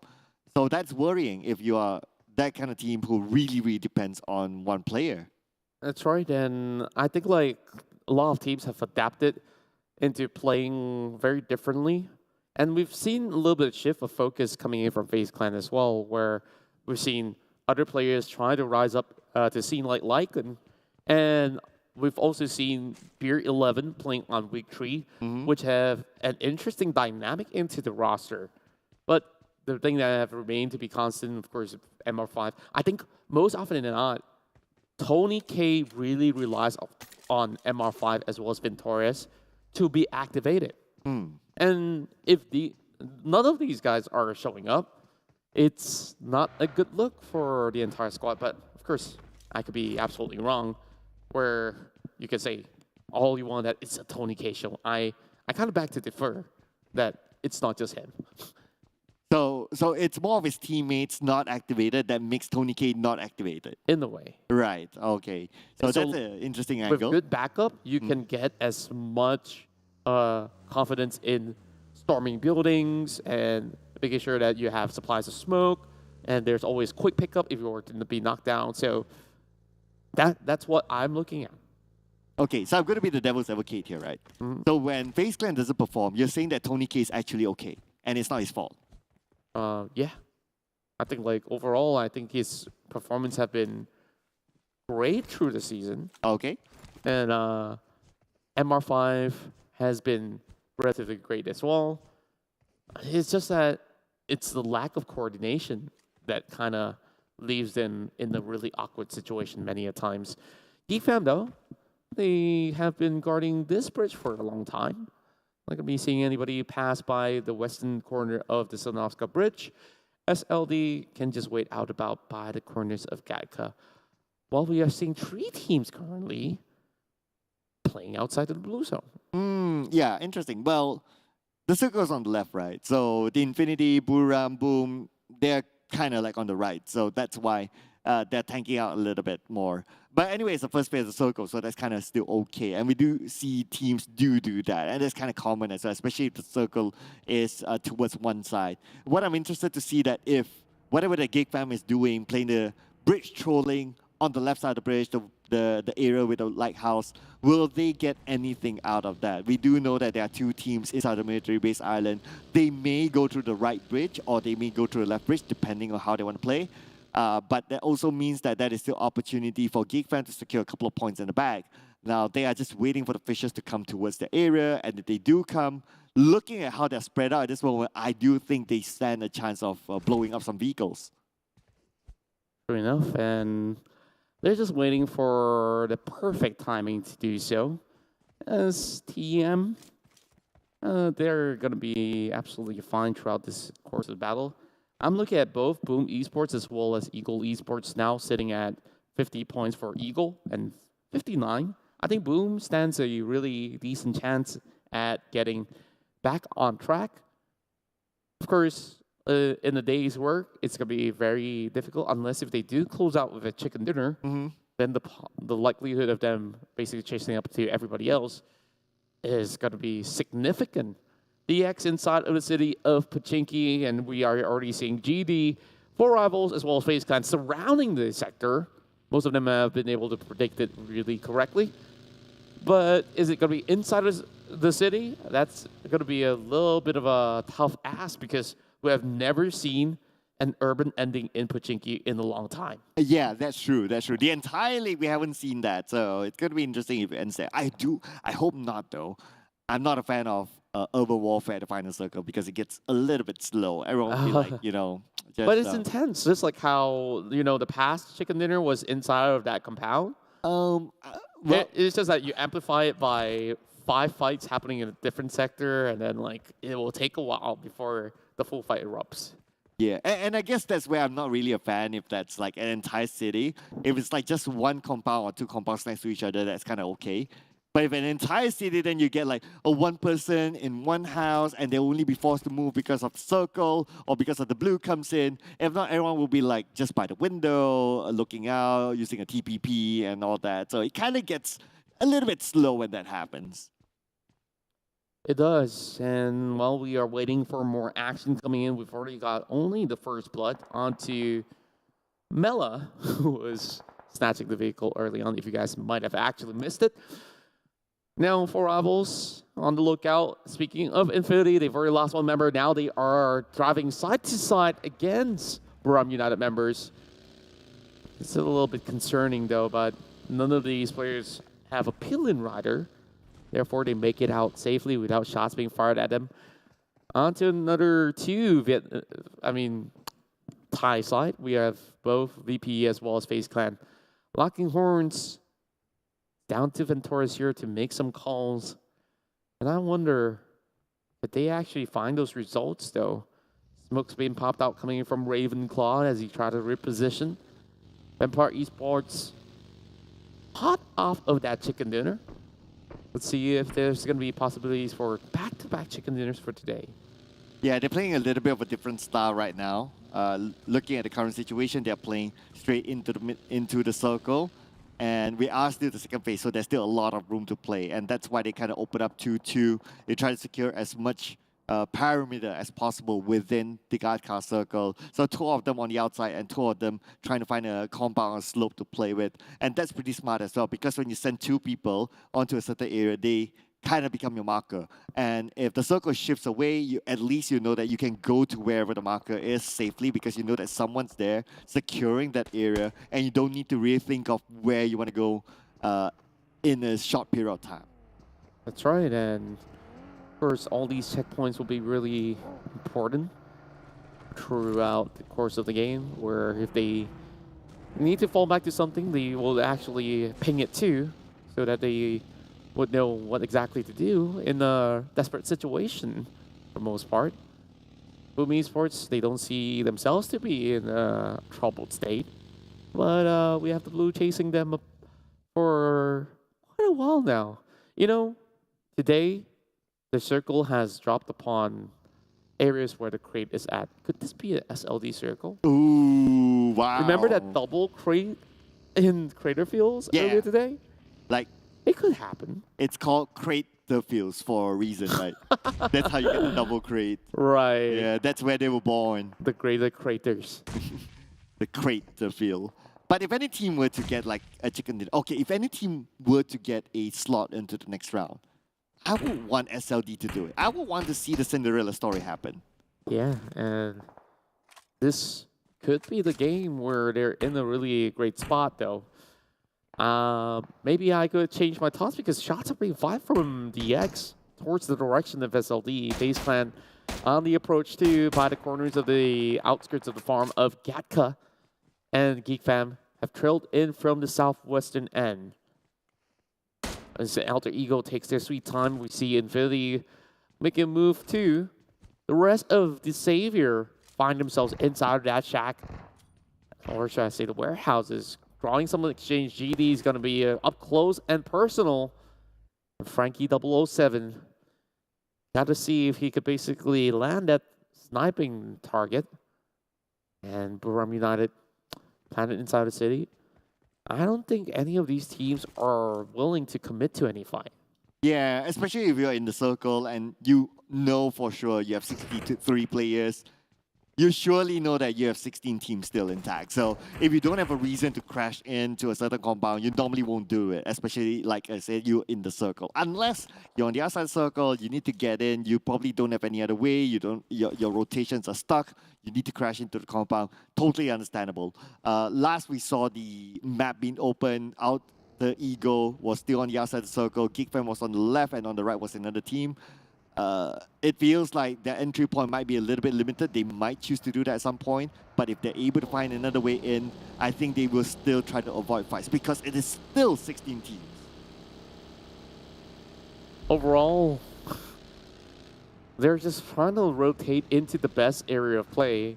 And I think for most part of these matches that we had today, it's really about securing that perfect location in order to secure a top 4 finish.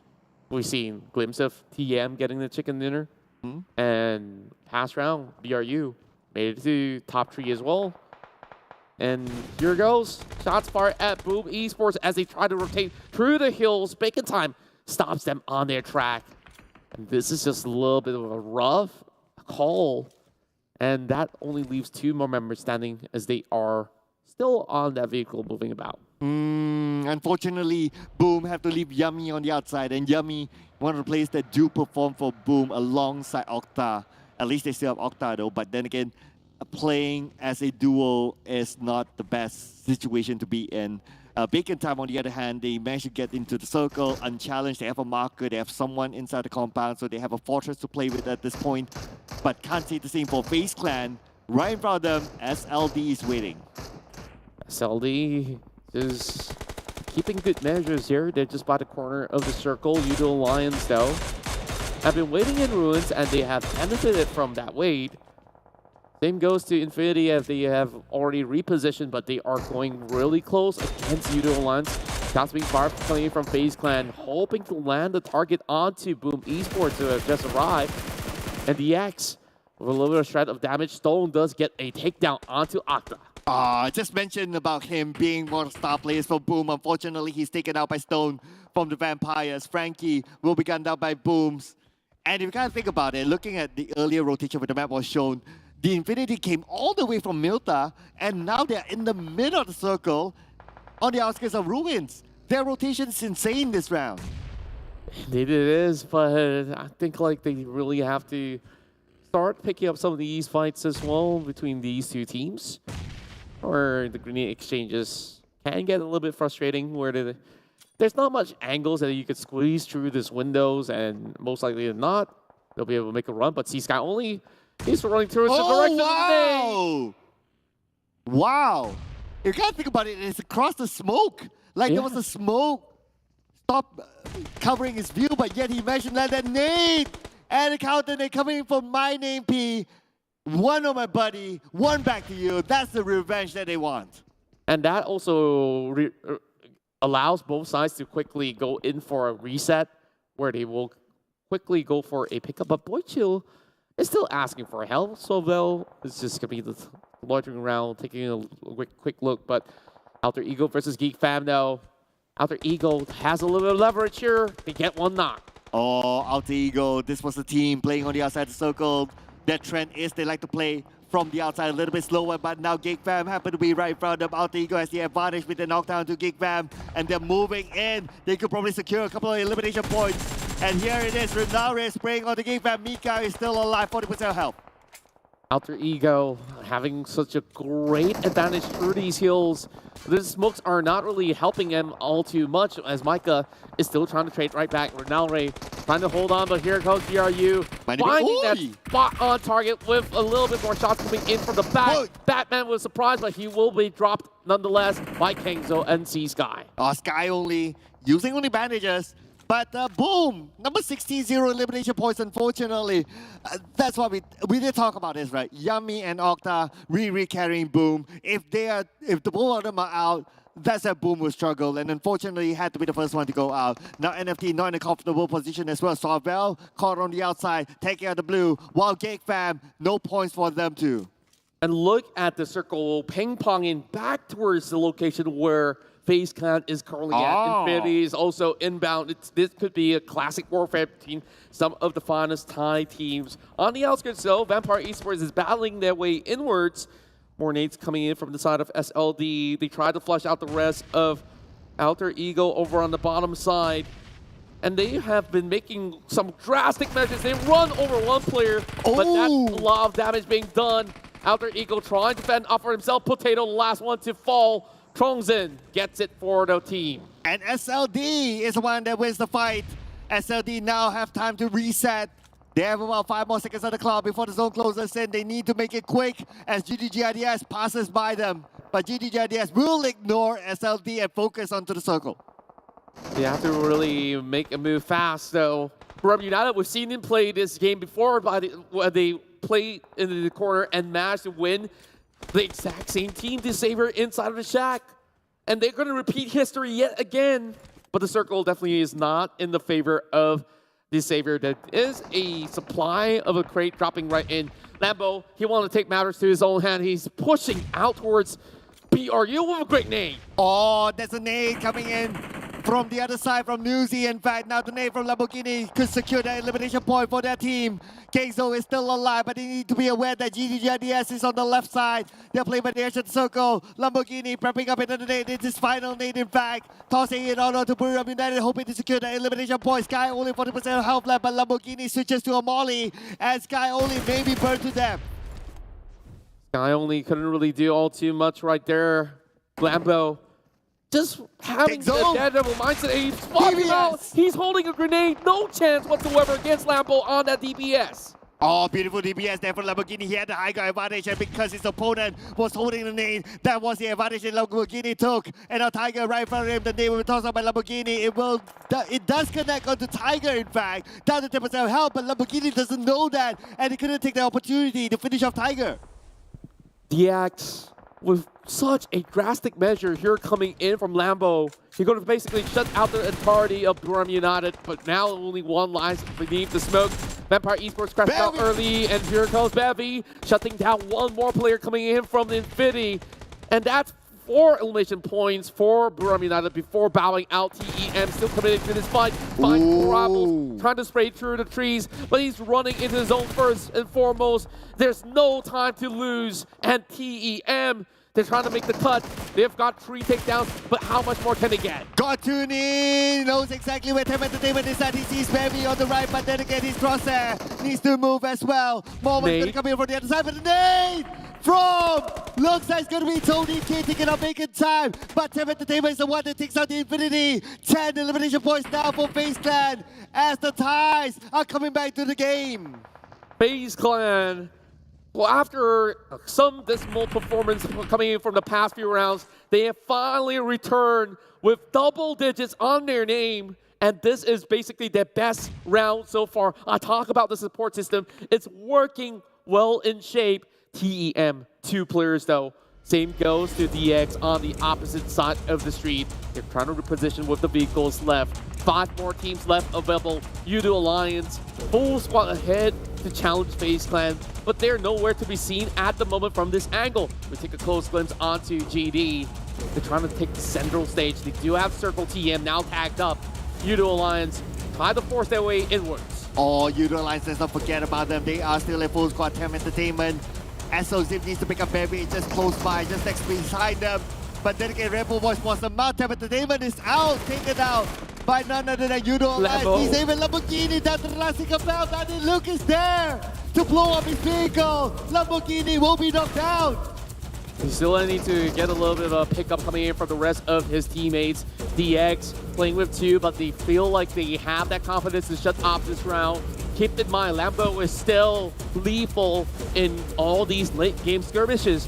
Yoodo Alliance now full squad ahead. Many times when they do approach situations like this, they've been able to sink out a victory. Now they're drawing close to a circle, but Rabis spots them out, and the refracts come in. Tags being sent towards Rabis as he had that landed on towards his head.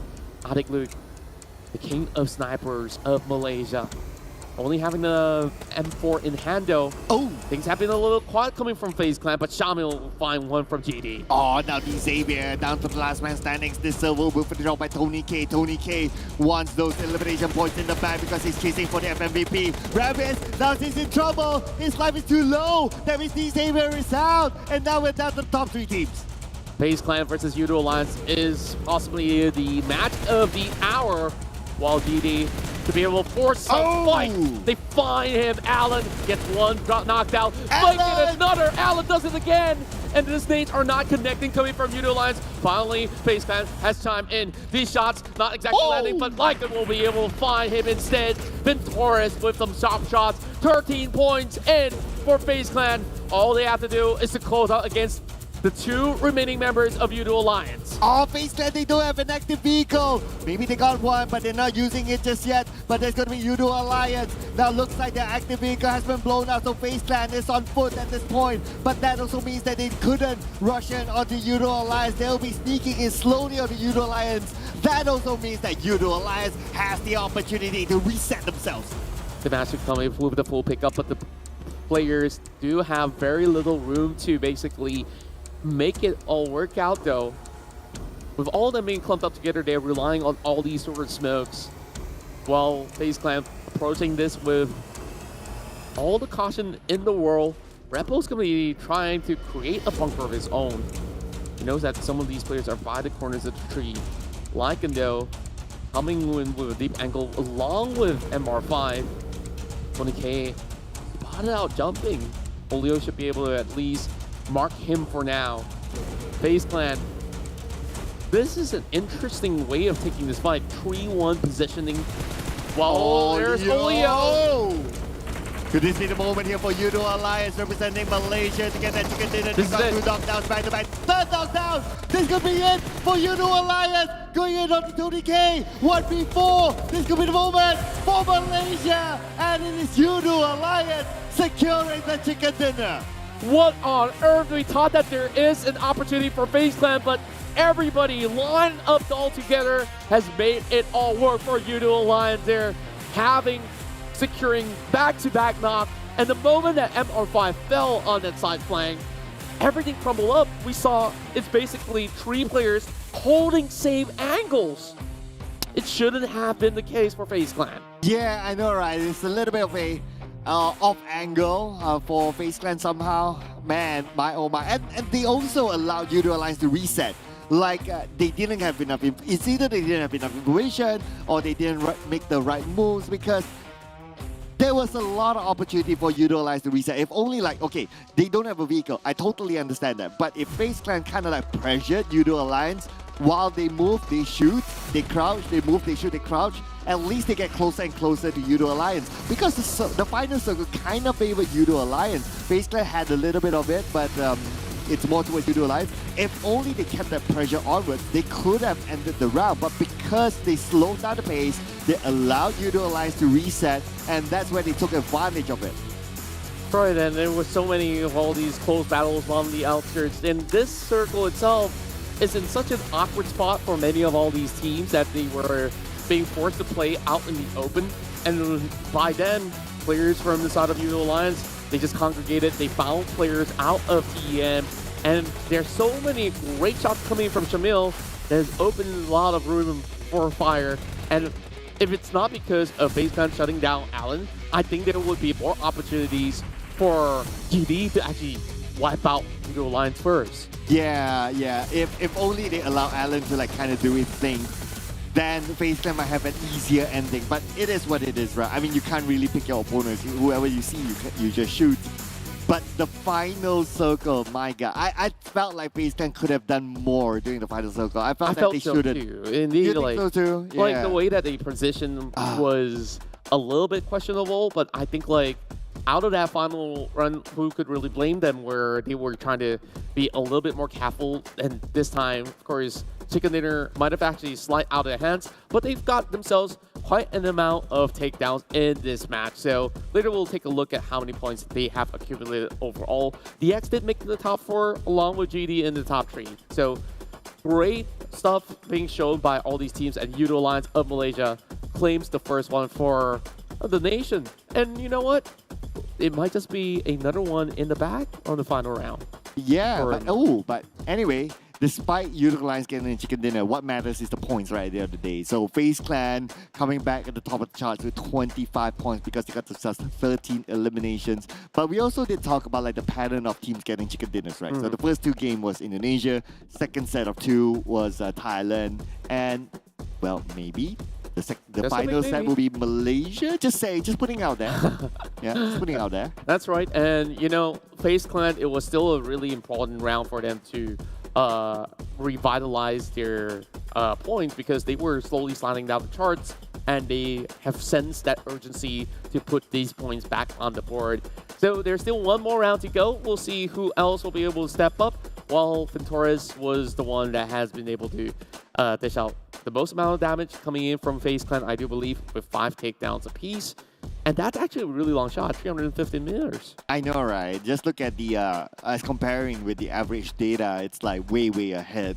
He's almost touching the rim of it, but yeah, I mean, it's Ventoris we're talking about, right? He's more of a specialist when it comes to the long range. If it was Tony K's face up there, then you would see probably a shorter range in terms of elimination distance.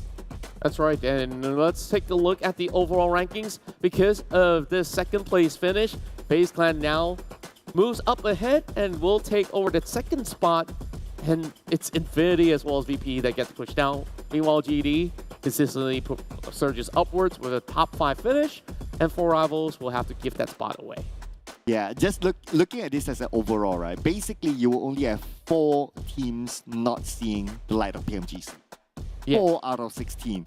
If you happen to be in that 4 category, I mean, it's very unfortunate. It's a tough pill to swallow. Look at NFT. They are just 1 point ahead of you. Man. Down to that final game of tonight to see the conclusion of day 1. But I think like we've seen a lot of great plays overall, and especially with great results coming in from Boom. Like there's still opportunities for teams like that.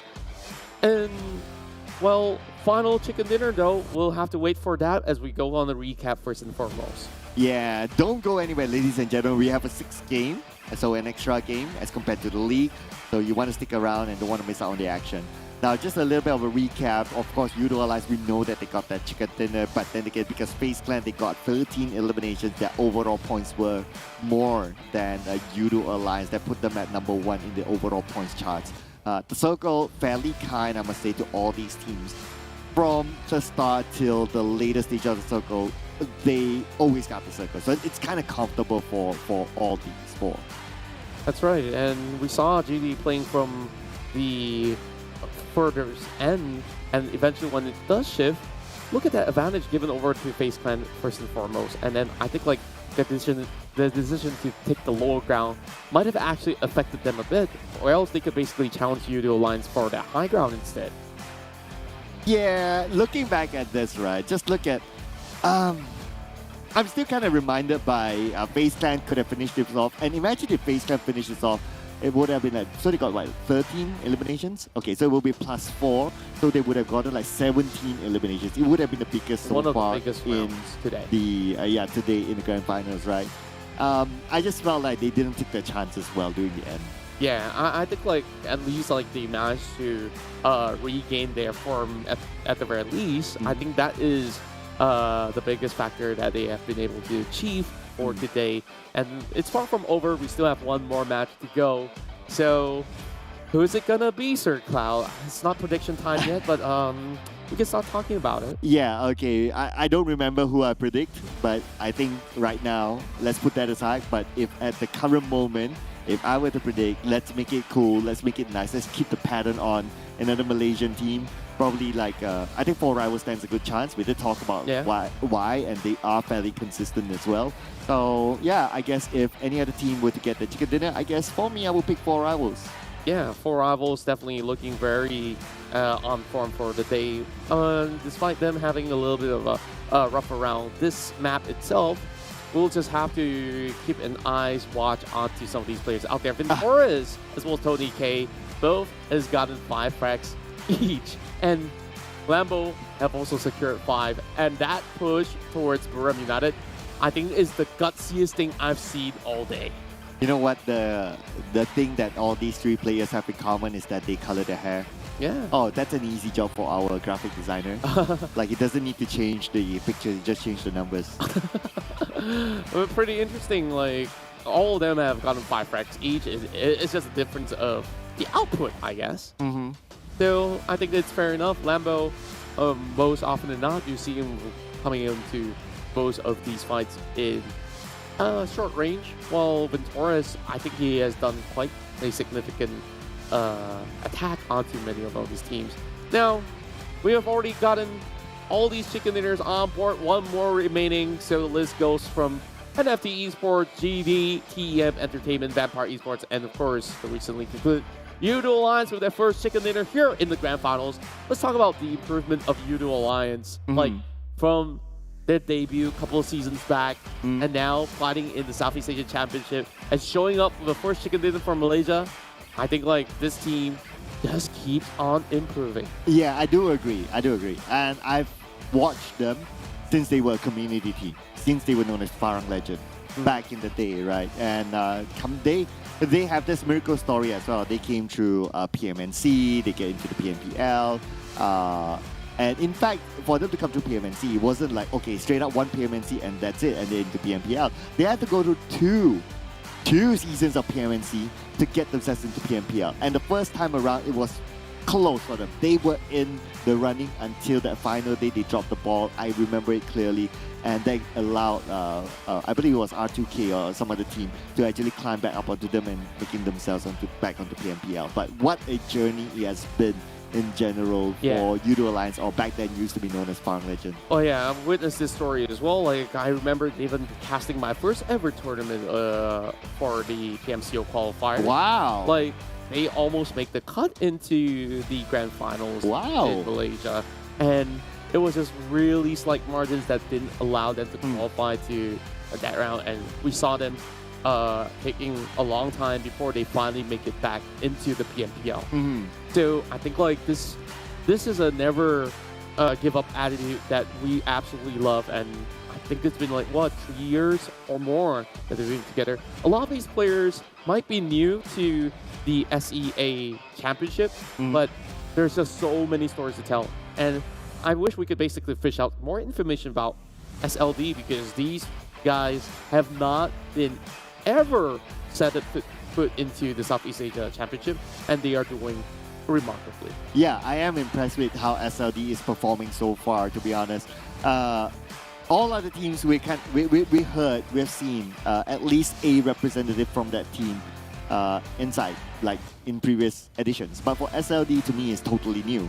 Like, where did they come from? They have been playing for a while, maybe in their own league, right? But this is the first time, of course, at this stage, and we're introduced to this team.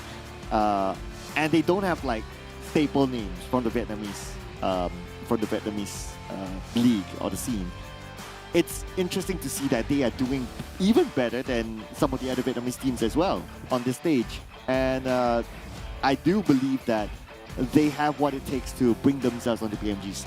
That's right, and I have already witnessed some of all these great runs coming in from teams of Vietnam. They were the most recent champions after all, and they really want to keep that trophy there.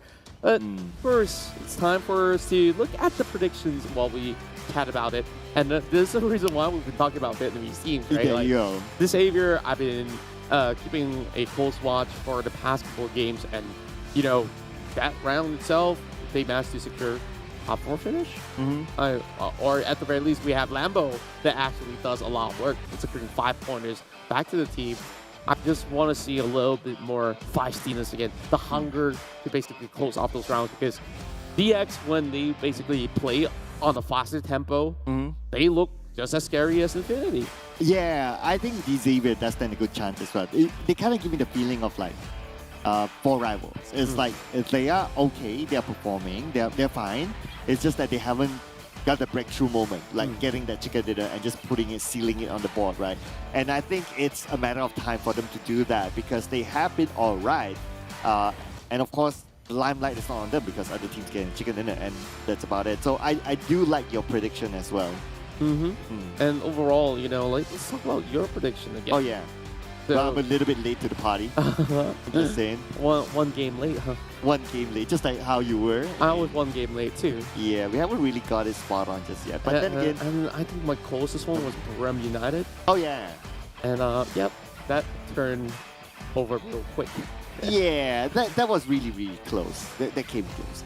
But for me, I guess this pick is more of like continuing on the pattern of a single region to get 2 back-to-back. Now, of course, I'm a little bit greedy to say that the Yoodo Alliance is going to get 2 back-to-back.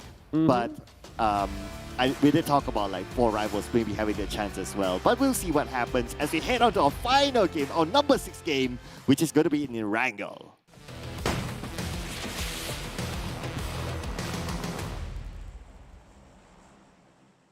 It's time once again to see who will be the one to secure the chicken dinner of the night.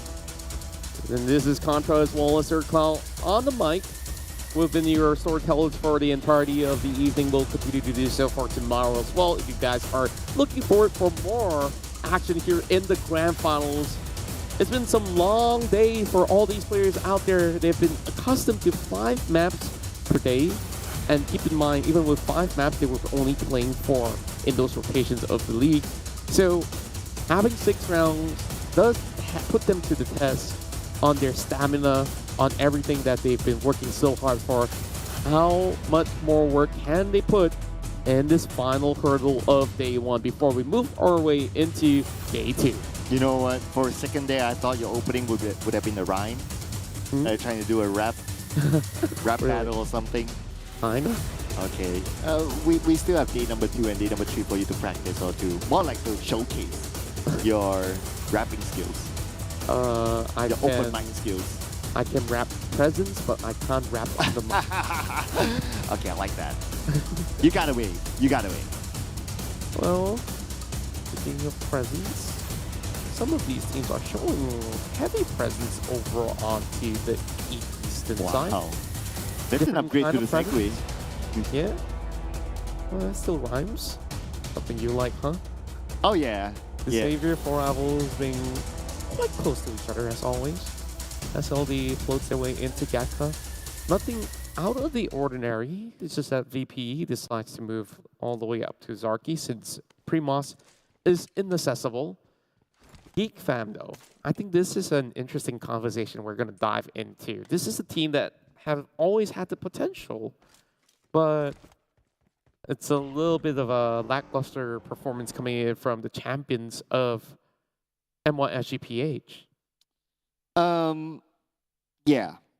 I mean, among the regions, right? Like there wasn't any other team that got like a full 80 point into the country finals. They were the only team that did that. And hence, I could understand why the expectations for them coming into the PMPLC is a little bit high. But of course, like some of the interviews that we had with Geek Fam, they did mention that C is a different animal by itself. Like, teams are unpredictable, teams are obviously highly skilled, and it's a different stage as compared to the countries. And for themselves, like, they are trying to manage themselves. Like, they're trying to adapt to the situation. Hence, we can see that there's a change of drop spot. They're trying to be a nomad and try to do things that make other teams unpredictable on what Geek Fam is going to do.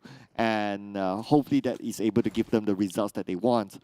But unfortunately, looking at the current case, that Geek Fam is the team that's sliding down. I think like they just have to find a form of consistency. But if you're going to go with an approach where you always change locations all the time, you always have different approaches to every single game, I think it's great on the adaptation, which will make them a lot more flexible when they do hit into the PMGC run, where maybe you won't always get the township that you want from other teams, right? So if you're going to take those battles, you have to be very prepared for that long haul brawl. And I think like it's more of a long-term plan for Geek Fam as compared to a short-term goal that they have. Sure, extra money will be nice, but their chances now to move over the top spot have significantly decreased because of today's performance. Yeah, not gonna lie. I mean, look at the difference. It's like, what, 60 over points, 69 point difference between them and TEM Entertainment. And let's not forget as well, There's TEM going to be more Entertainment. points to be added up too. Yeah, there's still a lot more to add up to. And TEM Entertainment is performing. I'm not gonna hide the fact on that. It's going to be tough for them to challenge for the championship. Of course, Geek Fam, they already secured their slot on the PMGC. They already directly invited because of their previous performance. So their only goal right now, you can kind of say that it's for them to get that #1 spot. And if they're away from the #1 spot and they already have the slot to PMGC, this comes back to my thought or my conversation about when we first started the show. What would motivate them to push all the way through, if that's the case? Yeah, and of course there's only monetary values involved for now and some accolades if they really want to aim for some top scorer. I believe Yuhai is also part of the top 5 gunslingers of the list. Sometimes it's some other players that will slide into the top 5 instead. And that's where, you know, you want to be competitive. You always gotta be very much on the ball. And for now, we start off the day here with some really great approaches coming from GD and all the Indonesian teams. But all the other Thai teams have already caught up. Yummy getting chased on by Snishel. Oh, here we go. So Snissel, GD, GIDS, they are one of the teams that are chasing for the top spot. They want the points in the back, but they are not going to overcommit. The moment they know that Boom is being chased away, they know that they have some space, they'll be like, okay, we're done. But if this was the Infinity, they'll probably chase them down all the way to the ground. Yeah, this is definitely something that they'll be seeking out for. But thankfully, it wasn't the case. I mean, Infinity has already got some rough games today. They have better rounds inside of Angle, that's for sure. And I think like that's where whatever deficit a lot of all these teams had back in Sanok, back in Miramar, it didn't really matter a lot more. And I understand why more teams will be putting more priority onto Angle. If each day you're playing 3 maps apiece, that's a total of 9 maps that you have to play out. As compared to Miramar, you only play 6 games and only 3 games inside Sanok. Yep. Yeah.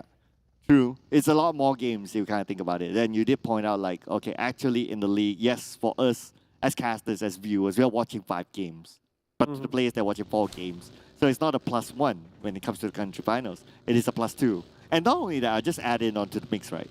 Like, it's likely for them to get a break in between games during the league stage. But here it is 0 likeliness for them to get a proper break, except for the mandatory break. Other than that, it's like, you're going to play straight down.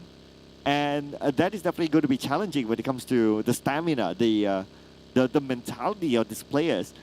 If they do well, probably that's okay. They might feel like they want to play the next round quickly. But if they don't, if they too soon, picking up is not going to be easy. Yeah, also keep in mind that in other regions they have different time zones, so +1 or -1 in terms of hours. With that, we have to keep track between time differences. Like True. for some of them, it's already like what, kind of late into the night, whereas of course it's still gonna be past dinner for most part. So of course, us being at GMT +8, it's almost hitting 10 o'clock by the time the game ends. So it has been quite the day for all these players out there. Well, there's basically no rest for the wicked, they say. Oh, yeah, a wicked move there from the Infinity. They're still waiting for teams from the military base island to come up to the main peninsula. So far, they've been doing it a couple of times. It's starting to feel like a pattern there. And if they keep doing that, you know, teams like NFT or GIDS, they'll be like, I know you're there. You've been doing it the whole day. So we'll take our time to make that rotation, or we'll find another route, whatever that is. So I think, you know what, the Infinity, it's probably time for them to just switch up their pattern a bit. That's right. And they definitely need to try something a little bit more different. For the most part, you will see a lot of discipline being shown from most of these teams of Thailand. Not making anything drastic in the early game, but we have BRU who have just taken point in shelter and now has to reposition again. Pachinki seems to be the focal point once more. So we'll see a lot of movements across the map. FaZe Clan, they had an impressive round. If this is going to be take 2 in a similar location, I think this time around, they're in for redemption. Wow. I see the rhyme there. I see the rhyme there. I'll be waiting for more though, just saying. Expectations are there now. You have an expectation. I wasn't trying. I don't really remember what I said. It's okay. There's a thing called the replay. Okay. Yeah. Yummy, you know? I think like he's got a fantastic start into the early rounds of the day. Boom Esports now at 59 points. And they need to chase up to Buriram United. I think that is the final cutoff point for teams that are fighting for that spot. And to be safe, you want to also challenge teams like Yoodo Alliance, Alter Ego. Most of these teams are just a few points apart. So every round, we'll see a lot of shifts going on. Sliding down, sliding up. But SLD not sliding anywhere though. But they can slide into my DMs. Or? I don't know, for sending me a jersey or something. I wouldn't mind that. The door just open by itself? Yeah. The doors have Spooky eyes. October, I got to tell you that. Oh yeah. It is the Halloween month. Yeah.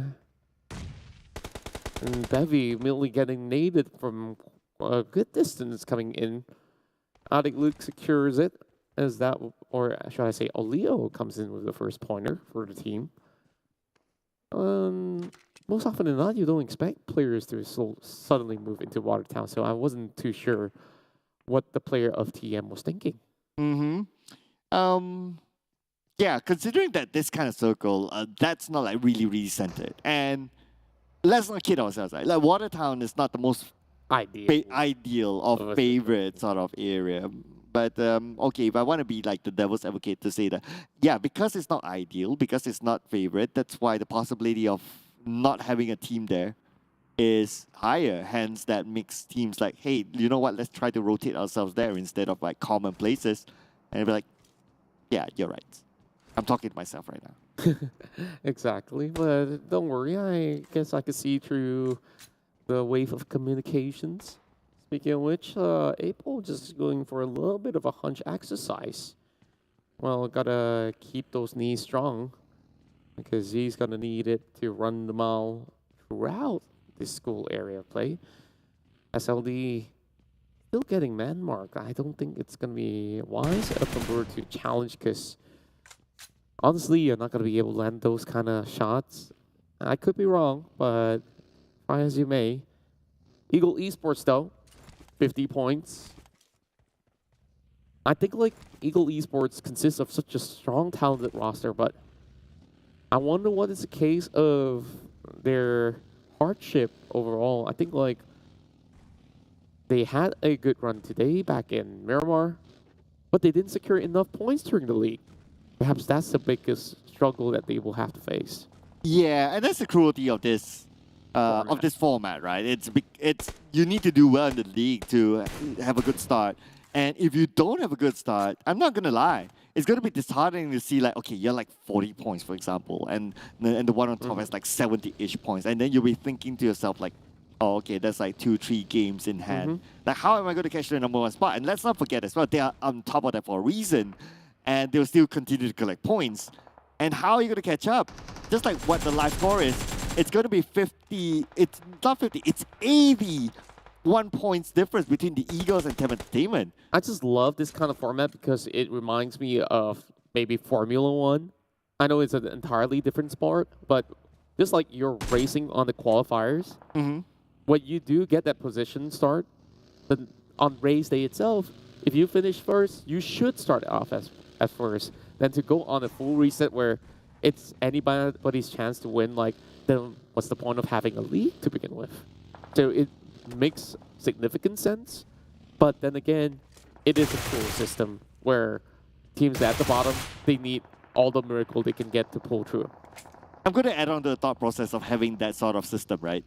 So in that sort of racing game or racing tournament competition, you cannot line all the cars like in one line. Exactly. Right? There's definitely not enough space. So you have to have like, okay, who goes in front and who goes back, and it's a lot that's where the logic is. Yeah. Yeah.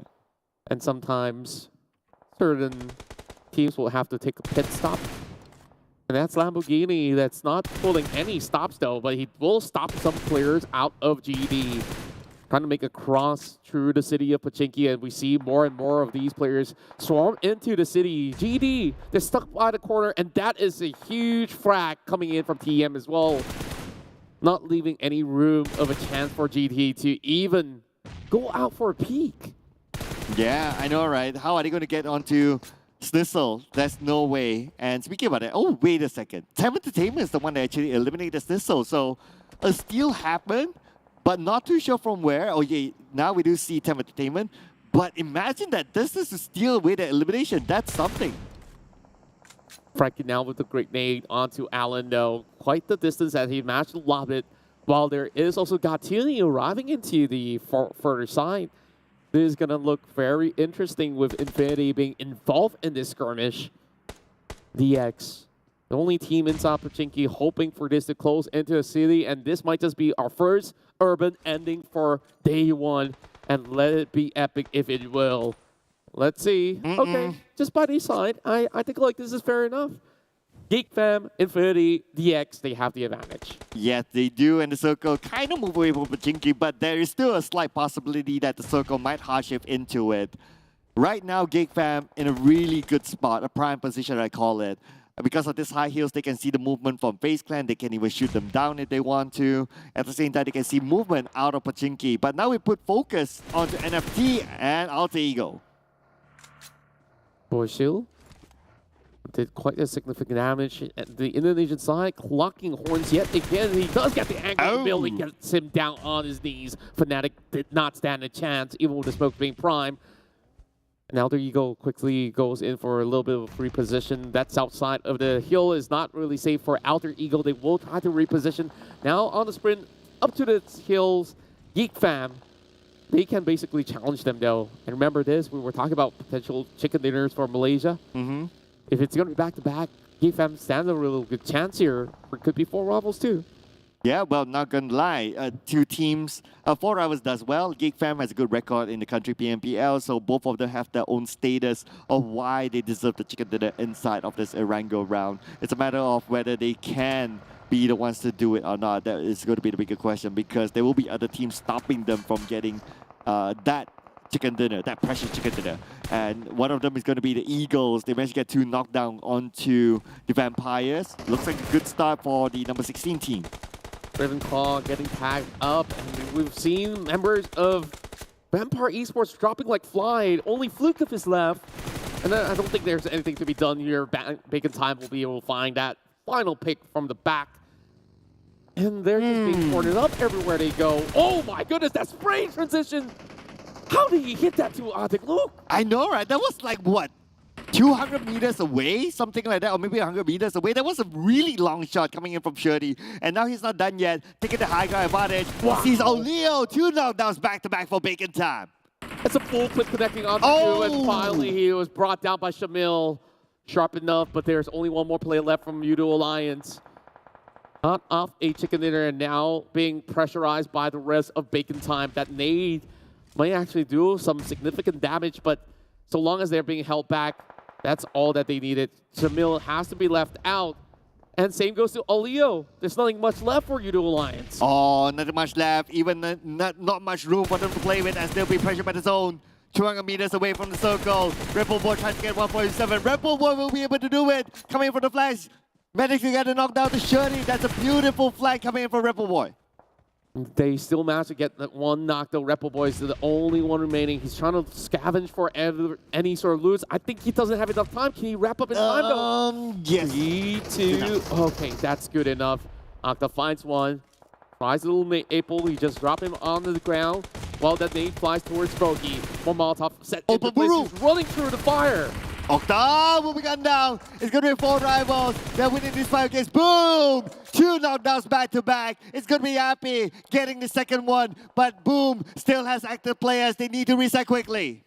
Infinity is still waiting in line, and they do have the circle just by the edges. And Pombi, he's waiting on the edges here, but he doesn't really have to make a move. And that is just one small little ditch that he was currently hiding at. But Esports now suffering from the big blows of Appy. He's just about to pop them all up. Nate. Can he actually get all the yes, all 3 members flushed down by Appy of 4 rivals. 1 nade to rule them all, we call this. And it's going to be Happy, the man who got 10 elimination points during the league, securing those elimination points for his team. And Bacon Time still on it, though. There is a little bit more of a significant pressure onto Geek Fam. They're trying to hold the line. They're not even getting into the circle yet because they know if they don't watch their 6, Bacon Time could easily run them over. But FaZe Clan, they take over the position of where Geek Fam was at. This is going to be a little bit more of a hassle for some of these teams. Over onto the top end of the hill, they're still fighting for position, and there's just nowhere safe. NFT, they're just solely playing from the lower grounds on the opposite end of the Potato Hills. And Damroot keeping a close watch, but can he offer some takedowns? Oh, the good news is that for Geek Fam, at least they're not too far from the circle.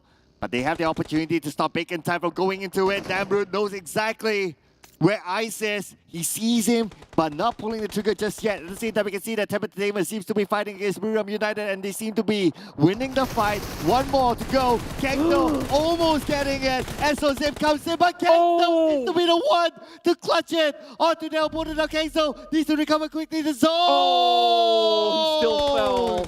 He almost made the cut. Buriram United have 3 members bleeding out to the blue zone. There's not much time left for Buriram United Esports.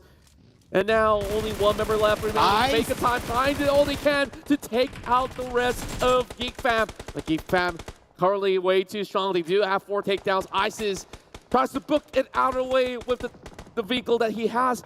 Just sending a little smoke, but it won't be burned. 1 more tick of health left. He's forced to leave the vehicle. Oh, that's super duper close there for Isis. Probably playing by the rim of the circle at this moment. 4 rivals on the other hand. On the other side, spots are Tony K. Tony K got down by Happy. The man himself. 5 elimination points for Happy. This is the best performance we've seen here from 4 rivals, with Appy taking charge of every action. Isis does find 1 back. Geek Fam having you high knocked down, while Omsal's next on the chopping block. Damroot tries to get those tags, but he's also being shot back. Micah sends Omsal out of the way. 5 elimination points coming in from Geek Fam.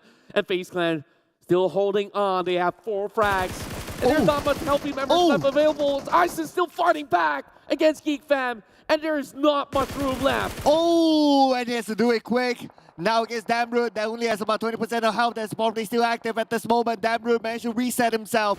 The circle doesn't favor them. Lamborghini putting pressure on the 4 rivals, and Appy may be eliminated. April will not have a chance to pick up his teammate. And Geek Fam is out. Looks like it's going to be Newsy shooting from afar. And now, for Rivals, they are trying to both them center of the areas, but they get all the attention from the Savior, and they will crush them to bits. Rabbits with a great spray on that DP, now coming out for Venturis right down the hillside. Oh, and he will knock them out. No chance left for some of these members of FaZe Clan. They still have 2 more to go, though. And dude, he sprays into the smoke. The AUG might settle it, but they're going for a gate crash, and he'll run them over. Oh, Frankie now, but he has not eliminated him just yet, and yes, it didn't take him too long as Frankie finishes up the job. That is it for FaZe Clan, and number 6 with 6 elimination points. Bacon Time on the other hand still has eyes, that still like them, that's still alive from the previous circle, and he's getting into the circle. Looks like he will be unchallenged. An epic way to end the game here. With our top 4 teams still remaining, 3 players coming in for the Infinity as well as the Savior, and only solo targets from 4 Rivals as well as Bacon Time. Very significant points coming in for both Bacon as well as 4 Rivals. But now the tall task begins. But remember this, Appy have closed out a match all alone before, and we have yet to see Bacon Time to do exactly the same, where Newsy is still alive in the late game phase, and you know what this means. Significant chance for the Infinity. Oh yeah, because Newsy is still alive. He definitely wants to chase the FMVP for himself as well. He definitely wants the points in the bag, but he needs to find out where the opponents are at this moment, but it seems that they know where Ice is. The Infinity have a little bit of a high ground advantage. They are inside the circle together with the Xavier. The Xavier spots out Ice, knows exactly where he is. Duke is going in for it with the AUG. Ice is now caught on the outside circle. The zone will be onto Ice very, very soon. He's trying to heal up. There's not much angles for him to take here, but thankfully it stops by the corner of the tree. He's still gonna be alive now. He's gonna fancy his chance against Duke. Now AUG does have a little bit of a recall going on, and ISIS will bow to play zone, leaving only 3 teams left. The Savior to use this chance against the Infinity, and there goes Newsy. He's fighting off against Appy, and Appy was crushed by Rabbids. He takes that 1 point away from the Infinity. And looks like no second time around. The Appy pulls off a clutch against 2 teams. He'll be taking down number 3, 4 Rivals. That's going to be either the Xavier or the Infinity who's going to take home this final chicken dinner for today. But the Infinity, not only they have the circle, but they have the high ground advantage. But I spoke too soon as Doom takes down opportunity. Now they're rushing towards Logan. They do have the ghillie suit too if they still want to play a little bit more of a proning. They spot out Newsy moving from the top side of the kill, and they're trying to trade right back with the grenades. And here comes the exchanges coming between Logan as well as Frankie. Newsy down, and there's only 2 more members left. Well, that's actually Here comes the flash though. Ooh. Stuff coming in. Newsy, he's spot down Rabbids. Can he? A little bit more, but looks like he can finish out the job. But looks like he managed to get knocked down to Rabbids. And now Newsy, we know what he got, what he will do. Duke is down. The Infinity can do the comeback. 1v1. 1v1. Frankie against Newsy. Frankie, he could still go in for a pickup. Newsy, he might have that intel, but he's not going to give him space for that. No more smoke grenades. Do has to crawl right back, and he does find a little bit more glimpse of an angle. He can also resuscitate Rabbids if he needs. Newsy now on the push. Molotov coming very close though. Newsy pushing forward into the smokes he go. There's enough time to revive Duke, but could this be it? Oh, Newsy 1v2, space on the right, but then again the explosion from the vehicle. The vehicle's explosion is the one to take down Newsy. That was so close. He did everything right. He pushed, he put pressure to the Xavier. But then again, the explosion. The Xavier was smart enough to take advantage of that. Congratulations to the Xavier. That's one way to end it with a bang, and I'm glad my prediction came true. This Xavier have played this one so perfectly. It came down to a 1 versus 1 to end the night here in the grand finals day 1. Tomorrow, I believe there's going to be a lot more great games, and the Xavier is just getting started. Oh man, if you are in Newsy's shoes, you can't think about it. You'll be like, yeah, I got this in the bag. I'm putting a lot of pressure onto them. I'm going to bring home the chicken dinner for the Infinity. And that happened. The vehicle explosion happened. In the vehicle explosion, if the vehicle was already exploded, for example, he used that as a barricade as he gets closer. He probably would have clutched that. He had a high ground. Could have. there's so many possibilities out there. And you could also argue that if he was to push those smokes a little bit faster, it could have also been a sort of clutch factor for him.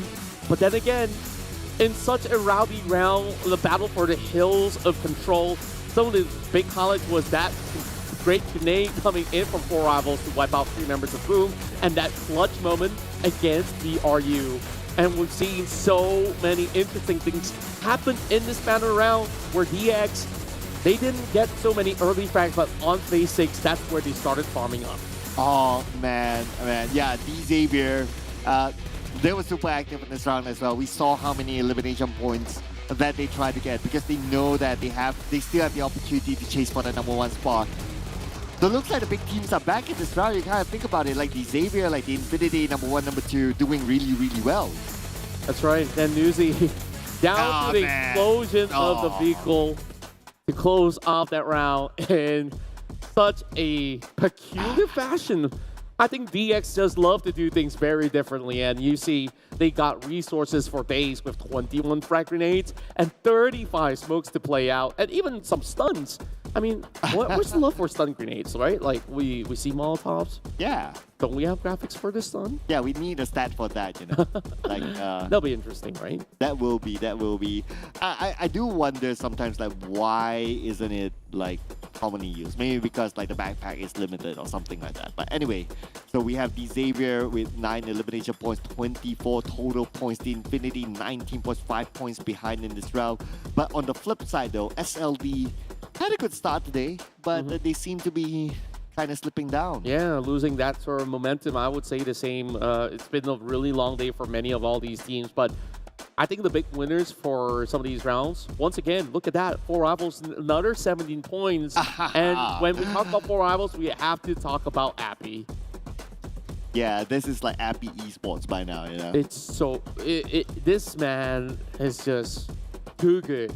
I would say, like, of all the things that has happened for 4 Rivals, like, Appy is definitely the pinnacle of their success from day one, back in the days when they were still known as, what, MPX, and they went from teams to all teams. sorts of names. All sorts of names, but his name have always been appearing on the block. And now, 4 Rivals back to the top 5 at the very least. Yeah, so 4 Rivals is there, top 5. In fact, you kind of think about it, they are only like, what, 28-point difference from the top, which doesn't sound that bad considering that we still have like 12 games to go. So anything can still happen at the #1 spot. Like TEM Entertainment, they cannot be complacent at that top spot. FaZe Clan, Infinity, just look at the difference, like 2 points difference and so on and so forth.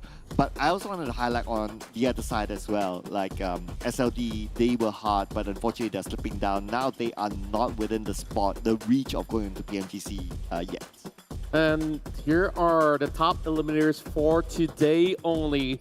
And look at who we've got. Appy has bested not only Tony K, but also Onsens. It's 17 frags. Like, we didn't even notice this. Okay, he shut down 5 players on this matchup itself. I think there was another match, like he came out with, what, 6? There's just so much that he does. Game in, game out. Yeah, this is Appy Esports we're talking about.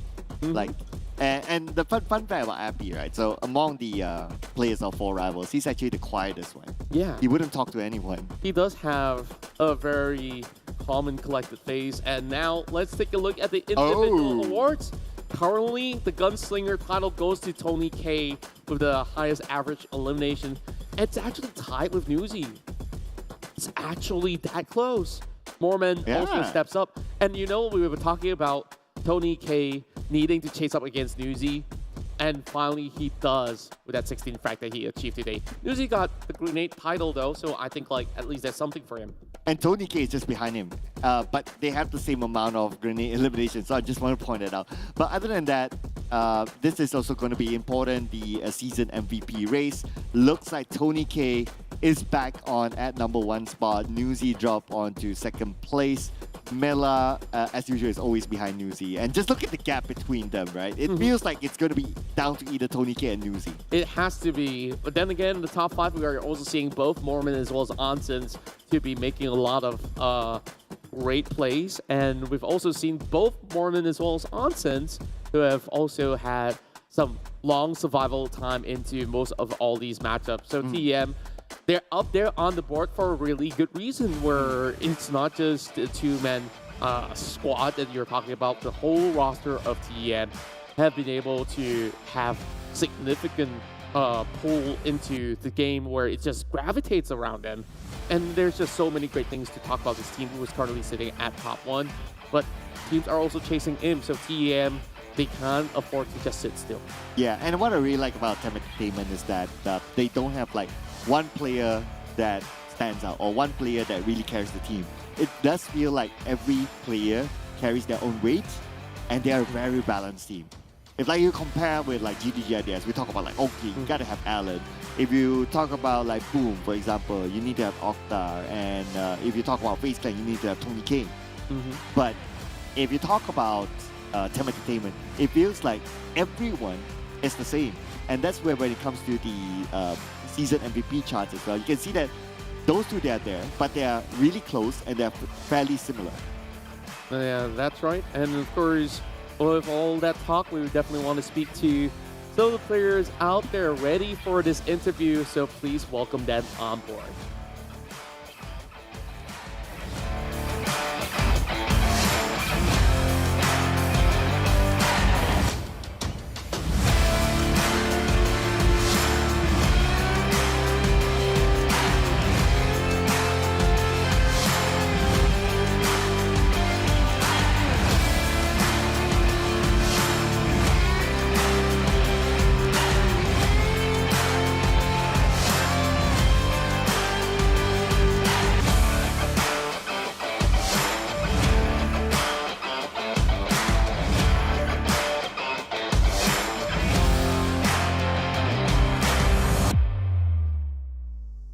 What's up pemburu? How are you? Apa khabar pemburu? Tapi tu bukan soalan dia lah. Kita nak simpan soalan panas sikit lah Okay. Tapi sebelum tu pemburu. Okay, so dekat Grand Finals ni nampaknya Four Rivals macam tengah kejar nombor 1 ni. Apakah target Four Rivals sebenarnya? Translate dulu lah So pemburu Four Rivals doing fairly well so far in the Grand Finals. Seems to have a target to go to number 1. But what's the actual target for Four Rivals? Apakah target sebenar Four Rivals untuk Finals ni? Okay, target kita orang adalah dapat champion lah. Kalau tak champion, top 3 pun Alhamdulillah. Itu lah target kita orang. Exactly. Hey, and of he's course, going for the championship. It's such a great mentality to have, and I'm glad that we are seeing you guys putting every effort to get to the top of the table.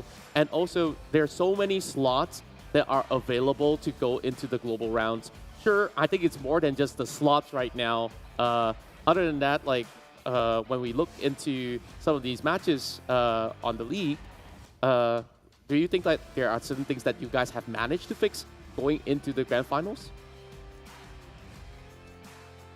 Oh, panjang kan?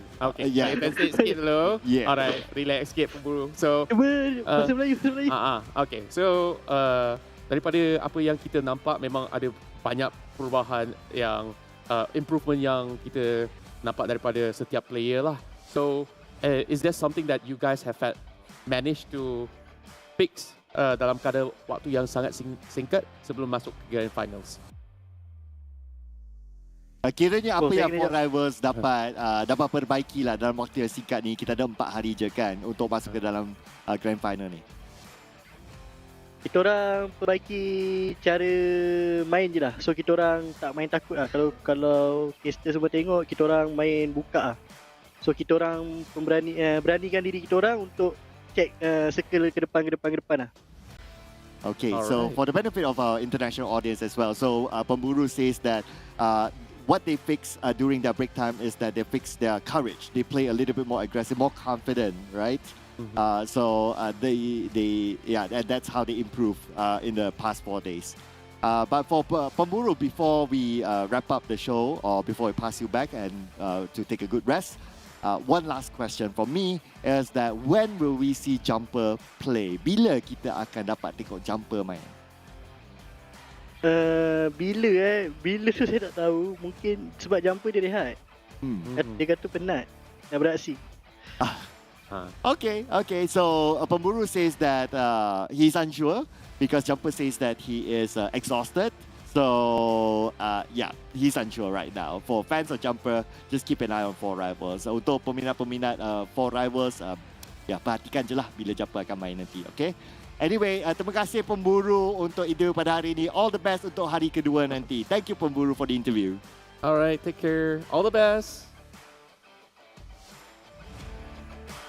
Wow, flying kisses at the end. Oh, lots of love coming in from Buru. And we understand why he's so excited to hop in the interview today, where they have so many amazing records. Like, you take a look back into all these games, majority of the time, a top 4 finish. I think they should be very proud of themselves. Oh, yeah, absolutely. And I totally agree with what Pemburu say, right? Like, they have... over time, even like let's say week 1 of the league up until now, they have been improving. Not gonna lie about that. Their week 1 wasn't good, and when it came to week 2, they were kind of okay. Week 3, they just went all the way, keeping themselves on the page 1, solidifying their grand final slot. So when they started the grand final campaign, even though without a chicken dinner, they are doing fairly well as well. Yeah, and I love the fact that he brought out that they have managed to fix certain things within that 4-day period of time. And they want to try a little bit more of an open approach when it comes down to taking some of these battles. And they challenge themselves to basically push forward every step of the way. And that's the right mentality to have. And I think like they've finally gotten things right all together. If they're doing this good, like, I don't know, like Mr. Jumper, he's not going to get enough game time if that's the case. I know, right? But I mean, no disrespect to Jumper, right. But looking at how 4 Rivals is performing right now, they are fairly consistent. And if it's not broken, you don't fix it, they say. Exactly. And I think like this is where we see a 4A battle that lasted for quite some time. You put Bacon time aside, I think like Appy definitely had a really solid chance overall from top side of the hill. That was also the same part of the hill where Newsy was holding out for. And then DX closed off that round. I think like it was quite the finishing blow out there. So we did have one chicken dinner from both Malaysia as well as Vietnam. So everybody gets a chicken dinner for today. Great news. And who knows? A streak will continue tomorrow for VN as well as MY. That could be a possibility. Yeah, it is. You got a chicken dinner. You want a chicken. You got a chicken dinner. Everyone gets a chicken dinner. Something like that, right? Amazing day it has been.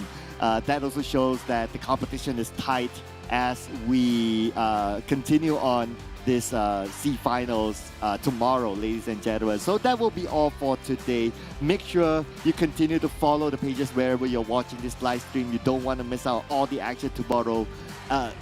Things could flip, things could change. Maybe a surprise could happen and a team could take that #1 spot out of the TEM Entertainment's hand. But before we wrap up the show, we'd like to take a minute to thank our official smartphone partner, realme, official livestream partner, TikTok, as well as our official food delivery partner, Grab. That will be all from us, Contra. My name is Circla. Of course, I'm together with the wonderful, handsome Contra. We'll be seeing you again tomorrow, same time, same channel. Bye!